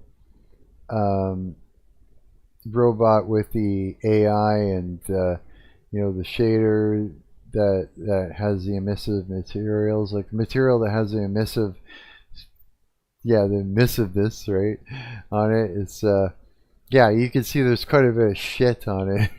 But the idea is, if we go and we look at all our scripts, our C# scripts, show up in the corner here. And then it's kind of cool because wherever you create, if you create like slots for things, you know what I mean? Like, okay, so the enemy controller, all your parameters show up here. It's like a nice little display of your script, let's just say, right? Now, upon death, where is it? Effects, spawn point, and where is it? Where did I put it? There's a place that you would put loot health. No, that's not where it is.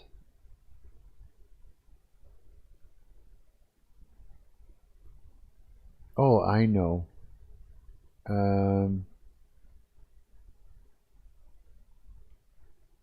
Yeah, death VFX. So when it dies, it'll the way it's set up is it removes itself, and in its place it puts this VFX, which is the exploding robot, and it puts that in its place. So as soon as it dies, this whole thing gone, and then the exploding one goes in its place, and the script runs, which makes the parts fly everywhere, and then the dissolve gets animated, and then it disappears. And that's how I was able to create that whole thing. I had to sit and think about it for a while to figure that out, though. The whole thing is a system. Yeah, it's fucking, oh, like for sure it's a system. Yeah, took a long time, a lot of trial and error to get it. But here, let me show you something really cool. Levels. If I go into, which one was it? It's not level. It would be create. Is it this? Create my assets. Yeah. This is the area that I've been sitting there building all my shit in. Yeah. This is where I build all my pieces and parts and stuff, and yeah, and then test it out and that. And so, yeah, as you can see, these are whoops, come on, Marc. These are the pieces that I created to in order to, you know, create levels with. So I built all these pieces in here, and then that's it. That's what the whole, everything is built out of. Everything.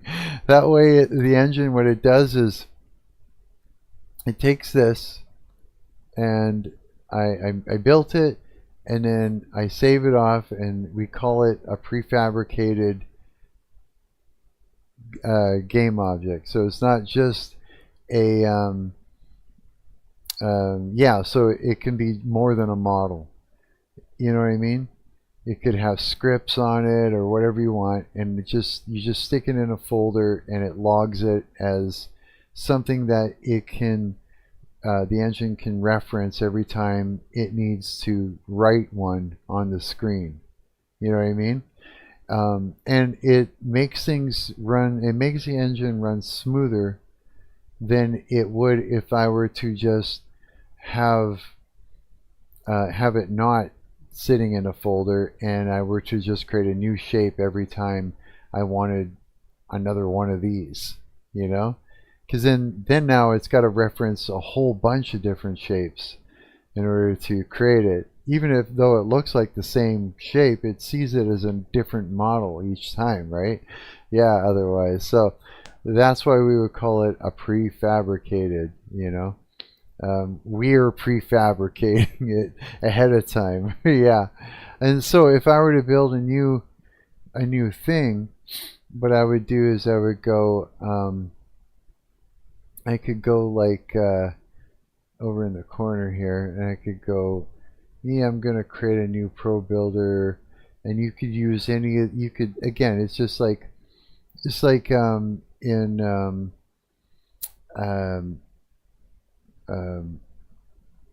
fucking in Blender, you can start with any of these shapes, right? And stuff. So if I were to, my favorite is a cube, right? So a cube, okay. So this is what you can do with the cube. We're going to go edit shape first. I'm going to pull it out to about here, okay? And you can do whatever you want with it. You know, that's your basic, you know, starting with that. Now I'm just going to go out of edit shape. I'm going to select this, and I am going to use some tools here. Oh God, no, don't create cube. Undo clear selection. Okay, where are my tools? Shit. Edit shape. Nope, that's not it. Yes it is. No, it's not. That's not it. Okay. And oh wait, is this it? No. Where's all my? Okay, I don't have all my tools out. Editors, no.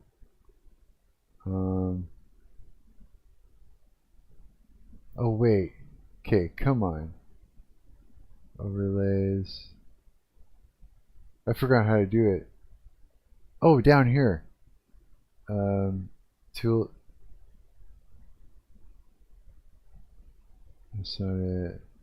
Or is it? Is it here? Nope, that's a snap. This? No.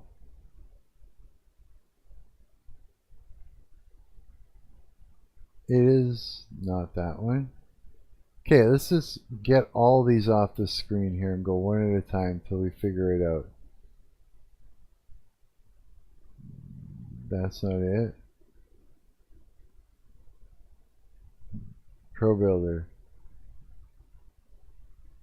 Yes. There we go. Almost. We're starting. We're getting there. Okay. What are we missing? Yes. Okay. So here you can select faces, right? And I can say if I want to, I can hold down like, I think it's Control. Nope. Hold down Shift. And then when you go like this, you see now we're created. You could do that with it. You can hold down Shift and extrude, right? You can hold down Shift and extrude. Plus, or you could go like this, and I can go and add in, say, a insert edge loop, right? And then now I can go hold down Shift and go like that. You see what I mean? Or you can go like this. Let's say I go like, I could do this. I can go, let's see here, detach face. And then so I can go now like this, and I could, and I want to select the edge. Yeah. And I'm going to insert an edge loop. And I'm going to say, I'm going to hold down my control so that way it doesn't snap around. And I insert another edge loop. Like so. And then, perfect. Insert another edge loop. And I go like this. And then you go insert another edge loop. Right? Now let's go back to the faces. I can take this face, hold down Shift, and I can go like that and move it inwards. Right now, it's like if I go like that, I don't know if you noticed, but these are two separate objects now. But if I go like if I select that one and select that one, I can ProBuilder, I can merge the objects back into one object again, sort of thing, right? And then, I don't know if you could see it. So, I mean, this is sort of the way these tools work, and I built everything by using these ProBuilder tools. Like, I just gave you a rough idea, but you can do a lot more with it. Let's see here. Let's go back to this. Say I want to take that and right click, and I can ProBuilder, let's see here, subdivide faces, right? So now you've subdivided them. So you could do that, and then say subdivide those faces. You know what I mean? So you've got all those tools. You can, let's see here, triangulate the faces. It's another like triangles, right? And you can go like this and hold down shift and you know what I mean?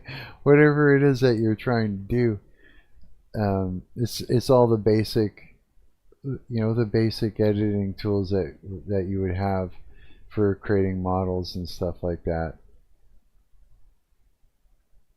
Extrude, and then you can go like this. You can go like, oh, where is it? Where the heck is? Where is? I'm missing one. Face. Oh, I know why. Is that right? Yes. Now I can choose this. Now I'm going to hold down my control. I'm just going to go like that and like that. Yeah. So I could take this and say I go and I hold down shift and I move it down.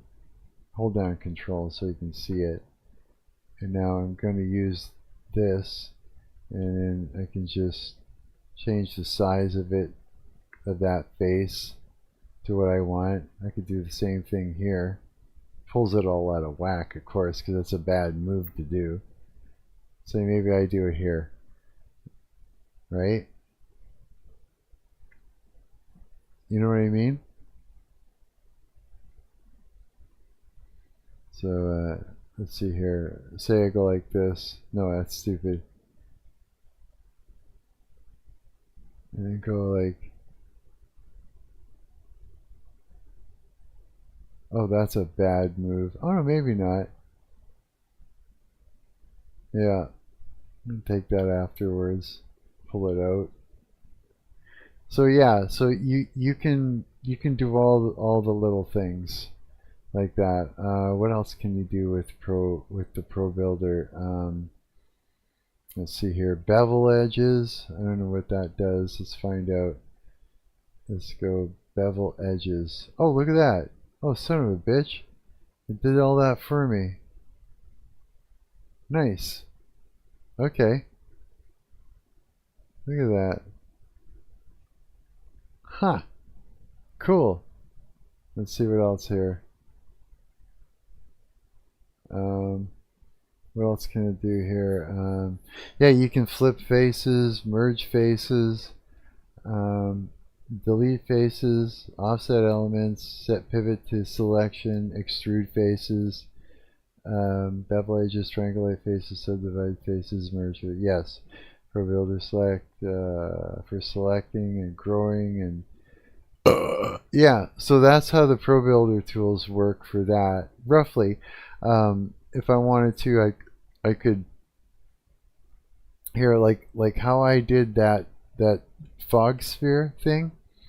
To give you an example, like not like a full-on example, but I mean, say I were to create a ProBuilder like a sphere, right?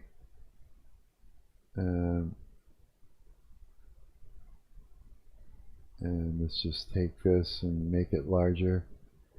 And say, remember I wanted the camera inside, but you can't really see the faces from the insides. So I'm pretty sure you know what I'm about to do. I'm going to select all of those. Does it select them all? No, I gotta hold down shift, I guess, and select them all. Or I guess you can go like ProBuilder, Grove selection until it's got them all, right? Confirm. Okay, and then what you can do is I can right click this and go flip face and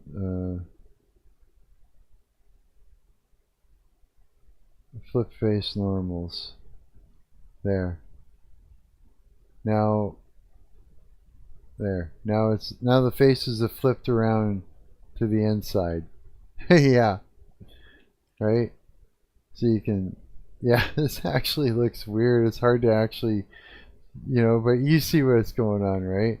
Yeah. And you could like, I don't know. Yeah. What else can you do? A bunch of shit. A whole bunch of things. But that's what I've been using for creating models and all my guns and everything else. I've been doing that in here. Yeah. And yeah. Like I ended up creating everything. So this here, all the little pieces and stuff that go together to create this. Well, boy, that's a finished product, that one. Let's see here. There we go. You can see all the, where are we? All the pieces involved in making all these things. So you just make parts and then you put them together and you create a system so that it runs and works. And yeah, this is actually probably one of the funnest things, is being in this room and creating new sections and things. And that elevator, the elevator is all made up of these, all these blocks. So it's the same thing. Whenever it goes to draw the elevator, it's referencing, this model over and over again every time. You know what I mean? Yeah, and that just speeds. That's why the whole thing is running like fucking like Batman in a browser. Yeah, because it's like it's like I've optimized the fuck out of this thing. I've made it. Yeah, I've made it my bitch, coward. Like I totally have. Yeah. So yeah, that's how I've been doing it. Yeah, if you're wondering in that. That's how I've been creating all of this. Yeah. Is there anything else you want me to show you in here? Here, we'll go back to level 6 here. Facts! Enough to save that.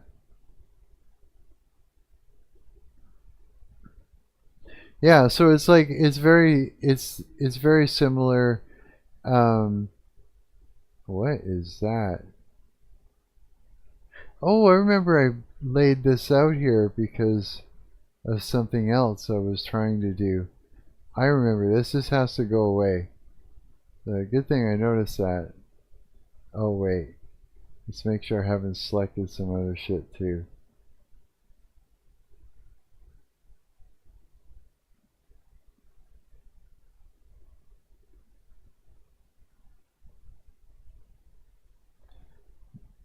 Bible and game deving are like the only two things I even care about anymore. Alright? If you think about it though, game deving is just a subsection of the Bible. That's hilarious, dude. That's cool.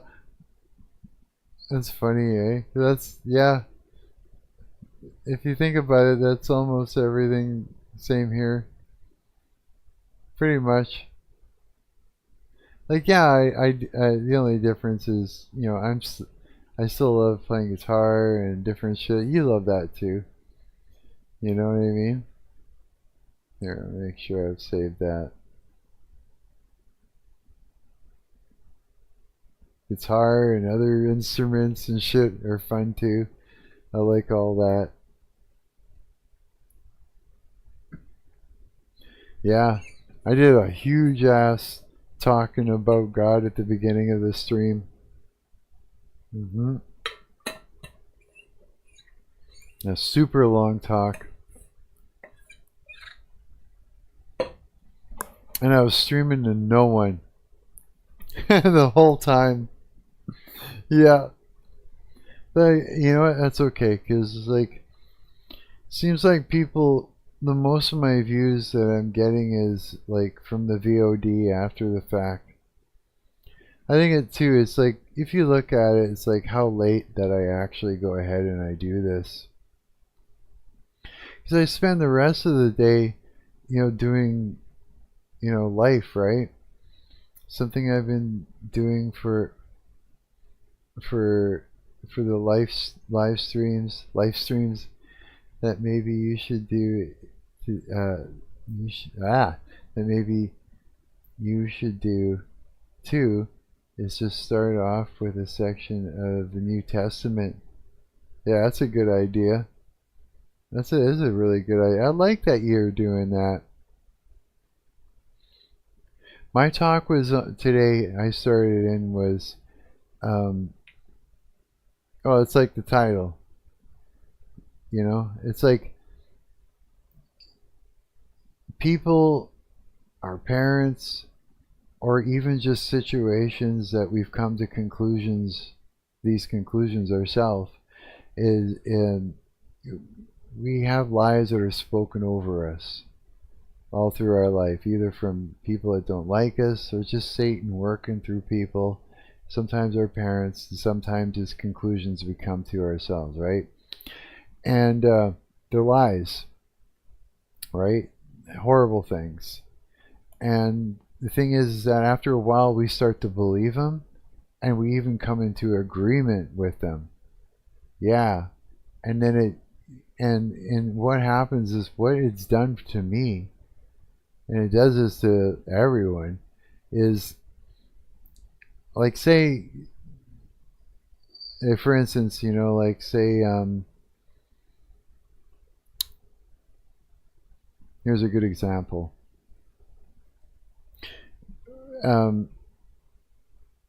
Say someone is like, you know, say one of the lies is that I'm a liar, or that I have hidden, you know, malevolent intentions, and that I'm hiding some dark secret, or, you know, or something like that, right?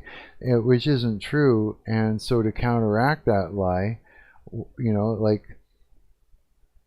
but the thing is I thought it was true, and I wanted to correct it, right?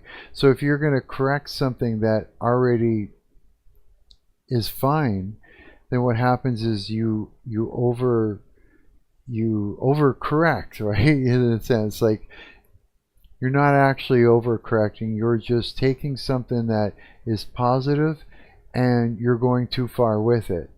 So instead of me being naturally knowing that I'm honest and I don't have any malevolent hidden intentions, I'm now extremely transparent and extremely honest, right? As a result of that lie, it's pushed me to overcorrect something that doesn't need to be corrected. So you kind of go too far with something that you explode it. Yeah, you make it bigger than it was, sort of thing, you know, and so the lies will end up shaping you, you know. Like if someone told you that you're too skinny when you're not, well, then you would be making yourself fat, trying to counteract this lie. That's a really weird good one though, but I mean, it's not like that would ever happen, but I mean, it could, you know, it could. Or the opposite way around, maybe you're healthy and someone says you're too heavy, and so now you make yourself too skinny and you're Eugene Cooney, you know what I mean? Like, that can happen as well.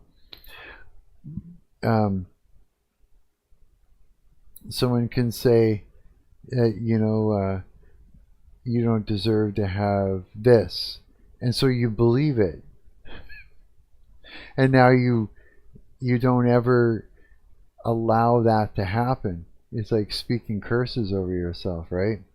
So the whole idea is this, is to sit down and you make a list of all the lies you've ever spoken or somebody's spoken over you, and or that you've come to the conclusion is fact, and you make a list of them all, and then you sit down with God and you go, Lord, I break all of these lies and any agreements I have with these lies in the mighty name of Jesus Christ of Nazareth, you know, or Jesus Christ, Son of God's mighty name. Amen. Yeah. And it breaks those strongholds, right? Yeah. Otherwise, these things are sort of pulling you all out of shape, you know, shutting down the possibilities and your true potential, as well as it's taking other features of you and blowing them out of proportion, let's just say. You know what I mean? Yeah. And so I gave some really good examples of it, and yeah, I use myself as an example. Yeah. I took one for the team. Yeah, because I knew this was going to be something that like when it was presented to me, I could not believe it. I was just like, oh my God, that's a thing. And when I sat down to write them all out, 80 of them, dude, and it took me 5 minutes. There was no deep searching. I did not have to. It was not hard to find the lies. They were right there just under the surface, just waiting to pop out. They wanted to live on top of the surface. Like, they were ready for me, you know? It's like, yeah, it was fast, just until I couldn't really think of any more. I ended up going back and adding a few more here and there and that, but 80 lies about myself that I believed. 80, bro. Fuck. Right? Yeah, it's just like overcorrected for things that didn't need correcting to begin with. Yeah, I didn't know. Like, retarded. Yeah. And then it made me realize, you know, all the oopses that, whoops, that, you know, things that my parents had said that they probably shouldn't have said to me, you know. But it's like, you know, I guess, you know, it's like when you don't know, you don't know. And sometimes, you know, in the heat of the moment, you say dumb things, and you know, you don't know what that kind of effect that has on you or on a kid. Sometimes they're very, yeah, especially if you know, you got parents who are kind of dismissive of certain aspects of life that they shouldn't be dismissive of, or dismissive of certain aspects of the human being in the way they work, and they shouldn't be. Well, you know what? If you don't know, you don't know, I guess. That's just basically what it boils down to it, too, in that way. Yeah. I don't blame them for fucking up. They can mess up. I mess up. We're you know, we're all gonna mess up, right? Yeah. It's like, you just gotta like take the time and work your shit out afterwards, because it's gonna happen, you know what I mean? Yeah, so I took my time and I did that, and then I talked about seeing in the spirit realm and stuff. There was one thing I didn't bring up about that, but I'll save it for another day, because it's something that I totally don't understand yet, but it's part of it. It is part of of that whole spirit realm thing. And it's really a weird thing. Yeah. It's really a weird thing. Yeah, I think I need to like actually get more info on it before it's gonna make sense, before I can make sense out of it. Yeah, I'm still trying to. I ask God though. It's like, how He says, turn to Him and He'll tell us all the things, right? He'll explain all the things. Yeah. So I did. I'm just like, okay, God. This is, what is this, and this, and this, and this. Oh, and this, and that, and what is it like this is, and why am I always doing this, and that, and all the thises, and that, and this. And I'm just now waiting for the answer. Yeah. And he'll show me. I gotta have patience. It'll be like, all of a sudden I'll just come across a YouTube video and go, oh, there we go. Or someone will mention something, or I'll see a Bible verse somewhere, or a Bible verse will just keep showing up everywhere. Little things like that. Yeah. It'd be nice if he could just vocally just start talking to you into your ear. That would be amazing. Because then it's like, otherwise there seems to be some sort of a communication breakdown. You think about it, eh? It goes from me into his ear, and then it comes around out of something else it comes out of, and it comes in. Yeah. It's some miraculous thing. One day we'll be able to hear his voice, coward. I cannot wait. I keep inviting him to just be right beside me all the time. And I've literally made him my imaginary friend, in a sense. Not like he's imaginary, but you know what I mean? Like you got him like right there beside you. It's just like, you're my heavenly Father, and now you're my best friend too, and you're going to listen to everything I have to say. Yeah. He's probably like, Marc is a chatterbox. He won't stop talking to me. He won't shut up. Yeah. Yeah. But I mean, that's all I do, right? I just talk to him constantly. All the time. All the time. And I pray. And I talk to him. And so, the day when I get to actually see him and actually get to hear his voice, I am literally going to hog him. I'm going to pull him aside, and we're going to sit there, and we're going to have some crazy long conversations. I got so much to tell him, and so many things to ask him, and I cannot wait to hear what he has to say about all the things that I've been yammering to him about. It's almost like a parasocial friendship. He can hear me, but there's like a communication breakdown when it comes to me hearing him. He has to be creative. You know what I mean? Yeah, he has to get creative and use all these avenues in order to answer me and give me confirmation about the things I'm talking to him about. Yeah. But I went for like I don't know how long I walked for, 4 hours today. And I was just like, we're going for a walk, I told him. And we went and we walked around, and I just talked to him, and and wandered and talked, and so I'm like, anybody that notices that if they were to hear me, they would hear me muttering under my breath to him, praying a bunch of times, praying and then talking and then praying some more and then talking to him, but it's just like on the constant 4 hours of walking and talking to him and praying, and I'm probably driving him crazy, dude. It's like, no, I'm like, it's like I'm relentless.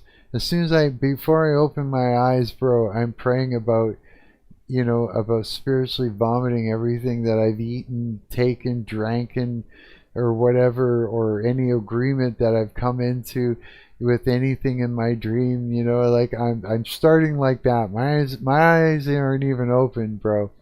It's just like, it's constant.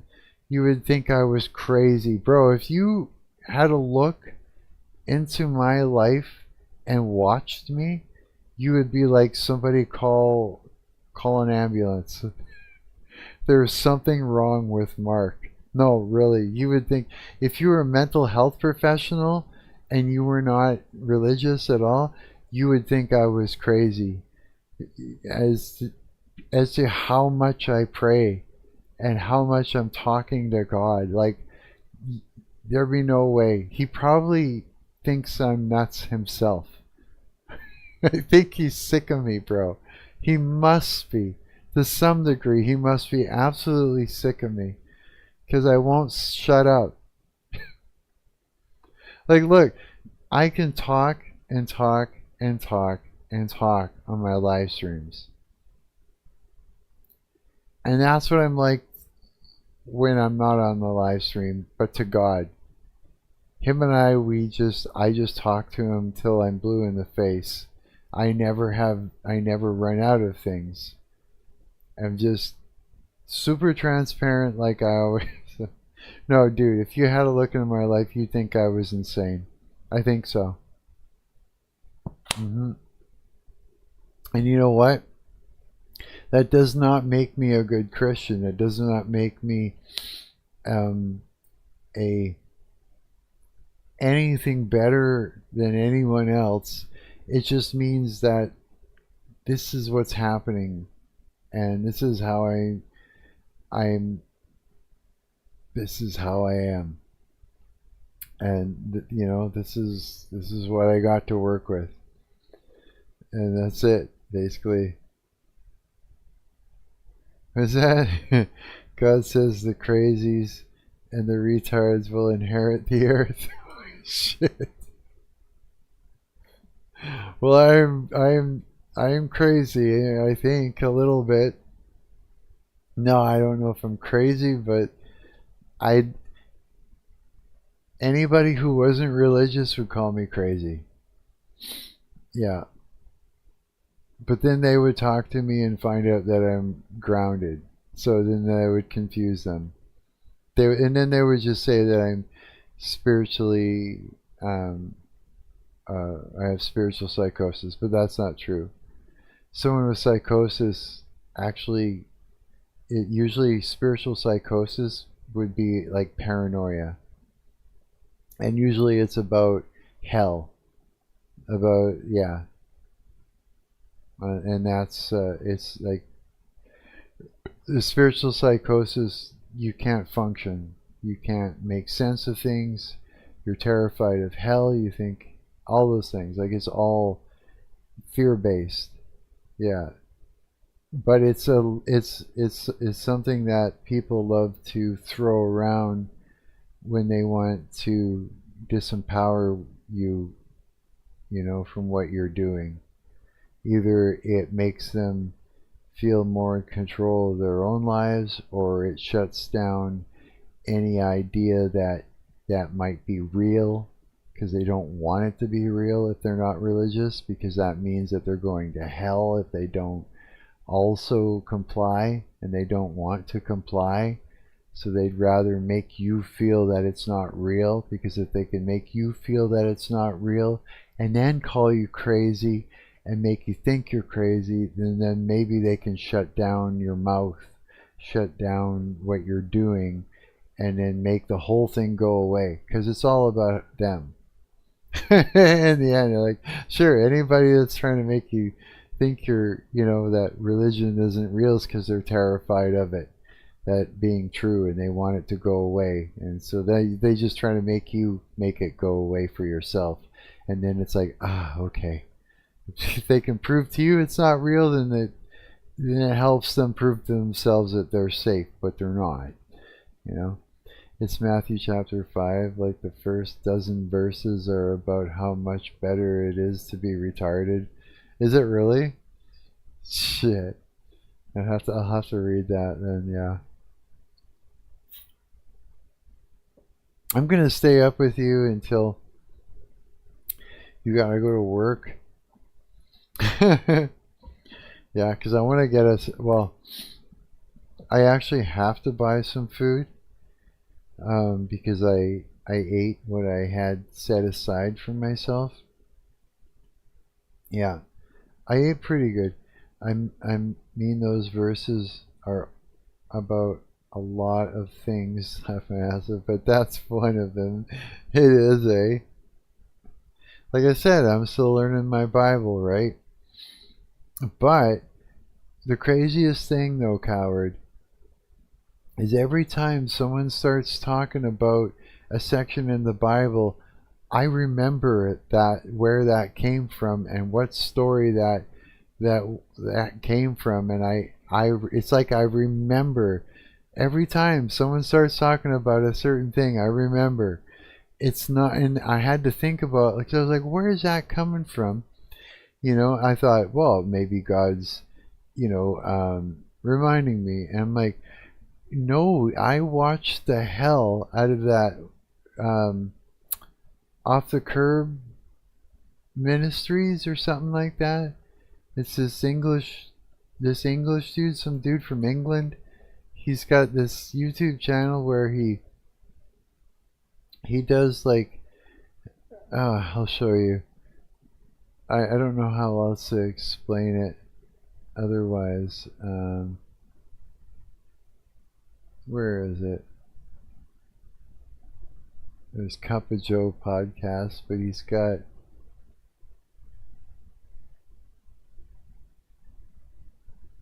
where is it? I'll like play 2 seconds. All you need is like 2 seconds of his video and you go, oh, I get it. It's that kind of a vibe. And I'm like, yeah. And that's why I remember, is because of his videos. Oh, where did it go?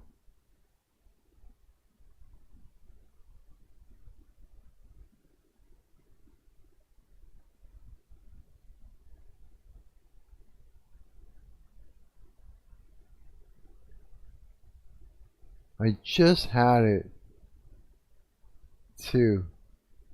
Oh, here it is. Off the Curb Ministries.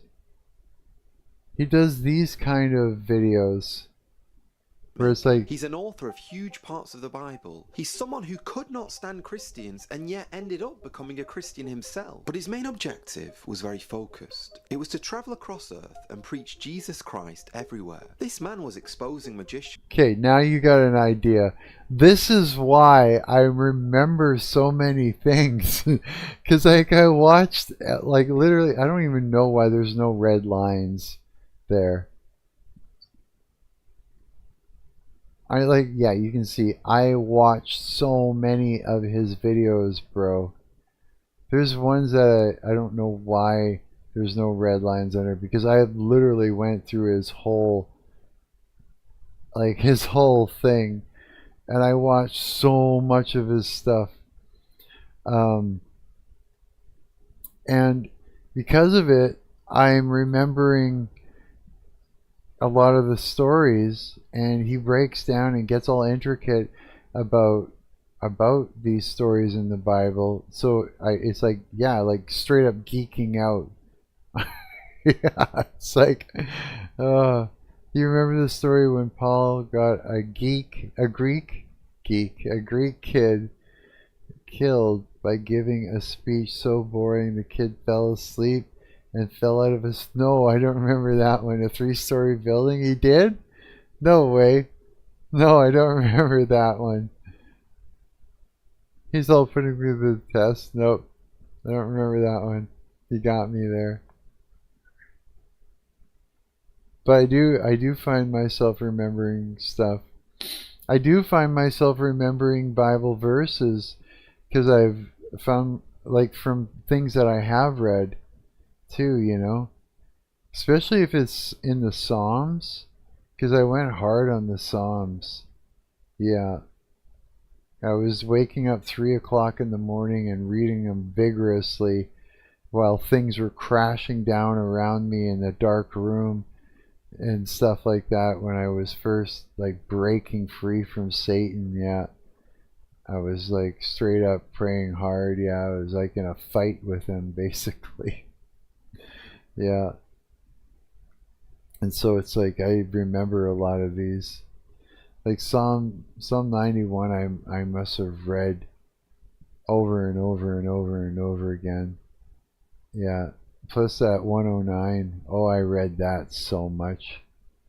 Like out loud with anger and vigor, like so much. 3 o'clock in the morning, that was my go-to prayer. Yeah. And against the principalities. I was very angry with the principalities. Yeah, and I was like just spitting it, like yeah, for sure. I mean, yeah, now I pray a bit different than that, but before I didn't know what else to pray, right? Yeah, so I mean, the Psalms were seen as prayers, so that's why I went for them. You know what I mean? When you don't know any prayers and you're fighting against the darkness, it's like you find the Psalms that are there for the things that you're looking for. Like, okay, like I'm not gonna get this right, but I'm gonna try my best to do this. Okay, let's see. So.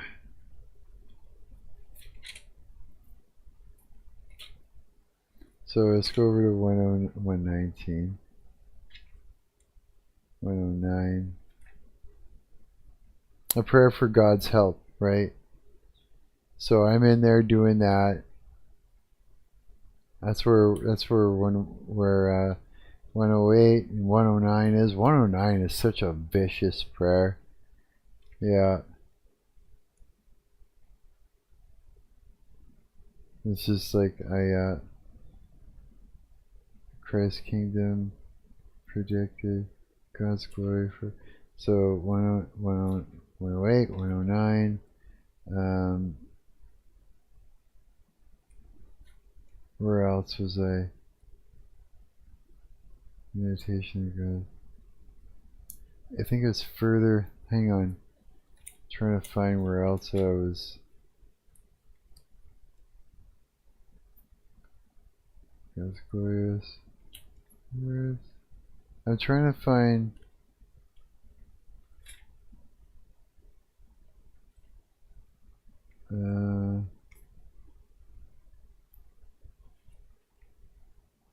I'm just reading the top parts here.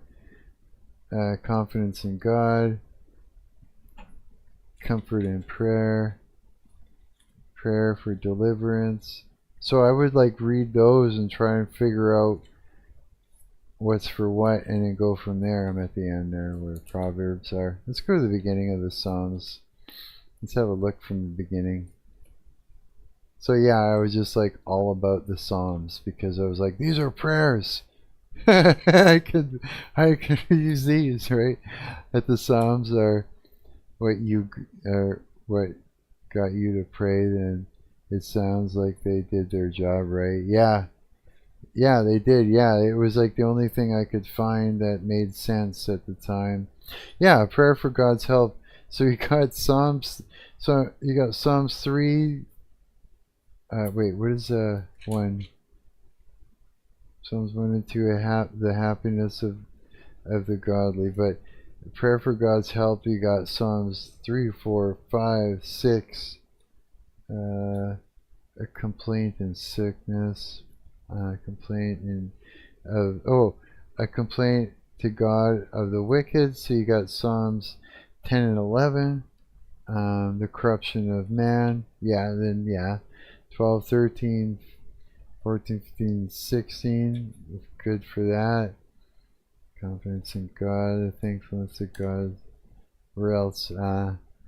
Everything that was like where you needed to fight, that's where I was going for. So a prayer in calamity. So Psalms 31, 32, 33. Oh, is this the one? Silence.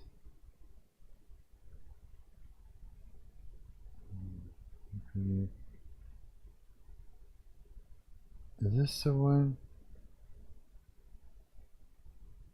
No, that's not the one. The 32 and then and 33. Hang on. I'll read you in a sec. Pervert. Oh. Different estate of the godly and the wicked. Oh. Where's the one?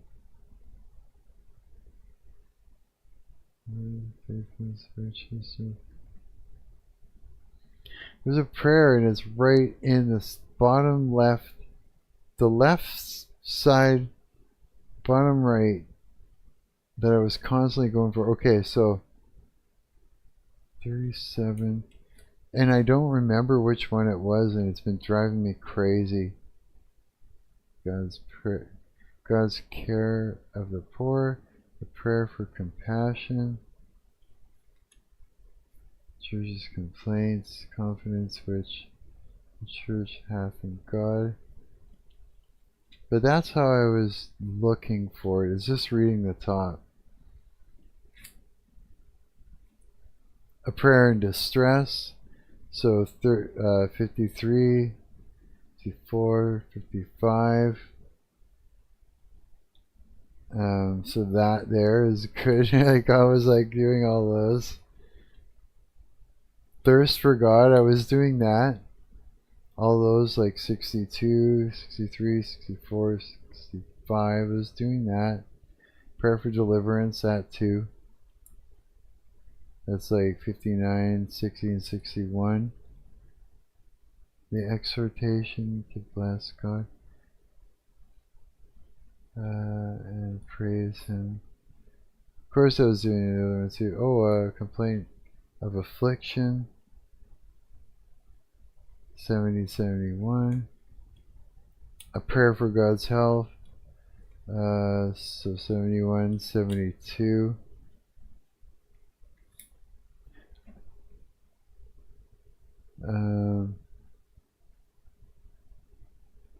Like you already know we disagree a lot about prayer, but I still think what you're doing is a million billion times better than not praying at all.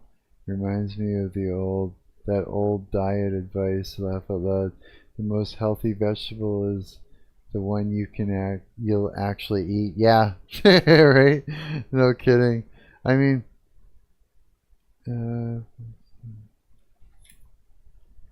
I pray different things, right? But this is what I started with when I was trying to fight back, and I was trying to take back, myself from Satan, right? As I was waking up 3 in the morning and just not knowing any better, I was just doing this. That was way at the beginning. But which one was it? I wish I knew.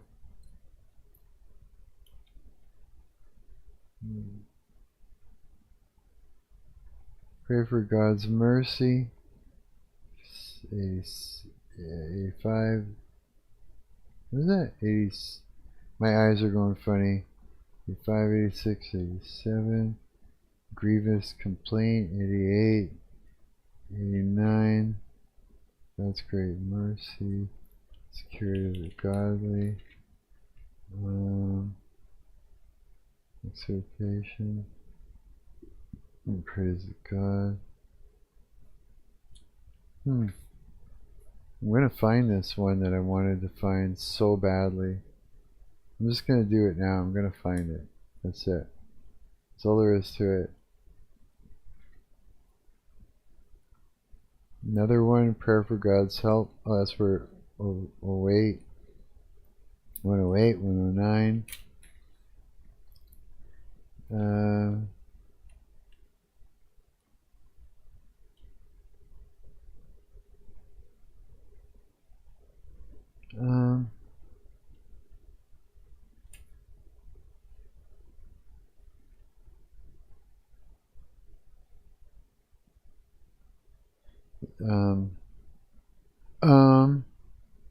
Bunch of ums, throwing ums around.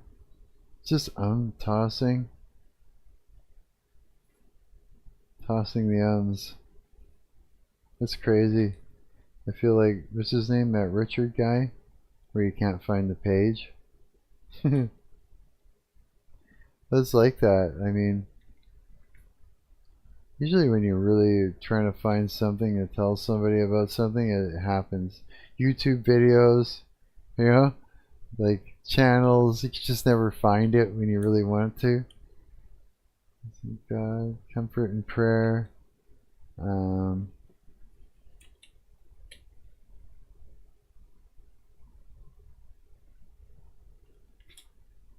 Yeah, that's it. I got to the end and I never found the one I wanted to. Crazy. Yeah, but it's the one where it's like, what is the one? It's like, whom shall I fear? It's the one where he's saying my enemy is encamped around me and all that stuff. I can't remember which song it was. Got me in the mood for another Game Devon stream. Are you gonna do one? Hell yeah, bro, you should. You totally should, yeah. Jump on it before work. You can leave if you want to go and start one before you go to work. That's cool, I totally understand. I said jump on it. I'll see you next time, boy. This white boy's gonna move. Gotta move. Okay, do it, bud. Jump on it. Get that stream going. Hell yeah. I'm just gonna go over and stream your stream. Game Dev and Crackhead. That's right. We are both Game Dev and Crackheads. We dev like crackheads. Deving is a beautiful, fun thing to do. It just is. So what am I gonna build in here? I'll catch you in a bit. Go get it. Go get it. Go get some. Have a good stream. A good stream before work. Yeah.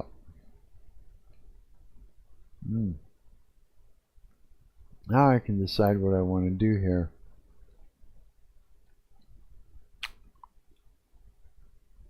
I think I'm gonna play with the ground a little bit. I can use a set height tool. So right now we're at 0. I think I was going like 3.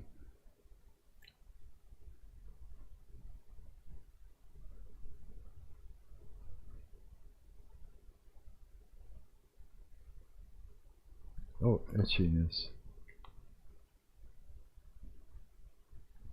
And then what we'll do is, I need to write and record some more music. I do. I need to have some new stuff to play in the background. I'm just like going overboard. It's like, oh, I need music for the background. I'll just write it myself. Like, fuck.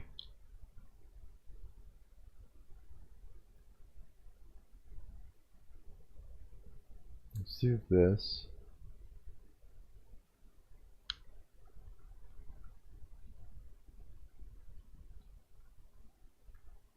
Because I think it's better to have some,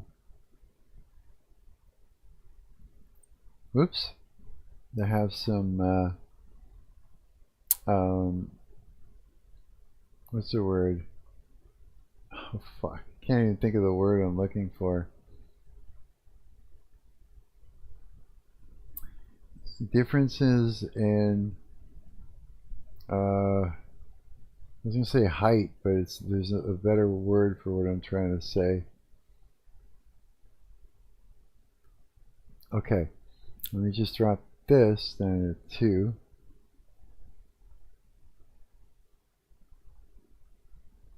Elevation, yeah, differences in elevation. I think you should always have a variety of it. Now let's do 1.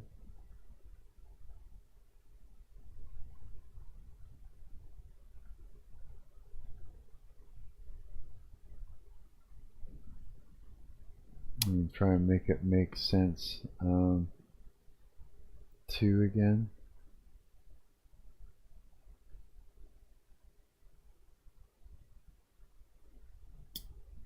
And then, whoa.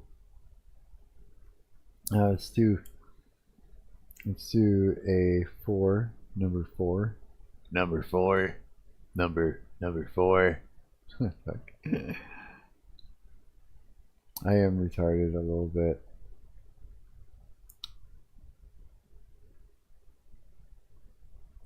God, do I drive you nuts? I hope not. Don't answer that.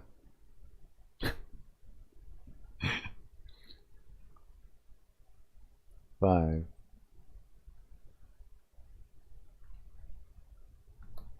Let's do a 5 right here. Put a 5 right there.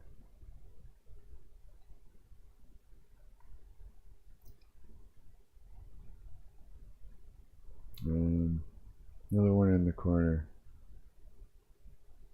And then a 4, a 3.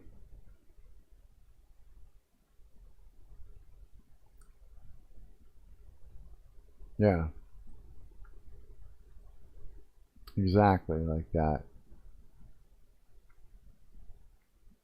Okay. I'm going to give it the effect of being mountainous a little bit.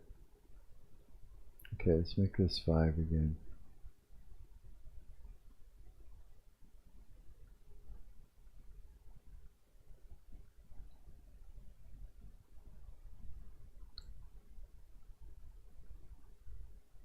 And make this one 6. Whoa.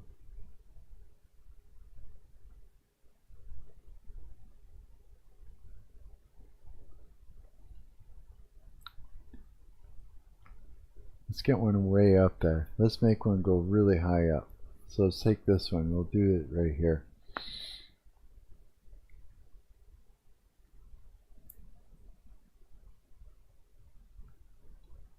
And let's take this one up to 7. And stick 7 in the corner like so.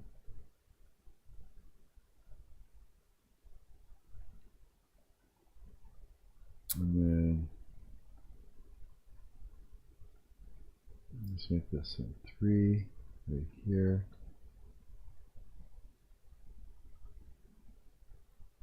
Okay, make this 8.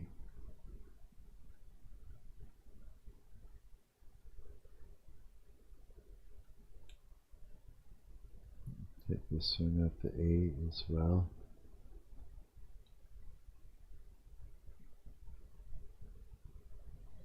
Let's go up to 9. Let's go up to 11. Whoops, didn't even work.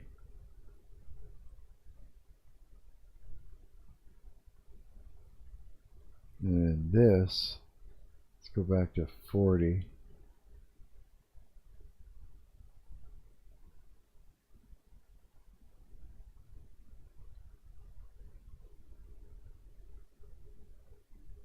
$43.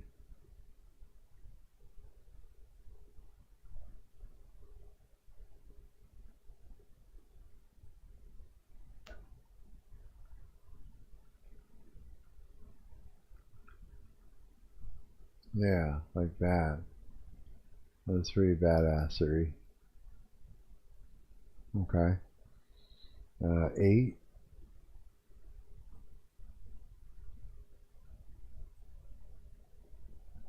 Right. 9. 10. It's already up there, that's why. Okay. Let go of that for a minute. Let me do a save. Okay, let's go look back here and see what we got in this area. Yeah.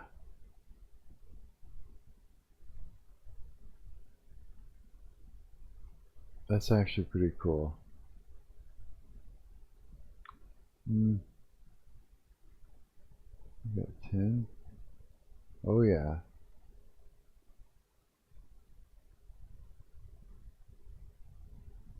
Oops. Just gotta get the mix into there. Come on. You can do it. There we go. And then here we need to bring this up. Let's do 40. There we go. Fix that.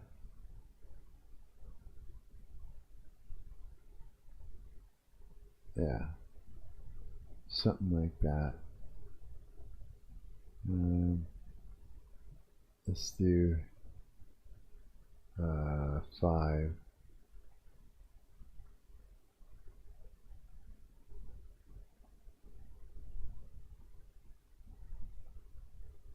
Yeah. Something like that.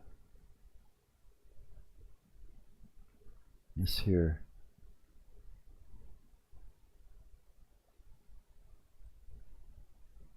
Yeah, let's see.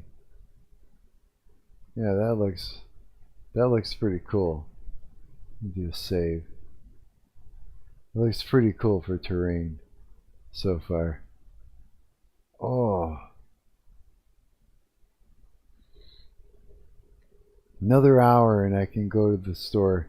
I want to play guitar for a couple of minutes just to break up the monotony, yeah, of what I'm doing. Ooh, some slide too.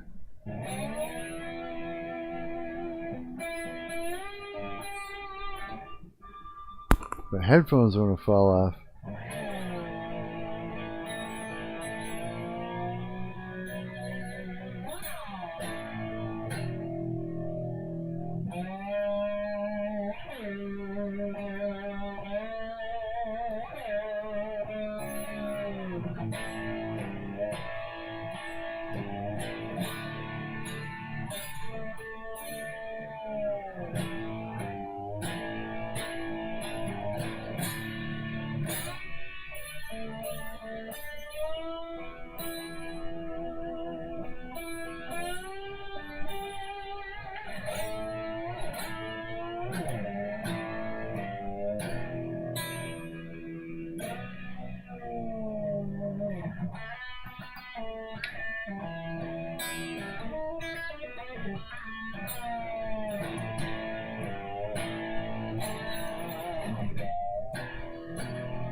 I like that. Slide's cool.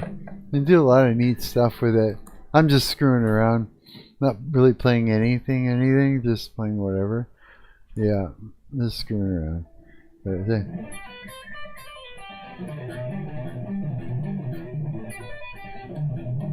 I was seeing a lot of people are sweeping these days, doing the old sweep.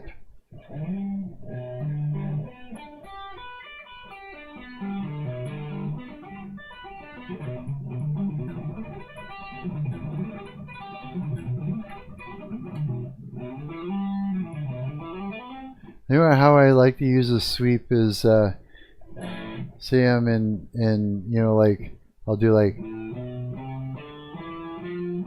sweep.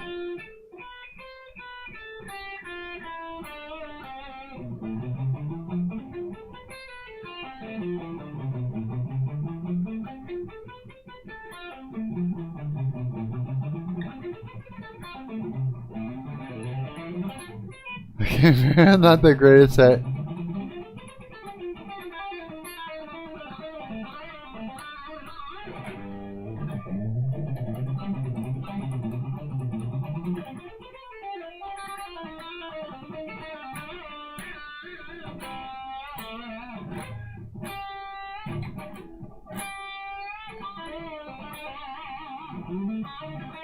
Huh.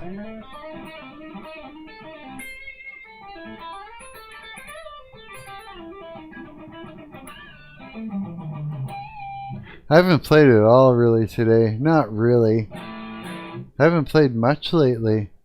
No, my amp had to go back into the shop. It's good. It's ready now. Now I just gotta wait for my buddy Brett to come back from vacation, and him and I are gonna go down and pick it up. Yeah. Long McQuay's been pretty good about everything. Yeah.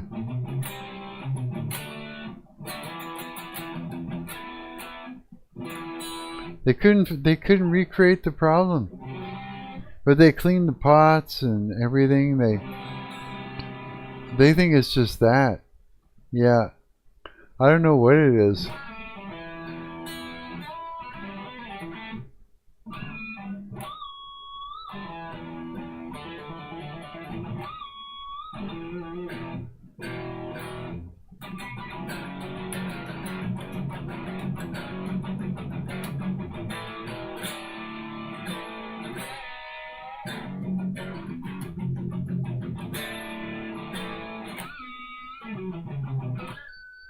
I love that. Oh, you can get it to squeal right.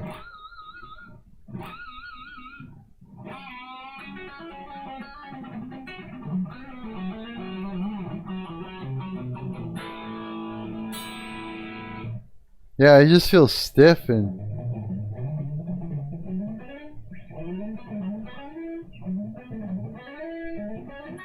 yeah, my fingers aren't working.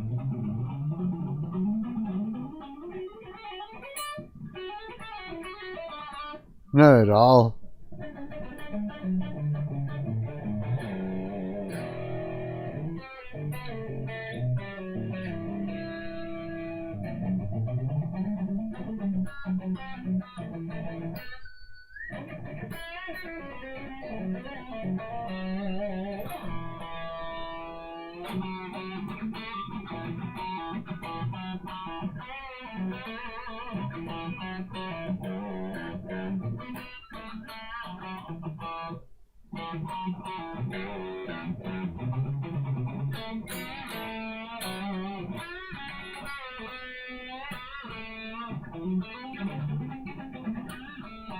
Oh no.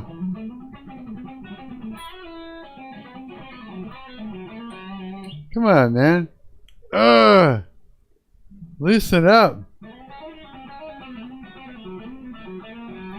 Trying to get the legato going, it's just stiff.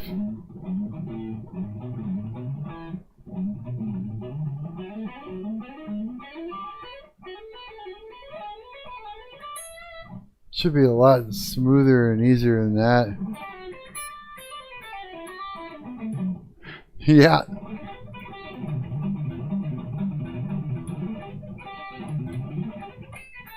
Oh God. Yeah.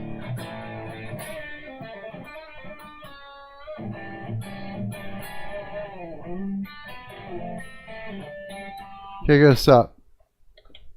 Yeah. Oh, okay. So what do we got? We got just over an hour before I can go to the store. That's it. Just over an hour, and then I can do this. Holy fuck! I'm actually. How many hours have I been streaming for now? I don't want to puss out. Oh, 5, almost 6 hours. It's not super long. Not really. Here, let's go see what Coward's doing here. Coward. There he is. He's alive. Gotcha. Just watch Coward game dev for a while.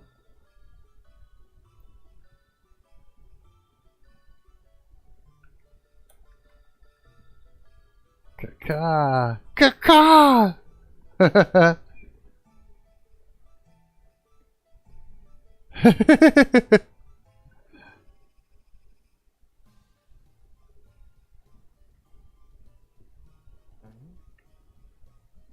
Now, let me do just. He's just rummaging through his code, eh?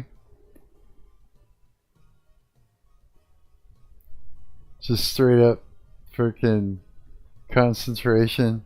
Oh, look, he's got his chat on the screen now. Cool.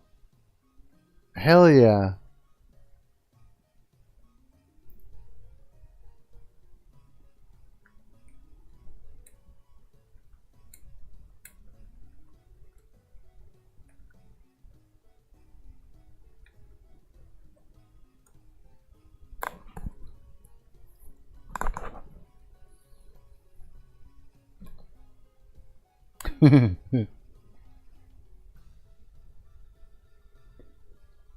He's at least got music. What's good, Mark? Hey, buddy. Welcome to the live stream. Awesome. Currently working on this little system we have. Show me what you got, buddy. We're shooting our rockets.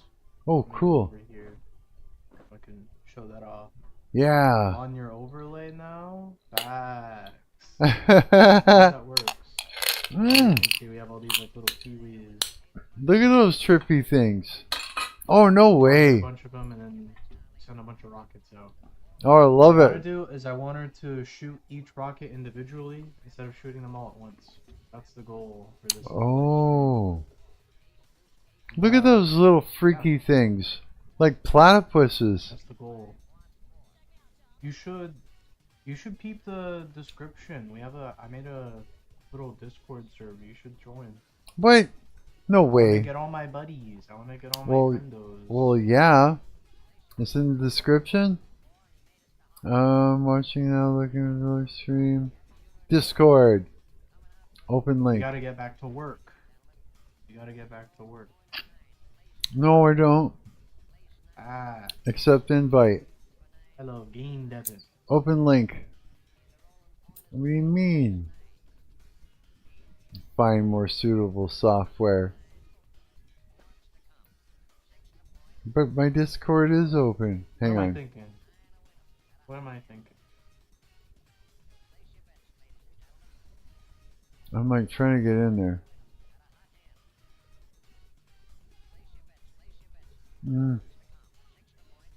There's gotta be a better way. Accept invite.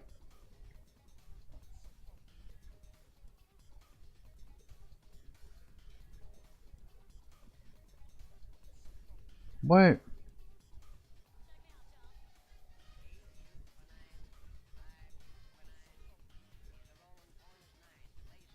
Damn it. Welcome. Okay, there's gonna be a way. Gotta focus. What am I working on? Okay, I think I'm I in. need to find one.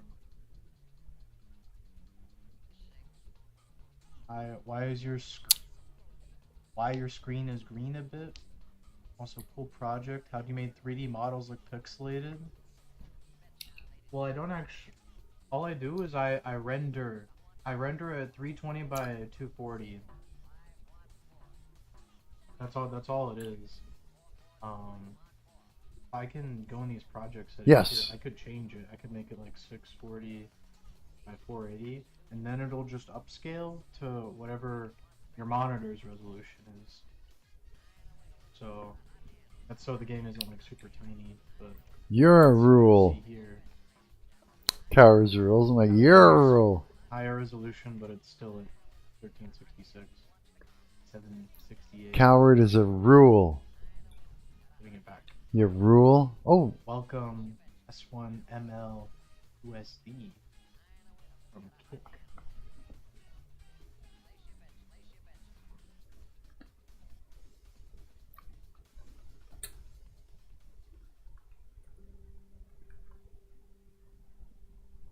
What am I thinking? I keep distracting myself. I understand things, but I still don't understand why is your screen green. It's just how I like my text editor. I have a bunch of like little palettes. Can I change it? It's my preferred, it's a preferred color. It's a nice color to look at, you know? I have a green Mary. I have a green Mary right here. There, I'm on your Discord now. But you got it. Let me see. He's on Kick too. That's why I didn't see those. For my the logic where I'm shooting audio.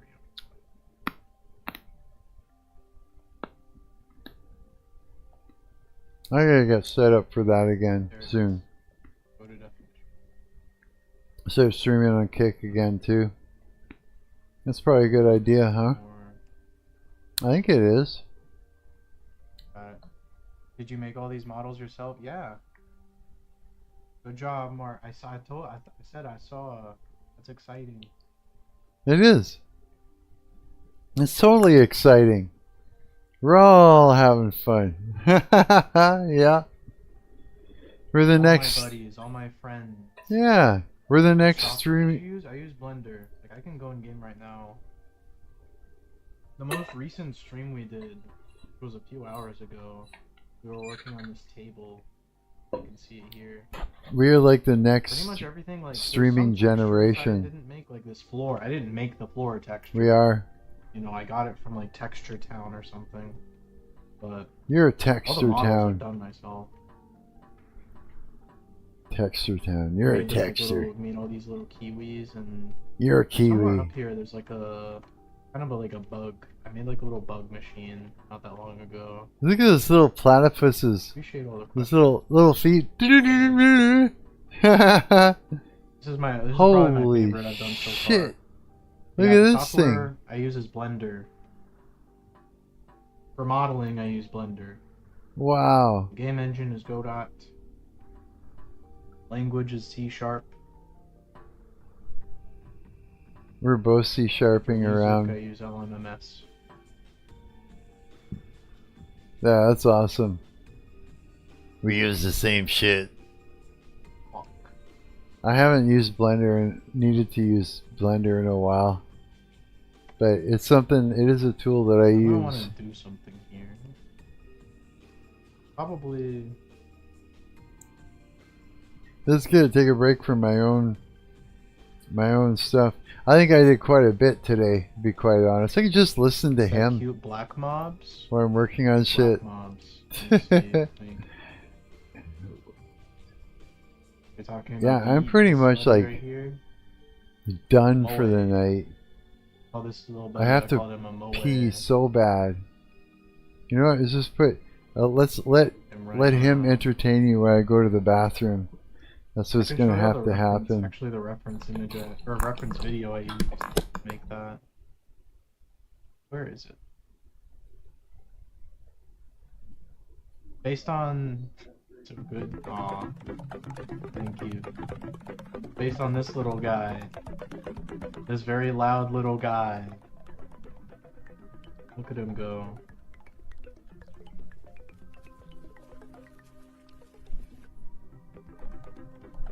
You can see the resemblance. What's that from? I think that's Spore.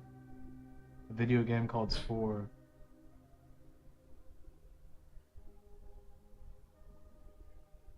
But, what was I working on? I'm gonna do a for loop. And it's gonna be... Hello looks right so far. I don't know. No, it wouldn't be target count. It would be a target's length.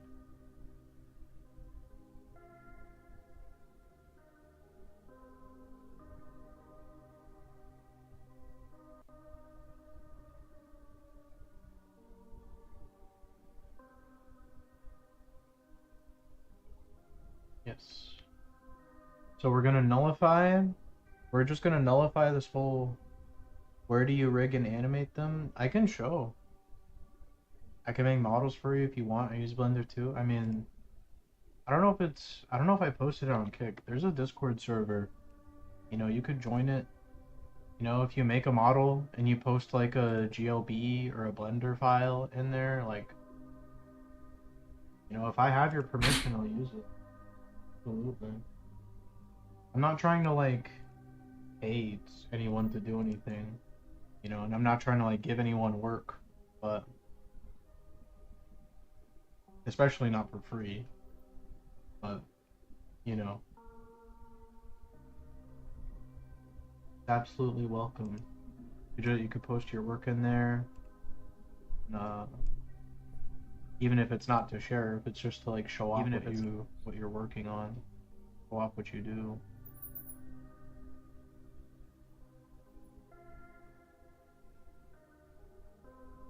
You could put. Sorry, I'm trying to get my own link. But on where I rig and animate them, I can show that off. There we go. Blender. I open Blender really quick.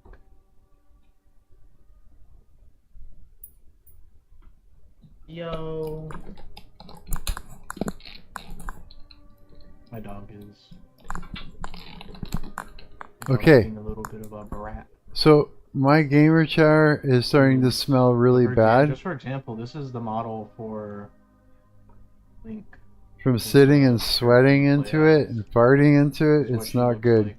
How do I fix it? Just move her around. She has all Somebody tell me. I need to know. It's a very basic rig. I don't have like IK. How do I fix a stinky gamer chair? An IK? There's got to be a way. There's got to be a trick to it, right? For to look at stuff. Other than that, it's pretty basic, honestly. Not a lot going on. It's supposed to be very confusing. Thank you for entertaining my audience while I feed. I don't like rigging. I don't like rigging, but after doing it for a long time, hold on, my dog is. Just hijack this stream, man. Let out. I've hijacked your stream, bro. Hijacked it, jacked it. High. No, not high.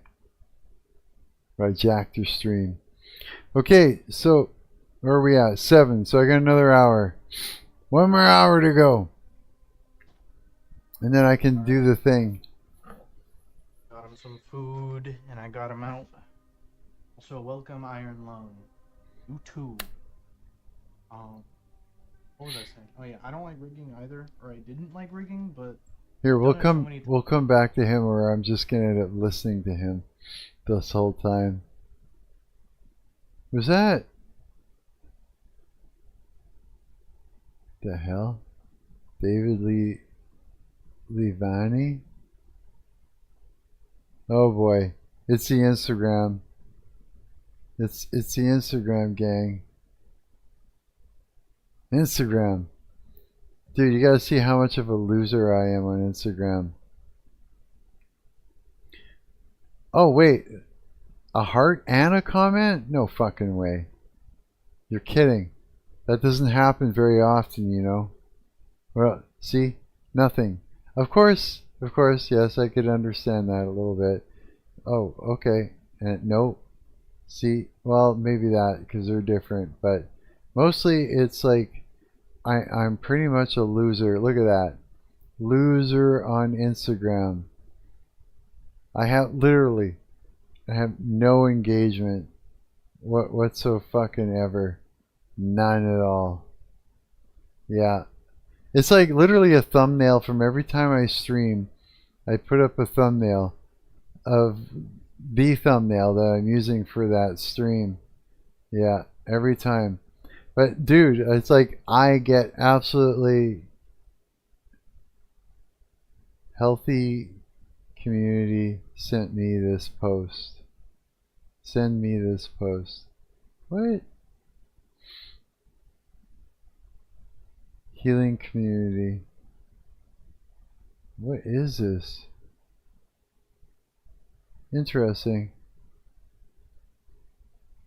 I don't know what this is. I guess someone's just... Yeah. No idea. Maybe it's like...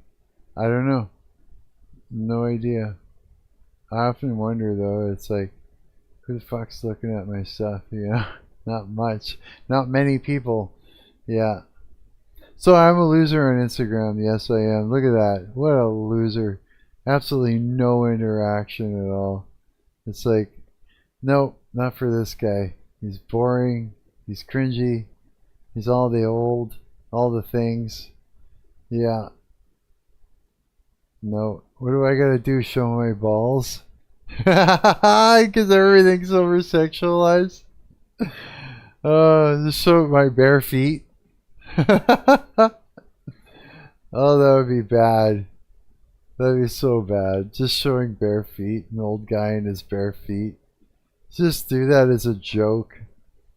I should. Just literally like take a foot picture and say, well, it works for the girls. I'll say, this is hilarious. Not hilarious, but this person has got like is the most talented when it comes to voices. It blows my mind. Like, that's a dude, right? And he can do a perfect woman's voice. Like, I had no idea. So in all his Instagram things, he jumps around from his girl voice to his male voice to girl voice, and it's fucking wild. In Sydney, it's actually insane. I had a mini breakdown, obviously, because my stuff was ruined. Like half of my cute fucking outfits are in the bin. Look, and my fucking toothbrush. You know what I'm saying? My electric one ran out of battery. Bitch didn't bring a charger. And so I had the manual one, and I still coffee all over it. So I go get a toothbrush as well. I've got to get so many things. Jumping around like an hour before everything shuts. So giving myself even more stress. Do the girl's voice again. The girl just eats stress up.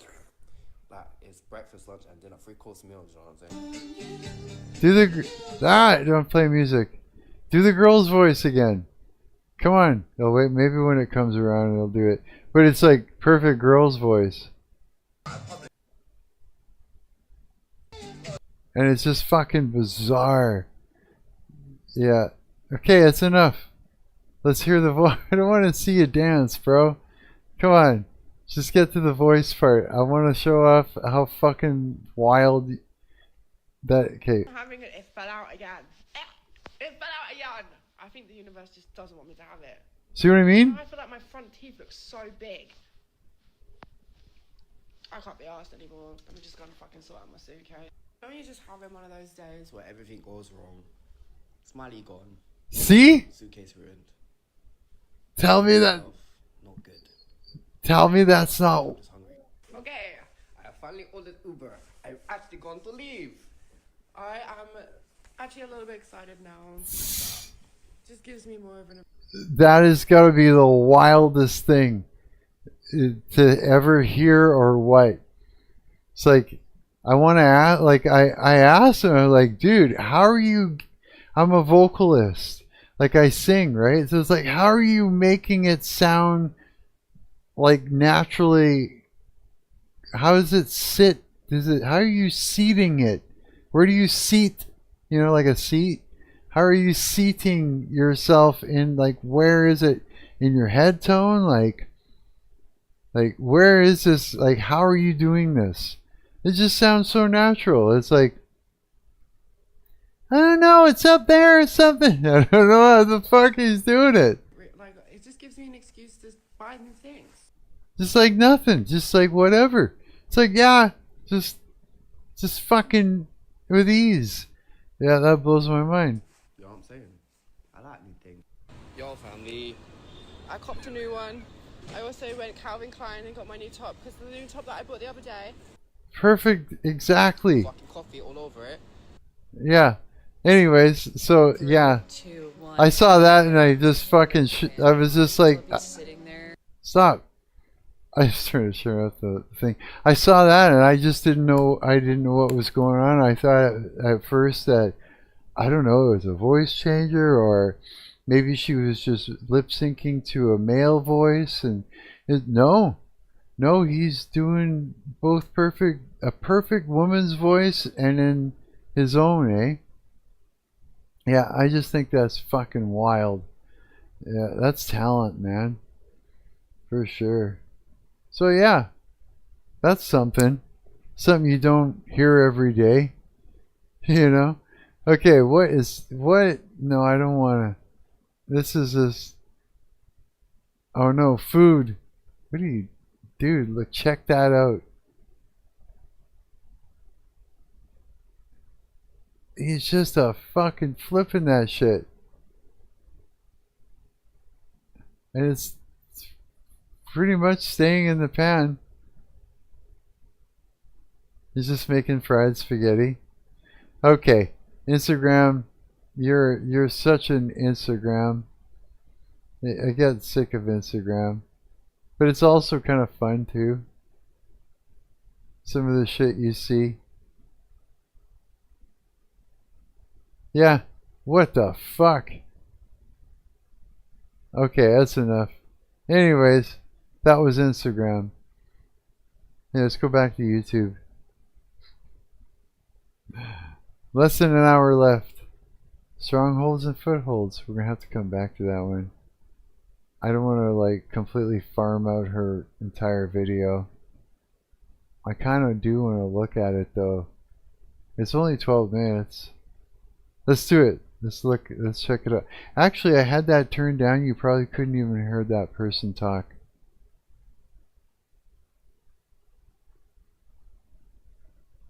The enemy knows your trigger points. Yeah, let's get into this, guys. Hello, everyone. Today we're going to be having a conversation about strongholds and footholds. Now, if you've never heard those terms before, they are biblical terms more commonly used in deliverance ministries, which basically refer to the many little ways in which the enemy has claimed ground in your life. Okay? Now, I don't know every stronghold and every foothold, but I certainly know a few. So we're going to be getting into that. She's also a licensed therapist, by the way. This girl, yeah. She's got her shit together.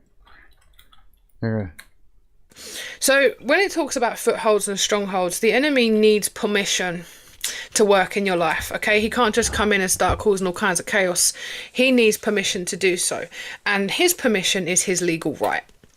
So, for example, when I was in witchcraft, my stronghold was witchcraft.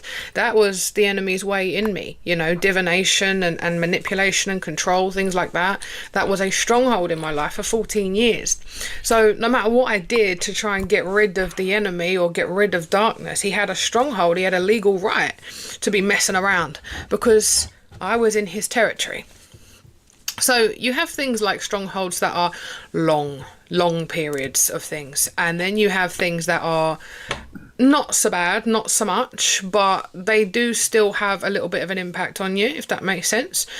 My strongholds were like marijuana.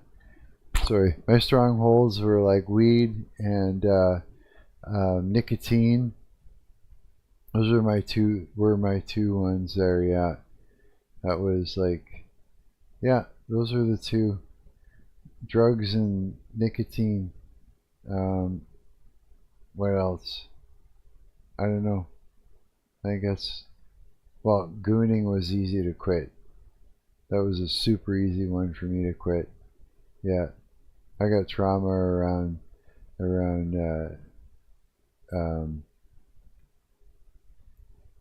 sex, so it was something that I kind of wanted to give up to begin with. So as soon as it's like, it's okay to give up. You're not going to like get cancer and die. I was just like, okay, good, because I'm done with this. Yeah. So when it comes to strongholds, the first thing I'm going to say is you need to get really, really honest with yourself. There is no point. There is no point lying. There is no point kind of dismissing the truth on it. So your strongholds usually start from footholds. Footholds, little ones, anger. If you are somebody who struggles with anger, the enemy can use that little foothold to create bigger problems. Oh yeah, anger for me, sure. Oh yeah, like simply because, you know, I've had a lot of people using reactive abuse. So it's more like they were doing it on purpose and tapping on a nerve to get me to go off. Go off in front of the audience, just lose it. Yeah. And it's just like holding on, trying not to pop, you know. So anger would be something that the enemy would use on me, like he would just sit and poke and try to get me to go off, usually through other people, purposefully. You know, I'm not an angry person though. Like I don't go around being angry all the time, but that would be something he would use. Right. So if he can get you angry, if he can get you upset, he can cause bigger issues. Violence, for example, things like that. We have things like addiction. Now, they can be strongholds, but they can also be footholds. People that have addictive personalities, for example, will find something to become addicted to. Not usually on purpose, but that's the enemy's gateway to you is, oh, I'm going to distract you. I'm going to pull you down. I'm going to drag you down because you have an addictive personality. Yeah. Right? Oh, yeah. So again, please know this is no judgment. All right? I've seen all kinds of strongholds and footholds. I've had them all myself as well.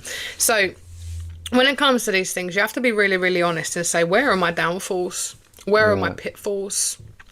Some of you may be gossiping. Gossiping, I just done a video about this morning. It's something that we can all do so easy, so simply, right? Oh yeah, like here's one thing is like just by watching. You remember how I would start my streams before? I would do like let's do a sanity check on ourselves. You know what I mean? By looking on the internet and finding out. And when I say ourselves, I mean like our social norms, sort of thing, to find out whether they're sliding and getting worse and worse and worse, or you know. And that's easy to check. You just go and watch like you go and see what Osmongold's covering or Tectone or something like that, right? And you get an idea real quick as to where the social norms are. And so, but thing is that when I go to do that, and you get great examples, you know, and how not to act in the world, and what is acceptable and not. It's like, well, it just makes sense, right? But it's gossip. That's the problem. So I kept falling into that. You know, plus it's like, yeah, I kept falling into that. That was always a problem. Yeah, so that was a bitch. It's like, fuck. Sorry, I gotta stop swearing. There's another one, another problem I have. I swear, I gotta cut that out. Right, and it can start off as conversation. Oh, did you hear about this person? They're doing this and that, and there's nothing wrong in sharing someone's good news if they've shared it. Yeah. But gossiping also opens up a lot of doorways to drama, chaos, which can also lead to backstabbing. Right. It can lead to smear campaigns. It can do a lot of damage, a lot of damage. And it can start with something so small. So small. A lot of things do, actually. A lot of things don't start massive, do they? They start very, very minuscule, and usually not always with bad intention. So if you're looking at a foothold, it's something that the enemy repeatedly is able to use against you, but in smaller ways. Right. Smaller trigger points, as we would call them in day-to-day. Yeah? So is it smoking? Is it drinking? All these little things that he has a way in. All these little ways that he can open the door for you and he can tempt you with. Sex, big one. Big one. Oh, yeah. When it comes to sex, I find a lot of people fall into that, and it becomes strongholds. This is where the addiction to sex happens, and then in comes the lustful spirit. So it's a huge minefield here. But if we're going to simplify it, what are the small ways in which you know the enemy can get you? Is it watching that porn video for a minute? Is it doing something like that is going to provoke him? Perfect one. Yeah, being provoked. Is that going to provoke your anger and your rage? That's a big one for me. It took me many years to get past that rage. My goodness, at that provoking spirit. And the enemy, again, he knows how to wind you up. He knows how to irritate you. Is he ever? Has been watching you. There are things called monitoring spirits. He knows exactly the thing that's going to get you up and out of character. Or up and out of character meaning pull you away from God. Get you out of the Holy Spirit for a minute. Get you into your flesh. Does that? So, yeah. Remember we were just talking earlier. The guy was saying, I don't know how a Christian can have a demon and have the Holy Spirit dwelling within them at the same time. It's like, no, this is what I'm talking about. Makes sense. So this is a time where if you really want to start kind of seeing where your strongholds are and your footholds, have a look at what you would have a real hard time giving up. Wait, sorry, just so that you understand. I mean, like, the devil can get to you, even if you're Christian, you have the Holy Spirit, and that he could just what she's talking about. He can find a foothold and get you out of the Holy Spirit long enough to get in there and start messing with you.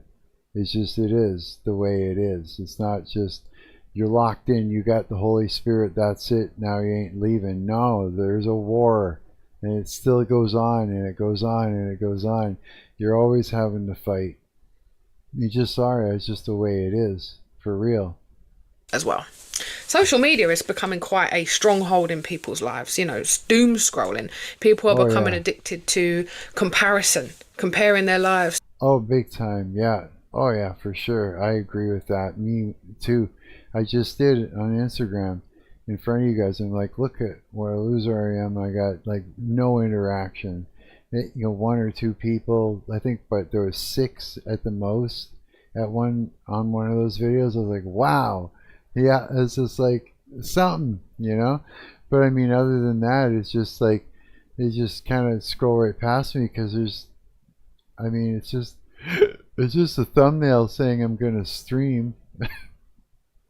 You know what I mean? It's a thumbnail for my video, right?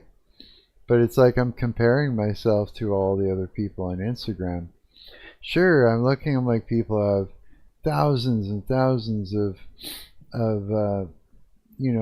interactions with their content, and I'm like comparing that to what I've got going on, and I think, well, what I have isn't worth anything if that's what's happening, right? I don't know, right? That's what it seems like, but this is a problem for me, sure. To others, feeding themselves with information from others. They're spending more time in the online world than their actual world. Yeah, I am too. I got a problem with that. Anxiety, perfect one. When it comes to anxiety, that may be a foothold where the enemy can just come in there and give you a little bit of fear to stop you doing something that God actually wants you to do, for example. Or it can be a stronghold. When it becomes a stronghold, anxiety will dominate your entire life. All of a sudden, everything and everyone is a threat.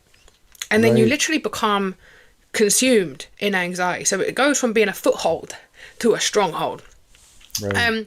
When people say they have a strong man in their life, right, like a spiritual sense, I've got a strong man in my life. What it means is there is something that is in your spiritual capacity that has a hold on you. That's why they call it breaking spiritual chains. It has a hold on you. And these are usually where we default, where we go back to certain things over and over again. So, often when we see people come out of addiction, for example, they will relapse because it's a stronghold. It's a strong man in their life. It's someone that's always there in the background. And personally, the only way I've been able to get rid of my strongholds is with Jesus. Cutting off those spiritual ties, cutting off those agreements to those things, cutting off any spiritual contracts. That's the only way I was able to quit, is through Jesus Christ. That was the only way, and it worked. I've made with those things. So that's really, really important. Cutting off Jesus, cutting off those spiritual ties, cutting off those agreements to those things, cutting off any spiritual contracts I've made with those things. So that's really, really important. Now, the only way to really do this is to be completely honest. What is it that sets you off time and time again? What is it that you go back to? Are you addicted to love? Some of you can be addicted to love, and it's not really an addiction to love, but there's a lot of limerence there. There's a lot of fantasy there, you know, wanting to be rescued, for example. A lot of my girls have this one. You know, is that where you default? Do you go back to that one ex who is terrible for you, but you have this idea and this vision that it's all going to work out and be great? It's limerence. Limerence sucks. Oh my God. Devil uses that one on me. Shit. Oh yeah, I've gone through years of limerence. Yeah, when I was little, it was, you know, it was daydreaming about girls, you know, crushes, things like that. Limerence about, you know, future endeavors, you know what I mean? Like, yeah, limerence about all the things. Like, it sucks. It really sucks, yeah. So separating yourself from reality as well, stepping into fantasy, can be a huge, huge stronghold with a lot of people. So yeah, there is a lot that goes on. So if you want to ask God about this, God, reveal to me my strongholds. Reveal to me where the enemy has ground in my life. This is something I always bring up to God. Where does he have ground? Like, where does he keep getting me? And he showed me recently, I really, truly hate being misunderstood. Yeah, me too. I hate it with an absolute passion, especially when people like switch up narratives and they're very selective in things that they choose to speak out. It literally grinds me to my core, and this is something from my childhood. This is exactly what I struggle with. You guys know I talk about it that all the frickin' time. Yeah, like, oh, for sure. It's like people are dedicated. There's too many people, too many locusts that were in my life that were dedicated to misunderstanding me so that they could re-represent it to the people in my groups, my friend groups, you know, people, and to re-represent me to the people in my band, you know, that I was in, like, just to get me excommunicated because I was a threat to them, because I could see the spirit that was there working through them. I could see it, and it knew that I could see it because it knows me personally and I know it personally. And so it was a standoff, but you know, and so I hated that because it's a constant thing, right? Absolutely can't, yeah, which is what's made me so transparent as by default, because I'm trying to correct that all the time, being misunderstood. It's lies being spoken about me and over me in hopes to convince me that and to believe in them and coming into agreement with them myself, which I just will not do. I was accused of something when I was a child, and it wasn't me. And obviously it came out it wasn't me, but the way I felt of that accusation when it wasn't me, so something was stolen in a family home, and somebody said it was me. And you know when you just feel like, I feel helpless here. I didn't do this, but I don't actually know how to prove that I didn't. Yeah. And then eventually it came out. But I remember that. I remember that trigger, that trauma, and I still get it now. When somebody says something about me that's not true, I'm like, hold on, don't lie on me. It's a deep-rooted stronghold in my life that me and God are going through and breaking. If you look back at your childhood, there could have been things that happened, you know, a lot of sexual abuse and things like that. They can create strongholds. They can create footholds. You know, a lot of the ways in which you've had to survive in life can create strongholds and footholds. So a lot of the time, it's not just that you're triggered. It's that in that moment, the enemy was able to gain ground. He was able to find something that seriously hurt you, and he will repeat that throughout your life. What a prick, hey? It's just like, that works. It's just keep gnawing at that nerve. He will repeatedly tempt you with something that is a stronghold, whether it is sex, whether it's addictive things, whether it's self-sabotage is a huge stronghold. People have a deep-rooted childhood belief. I don't deserve this. I want it so bad. Hi, Mia, darling. Good to see you. I want this so bad. You know, I want this career. I want this relationship. But something tells me I don't deserve it, or maybe I'm actually going to destroy it. Oh, yeah, big time. Therefore, I'm going to destroy it before they do. It's a deep, deep-rooted stronghold that doesn't just need to be dealt with mentally. I didn't even think of that. I'm going to do it before they do it. Wow. Why? It's just like taking back control. It's a sense of being able to control whether or not you go down. You know, it's like taking it out of their hands and doing it fast before they do. It needs to be cut off spiritually. So one thing I'm going to, self-esteem, another one. Go through the Freedom in Christ program. I talk a lot about this.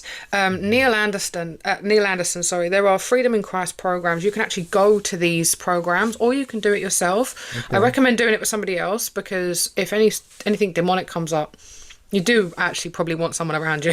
Okay. Yeah. And you can go through all of the things, all of the strongholds, all of the footholds, all of the addictions you may have, any doorways that are open to the enemy. And this Freedom in Christ is called, eh?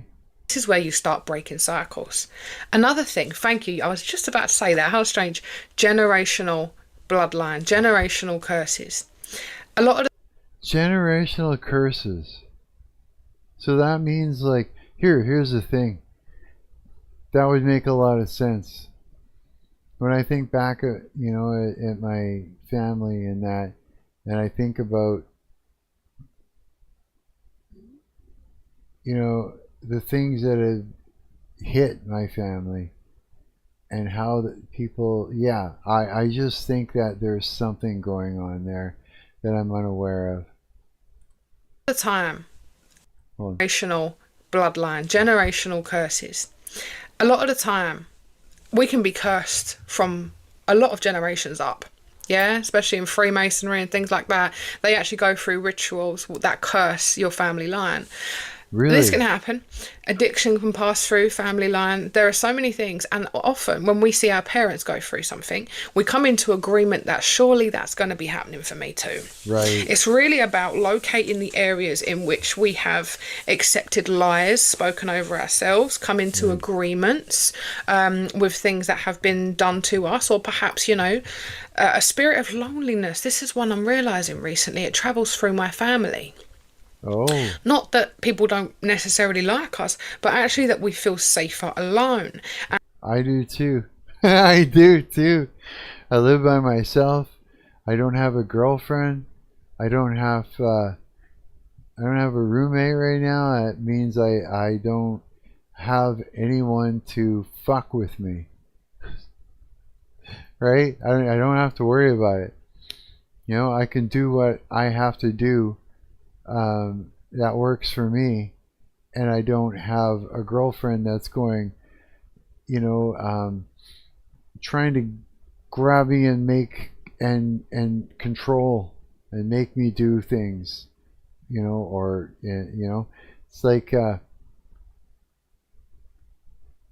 like I start streaming at 1 a.m, right?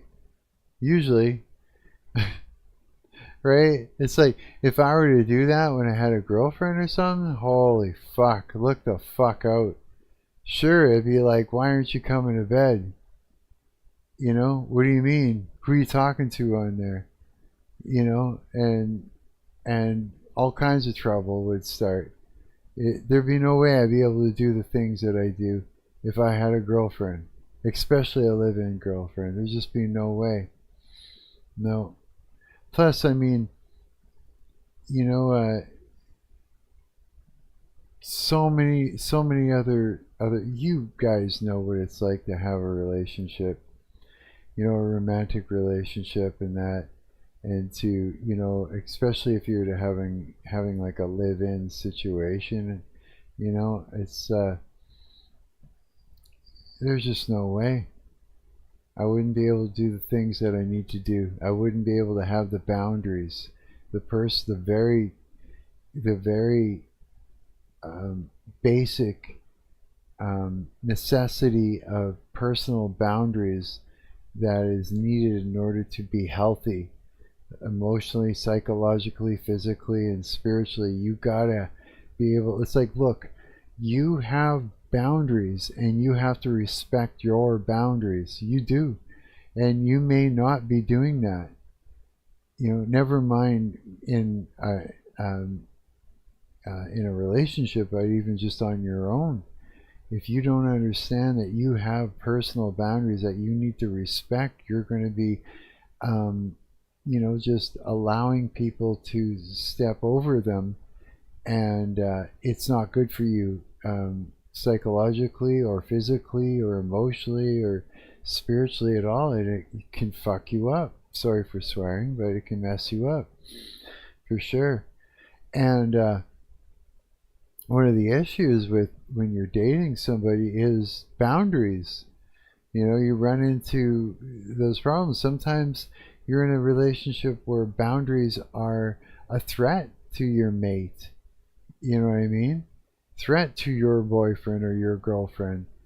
For sure, especially if somebody's trying to maintain those boundaries and having to say, hey, wait a minute, and assert themselves to keep those boundaries. That'll just start a whirlwind of shit. Yeah, oh yeah, because then that opens up problems of you know, making the other person feel that they're unsafe, you know, and that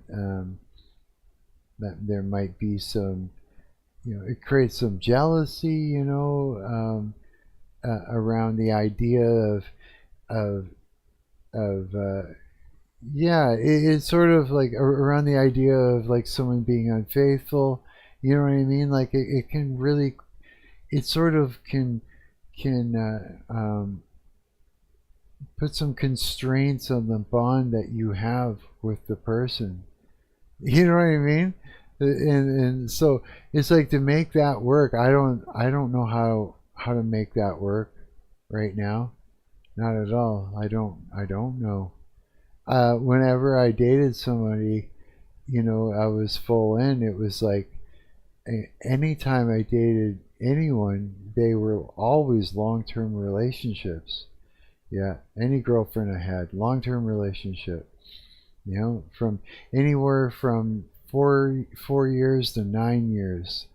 Yeah, for sure. 3 to 9 years, something like that. Yeah, and it was about them. Everything was, my life revolved around what they needed. And so, yeah, it was like that. And it's like, no, I can't do that anymore. I needed to find out what I actually needed. You know, I needed to find out what my boundaries were. I needed to find out what Marc wanted to do with his life, what Marc likes in life, what Marc enjoys. You know what I mean? Like, I didn't know, because I was all about the girlfriend that I had. A lot of times it was like, end a relationship, you're fucked up for a while, 3 weeks you're messed up, and then after about 3 weeks you've sort of regained some sort of sense of balance, and now I'm in a new band then, and I'm playing the bars, playing the clubs, everything's going good, and then girls, and then I pick one, you know, well, it's like you're playing, and then like I said, I don't chase women. I don't feel comfortable doing it. I feel like I don't want to look like I'm like a creep. I don't want to be trying to convince somebody that I'm interested in to be interested in me, right? I'm not into that. You know, I'm not into the competition. I'm not into any of those things. It's stupid to me. Now, but so it's like I end up with a girlfriend because they'll chase me, and then all I have to do is like choose between them, right? And then I pick one, and then now I'm in a long-term relationship. Yeah, and now all of a sudden they start erasing things from my life that make them feel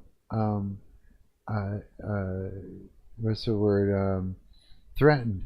So all of a sudden the band goes away, and now I got no band.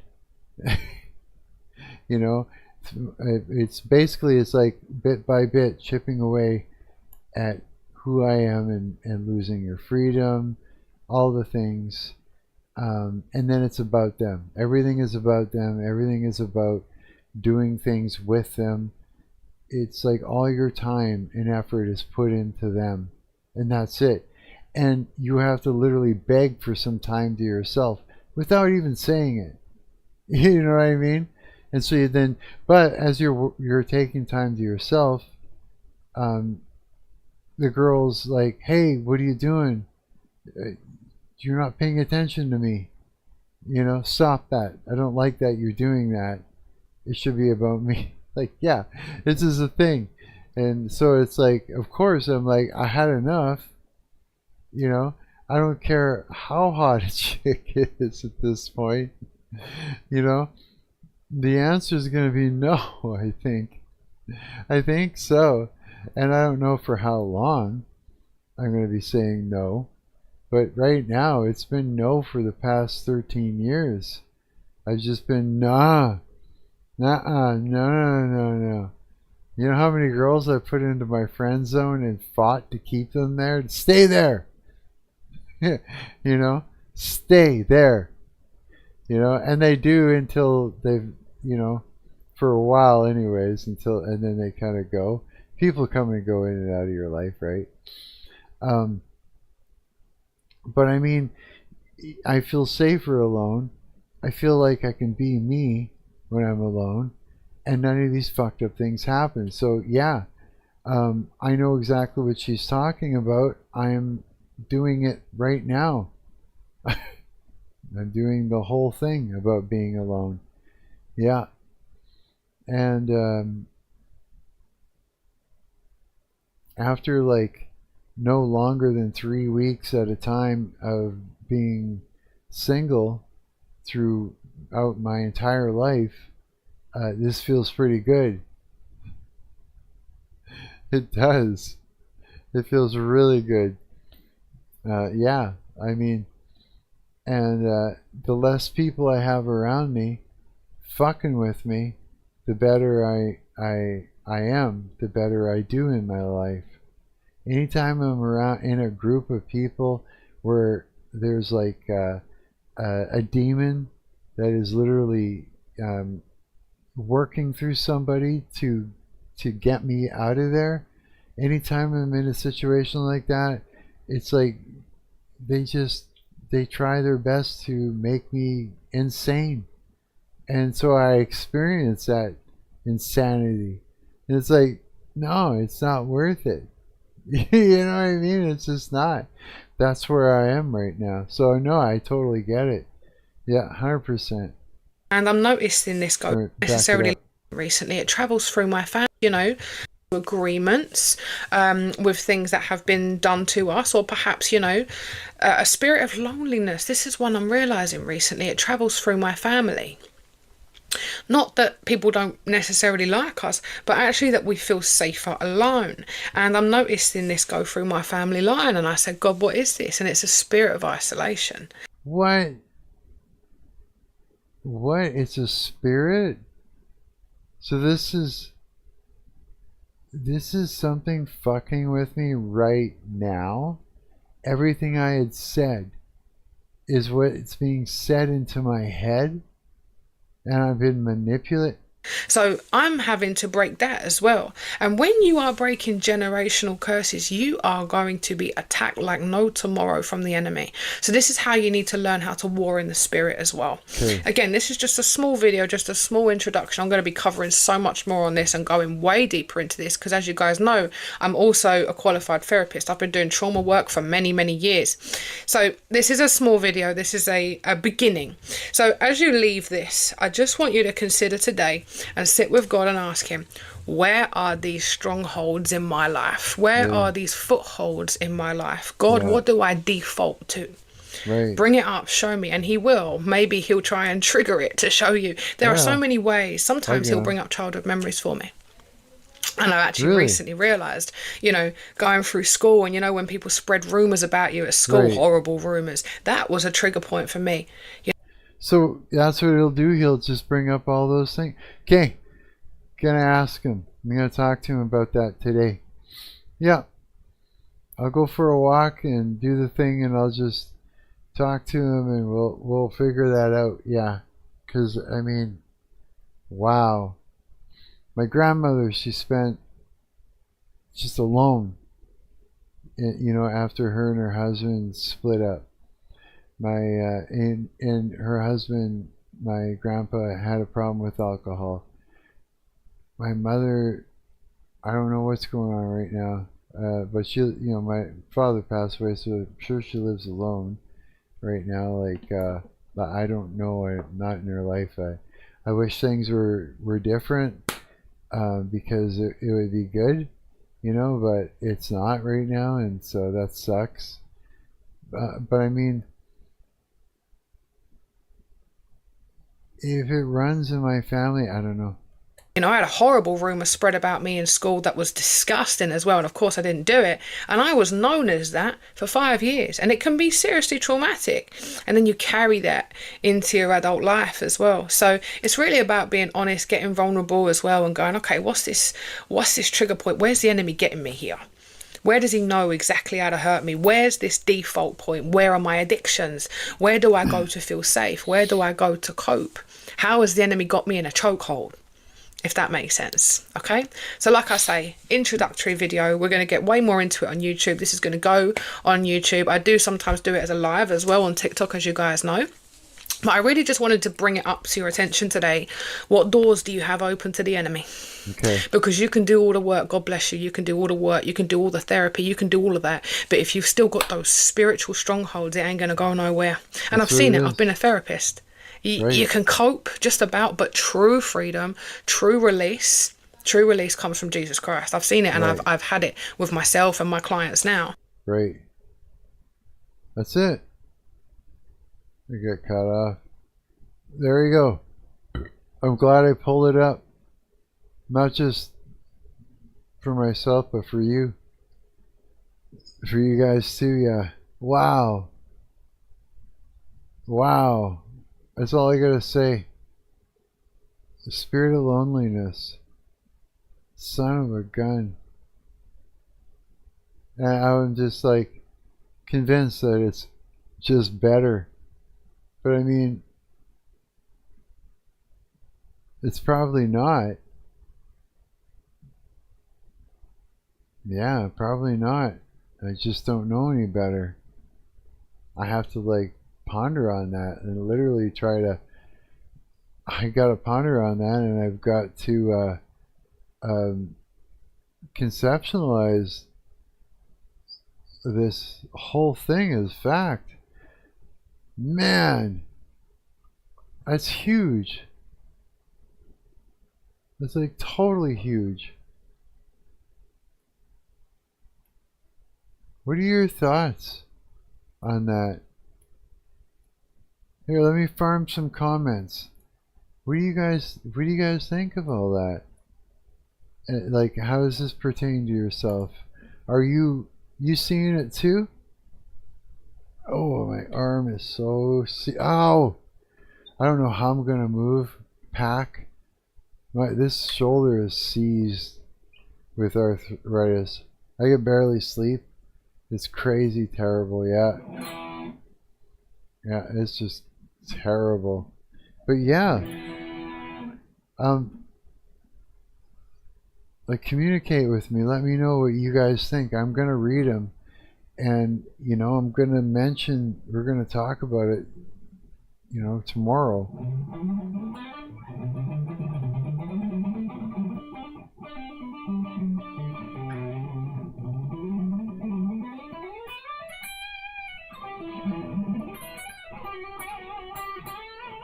God, I got to get warmed up and play better again.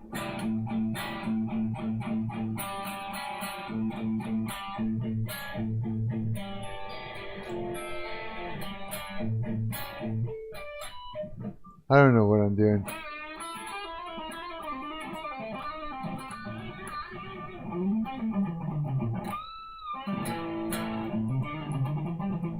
Okay, I don't know. I'm just making noise at this point. Yeah. I need to practice more. Yeah, I haven't practiced in a while. I miss my amp. That's what it is. I'm plugged into something else right now. It's like a practice amp. But I like disconnected the speaker and I've got it plugged into my 4x12. I'll show you. You see that fender up there? That little thing? That's I disconnected the speaker and I put a jack on the speaker cable that's coming out of that thing, and I plugged it into my Blackstar 4x12. And that's what you're listening to right now.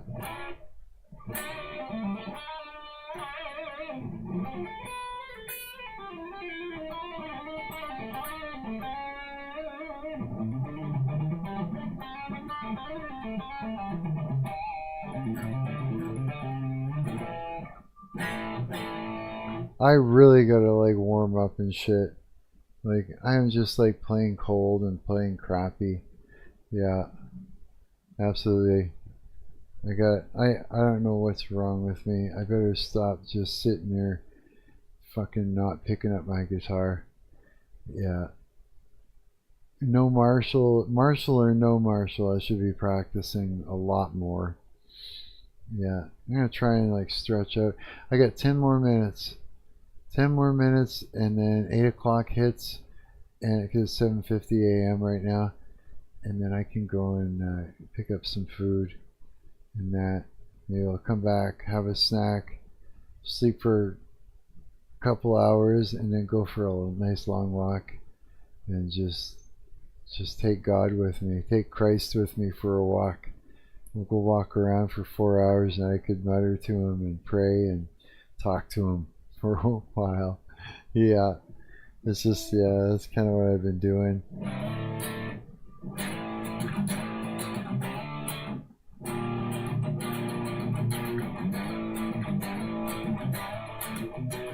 I wonder if I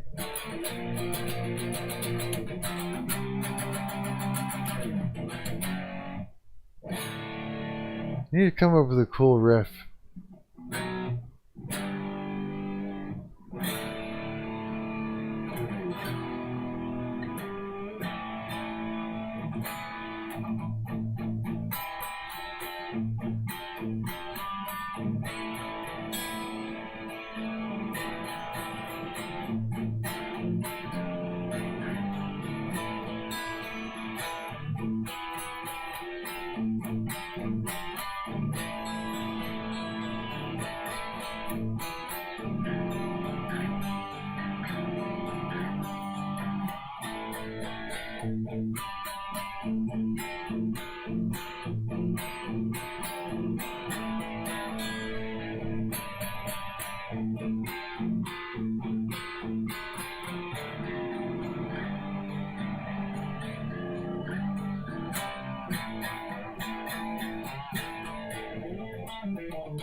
Well, I could do that better.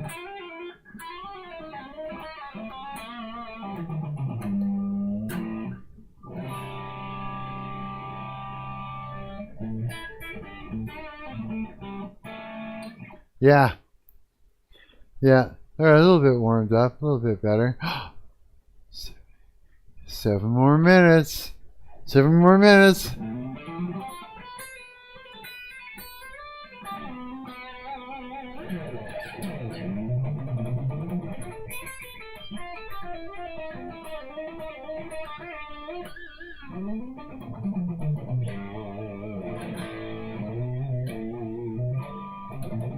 I wonder. Oh, I wonder.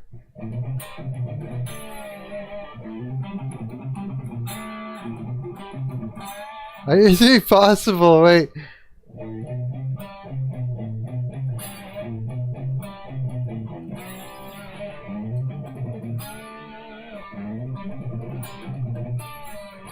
I don't know.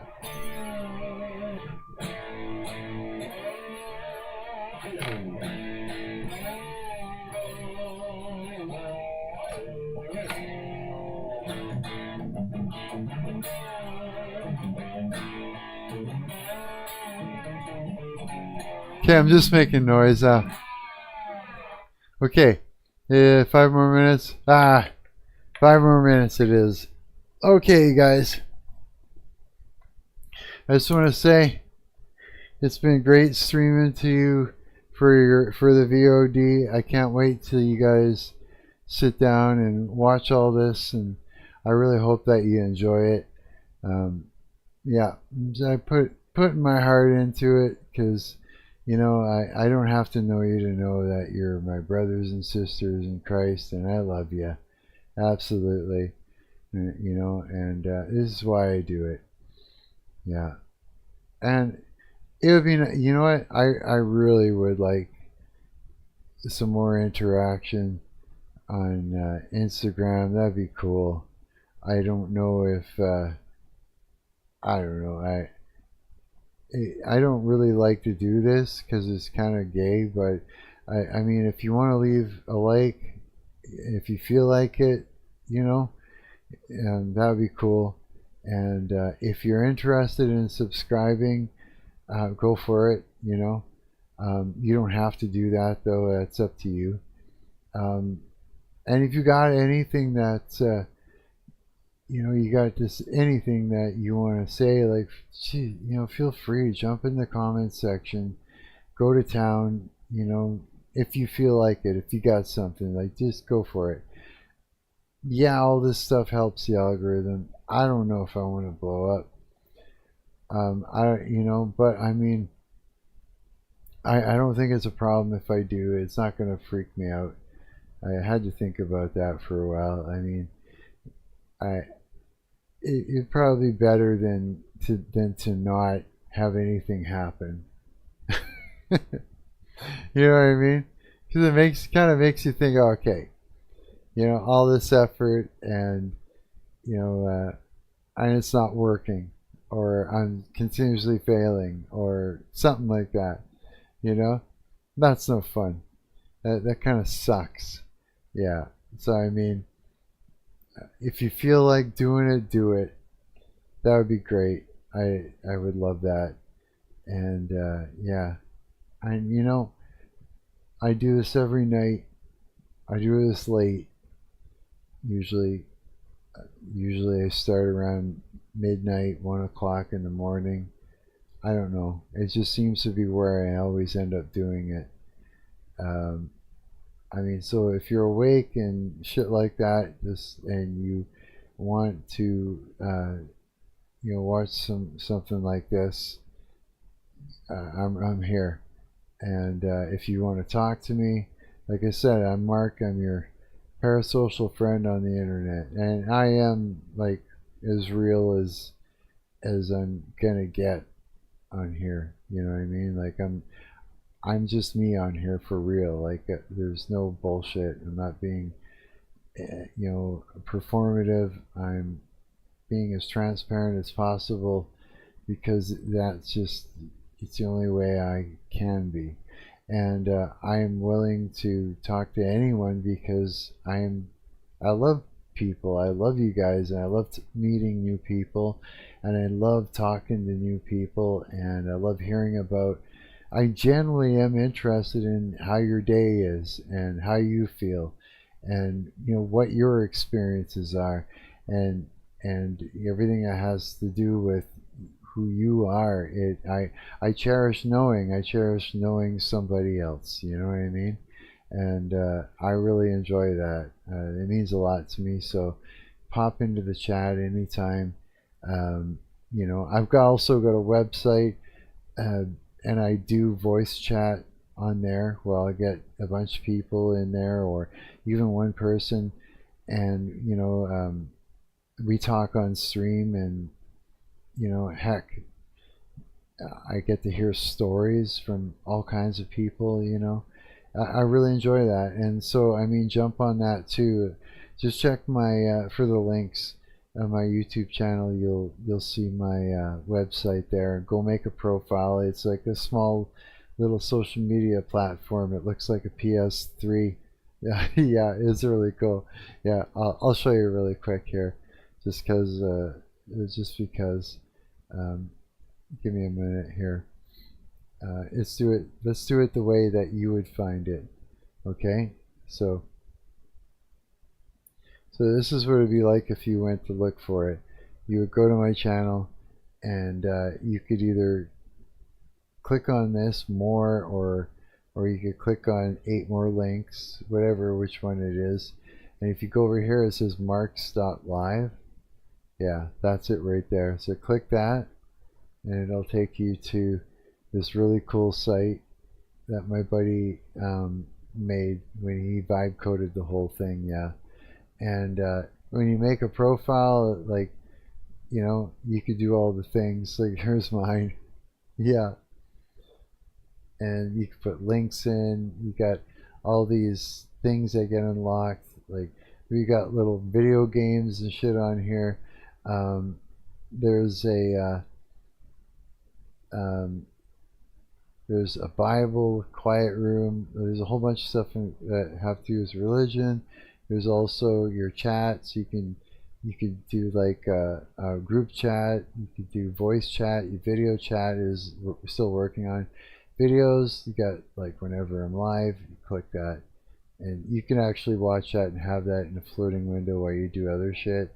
And here, anytime you want to suggest a video that you want me to react to, you just go and you drop the link in here, and another title of your own if you want, and I'll go through these and on stream, and we'll talk about stuff that's on here if you want, as well as the archive. We haven't gotten that yet. There's a lot of these things that are still placeholders. The network is cool. So we got the socials, where you've got like a feed, a main feed, like Twitter or whatever you want to call it. All media, mine, whatever. You got communities, so you can make your own communities. I've made a Bible study one. Somebody made a cabal and videos and attachment already. Browse, create as many as you can. It's kind of like creating communities on Reddit. Same thing. Members. So we've got a few members on here right now. If we went to look at like Cowards, my buddy Coward there, that's what his profile looks like. That's what your profile look like. There's nothing in the bio yet, but you can put links in there and advertise your things. Oh geez, I jumped out of it by accident. Hang on. So you got members and that. Yeah, okay, I did. That's right. No. Temple OS is cute. If you don't know what Temple OS is, it's like a fully, Terry Davis. Yeah, I got Temple OS on here now. Null Carrier is an ARG on there. Music. You got the radio, and there's music that I've created on here, right? And you got a little player that sits you can close this, and then you got a little player. Is it? I can barely hear it. Oh, I got it turned down, that's why. So if you go into the settings here, and you go to volume and mixer, here's my music. And you even get like, I'll turn it down here for you. Yeah, okay, so, and you can switch through to different songs. You know, is the idea. Now, let's say we go back. Let's see here. Let's go back to the music here. You can also upload your own stuff too. You can upload your own music to there. Other people can listen to and stuff. So we got a whole thing here. Marc's Garage is, yes, you guessed it, it's a little recording studio thing. Here, I'll show you what one of my projects sounds like. New groove, use kit 2. Okay, and here we'll go to the sound library. I made a drum kit 2. Come on, pick it up. There we go. I'm just going to change the bass sound to, look over here. So I got a bunch of instruments I uploaded. Change the bass sound to what I want, close. And then I just create a little thing. It's drums and bass, right? And you can so you can step right this is your drums, so you can separate all your drums, and I know you can't see it because my face is in the way. You can save it, you can export to wave. This is a little DAW. We're working on it still. It's got some problems, but it's a fun little project. So you got those things over there. Games, this is cool. So you got an arcade that has 3 games that you can play, literally just play multiplayer, like this here. With this, you can play multiplayer, you and your friends in here, and it's just like eating the dots. And it's sort of like the Tron cycles. If you run into the side of your opponent, it kills your worm, right? Yeah. And so it's a cute little fun game to play. Let's see here. It's like exit that. Back to arcade. There's a couple more in there. But what I want to show you is now you won't see this part at the top. That's just for admin, so I could add and remove in games that I've made. These are all free games that I've made. So you got an Osmongold Alien one. I never ended up finishing it, but you could still play it. It's for Linux. I made this really retarded anti-woke game, 2025 extraterrestrial invasion, crazy ridiculous game, and that's for Windows. They're both free. And this hillbilly robot one that I end up losing the original project files for, but this is the last render, I think, or the last export. Yeah, build or whatever. That's for Windows. You can download that and for free and play that. So all these 3 are free. This is the game that you saw me working on. If you click this link, it'll take you to a web browser that you can play the game right in the web browser, so you don't have to download and install it.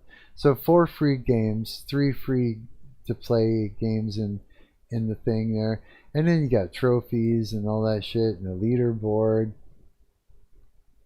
for all the games that are there, like the 3 games that are there. And yeah, Dylan's made a bunch of stuff. It's really actually cool. Settings. Yeah, dude. Themes. So you could set it. You could make your own, put up your own wallpaper, your own custom wallpaper. Say I'll just I don't know. If I go to videos, an example OBS, and I put up, I don't know which one it was, the last one I put up. Let's put up this one or something. And so I got ambient there. There's my wallpaper.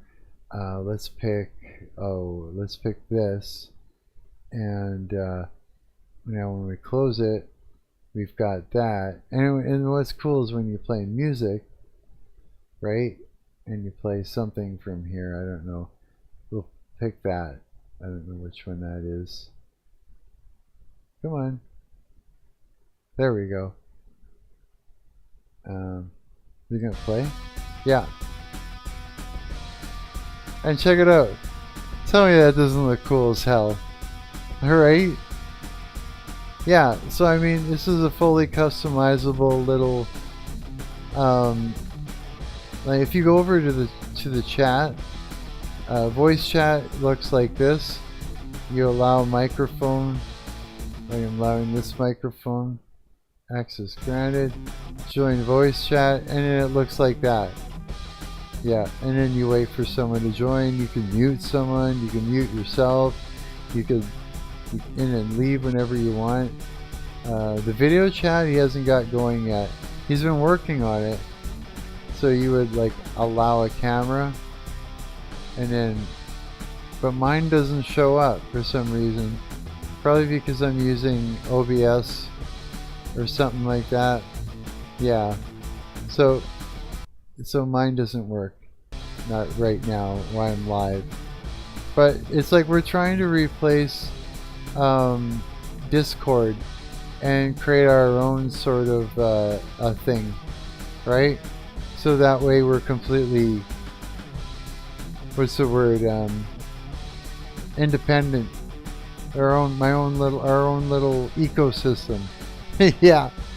So yeah, if you go make yourself a profile and start using it.